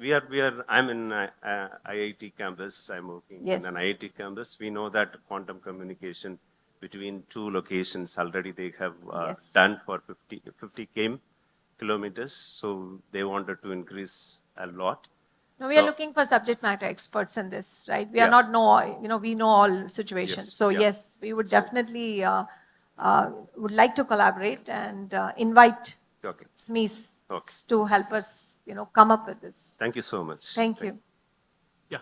Good evening, panelists. This is one minute. I believe, Ishwar, you are aware of Quantum Ecosystems Technology Council of India. Okay, so that is one particular area where people are trying to work in defining the standards and building that kind of ecosystem play. Probably you can bring that ecosystem to discuss as part of the round table with Vanita and team. So that will spread the knowledge and it will help you to strategize these things. Second, there is a lot of work in the quantum area which currently our government of India is trying to do through the Raman Research of Institute at Bangalore, where the quantum distribution QDK for transmitting some of the data through the satellites, low orbit satellites, is getting done there. So some of the skills of photonics, quantums come together to solve this particular problem. Probably you can leverage that particular channel to drive the discussions. It will help. Yeah. Good evening, panelists. Thank you for the wonderful panel discussion. I am from the academic background. I am professor from the VIT, Vellore. What the corporate and the government steps to promote the deep tech areas, creating an academic hub, what the Bala has pointed out in the Hyderabad, the similar direction on the deep tech academic hub to create the capacity building among the students so that they will be industry ready and also they take up all the challenges, whatever we are talking about, including the security and the standards, whether it is a healthcare or in terms of the space or the agriculture domain or the entertainment world, and whether each industry is specifically associated with the one top-notch institutes within the organizations and then create the academic hub. That will really move forward to address all sort of it can be A in law or A in any field. Okay, so how the deep tech can be built around. Okay, so there is a solution from the corporate as well as the government. I believe you mentioned the solution, I thought. Waiting for the question. Yeah. I certainly believe it's a good idea, something worth exploring to see how do we build. Also, it will be also useful to also for academic organizations think through, colleges to think through what area they want to specialize in. And happy to collaborate through that.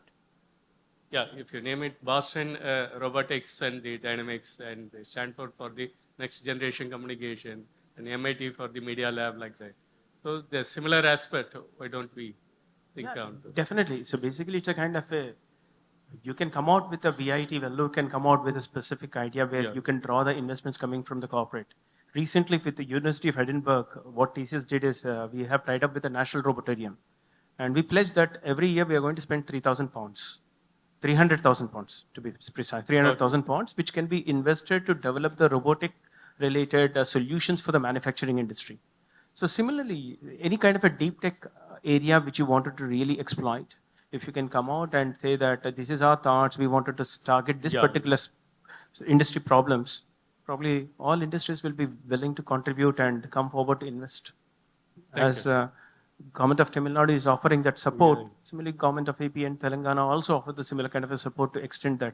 Corporates will be more than willing to listen to you and fund. Thank you. Thank you. Yeah, one last question. Hi, I'm Parthy. I'm coming from USA. I'm here for a vacation, and I heard about the event, and I thought I should be here. And my question is very pointed to ma'am. So we talked about mentorship and coaching for the startup. So I do have an idea to open up a startup here. I'm also going to collaborate with one of my friends, like he's an American guy. So we both, and there is one more person, like we have an idea to do a startup, and we want to do the offshoring in Chennai. And how do we kind of approach the government, and what are the protocols, and as I mentioned earlier about the coaching and mentorship, this is the first time you're going to do it. So any pointers or anything like that would be very helpful. That's a $1 million question. We will have a long chat about that. But yes, as a first step, right now, other global partners who are trying to come and set up houses, one of the things is it's not completely vetted out, but we have helped few companies who have come from Australia as a launch pad to facilitate. So we are not GCCs, right? So, but we can help you connect to GCCs. But let's say you're a startup, you are here and you're trying to validate the idea. Like let's say you need a space for a month because you're sitting to understand the market study or etc. Since you're US based. But one of the criteria for us to support you is you have to be registered as a startup within Tamil Nadu. So once that happens, and we'll be more than happy to tell you the steps to do that, which is pretty straightforward. So once you're done with that, we can discuss the next steps. Sure. So you can come, get in touch with my team or myself, and we can kind of, help you through that process. Sure. How do we reach your team, ma'am? As I said, I'm a ITNT Hub CEO, so you can reach me at ceo@tnthub.org. We have a website. So there's many ways. Technology Hub of Tamil Nadu, ITNT Hub. Okay, thank you. I have a question to the panel. So there's this recent report that states that the R&D expenditure to GDP ratio is 0.7% for India, which is well below the world average. So we talk more about startups, but the actual tech that's behind these startups, right? Basically, the startups will probably develop some consumer products and something, but they develop these products based on some sort of a deep tech behind it. But what are the strategies we have from the perspective of the academics and the corporates in increasing novel research among students in India, especially for Tamil Nadu? Why is that I'm getting asked all the questions today? So your question is how we are inculcating the entrepreneurial kind of that spirit within the students, is it? The research aspect. So, okay. So we have currently, as I said, this organization is only 7 months old. But in spite of that, we already have around 3,583 researchers as part of our database. That's one of the innovation platform called Jigsaw is getting launched in another 40 minutes by the, our Honorable Sports Minister. So that platform is where we are taking it as a one-stop shop for all the researchers who have IP related researchers, and we are collaborating, making them help collaborate with students so that they can, the students get the right fit on the areas and sectors that they want to work with. So that is our first step towards this. Obviously, we have to nurture this ecosystem closely. Then we will connect them to investors. So everything is in one platform, which is a very comprehensive place where investors, startups, academicians, when I say academician, I'm talking about researchers, as well as industries, these 5 players who are our different stakeholders coming together in this. And we are also going to have a part of this, a mentorship. I think Parth mentioned about it, right? So this is going to have a mentorship platform, a scheduling place where, you know, a startup can independently go and look at the mentor database, and if the mentor accepts them, how can they, you know, start working with each other, etc. So yes, again, as I said, it's getting launched today, and we want to start looking at its metrics and, you know, kind of see how it goes. And we will evolve and we will fine tune as we go by. So one last thing, I think we are running out of time. You can talk to them and then ask your questions. So one, I want to thank you, ma'am, for having us. And I think I would personally want to thank you all panelists for bearing with my questions with last minute changes and all that. So thanks to you all. And thank you for the wonderful audience as well. Thank you for that insightful session. Now I'd like to call upon Geeta, manager of ELCOT, to facilitate all the panelists and the moderator. Can we all give her a huge round of applause?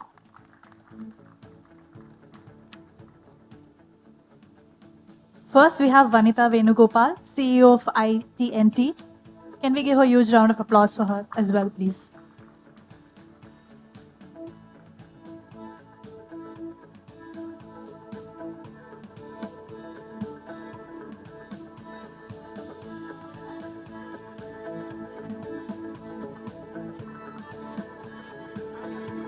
Next, we have Pradeep Kumar, Vice President at Broadridge.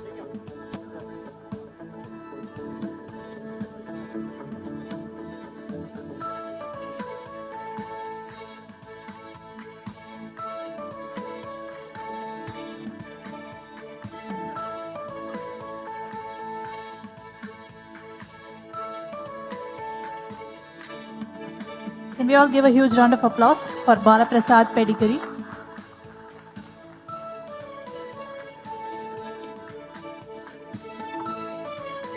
Next, we have Pradeep Kumar, Vice President at Broadridge.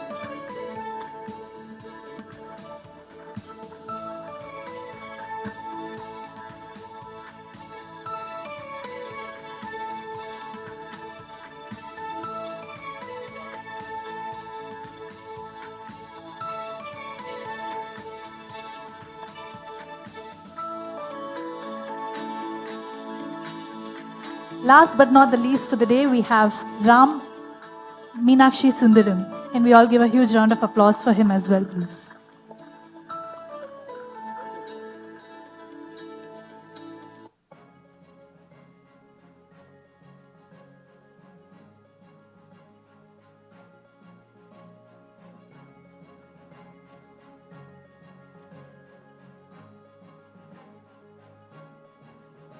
Thank you so much once again for this informative session. Ladies and gentlemen, we have come to the end of Umagine Tamil Nadu, where we inform, inspire, and innovate. We request you all to join us at the main hall or Hall D, as we have a valedictory session to conclude Umagine Tamil Nadu. Thank you.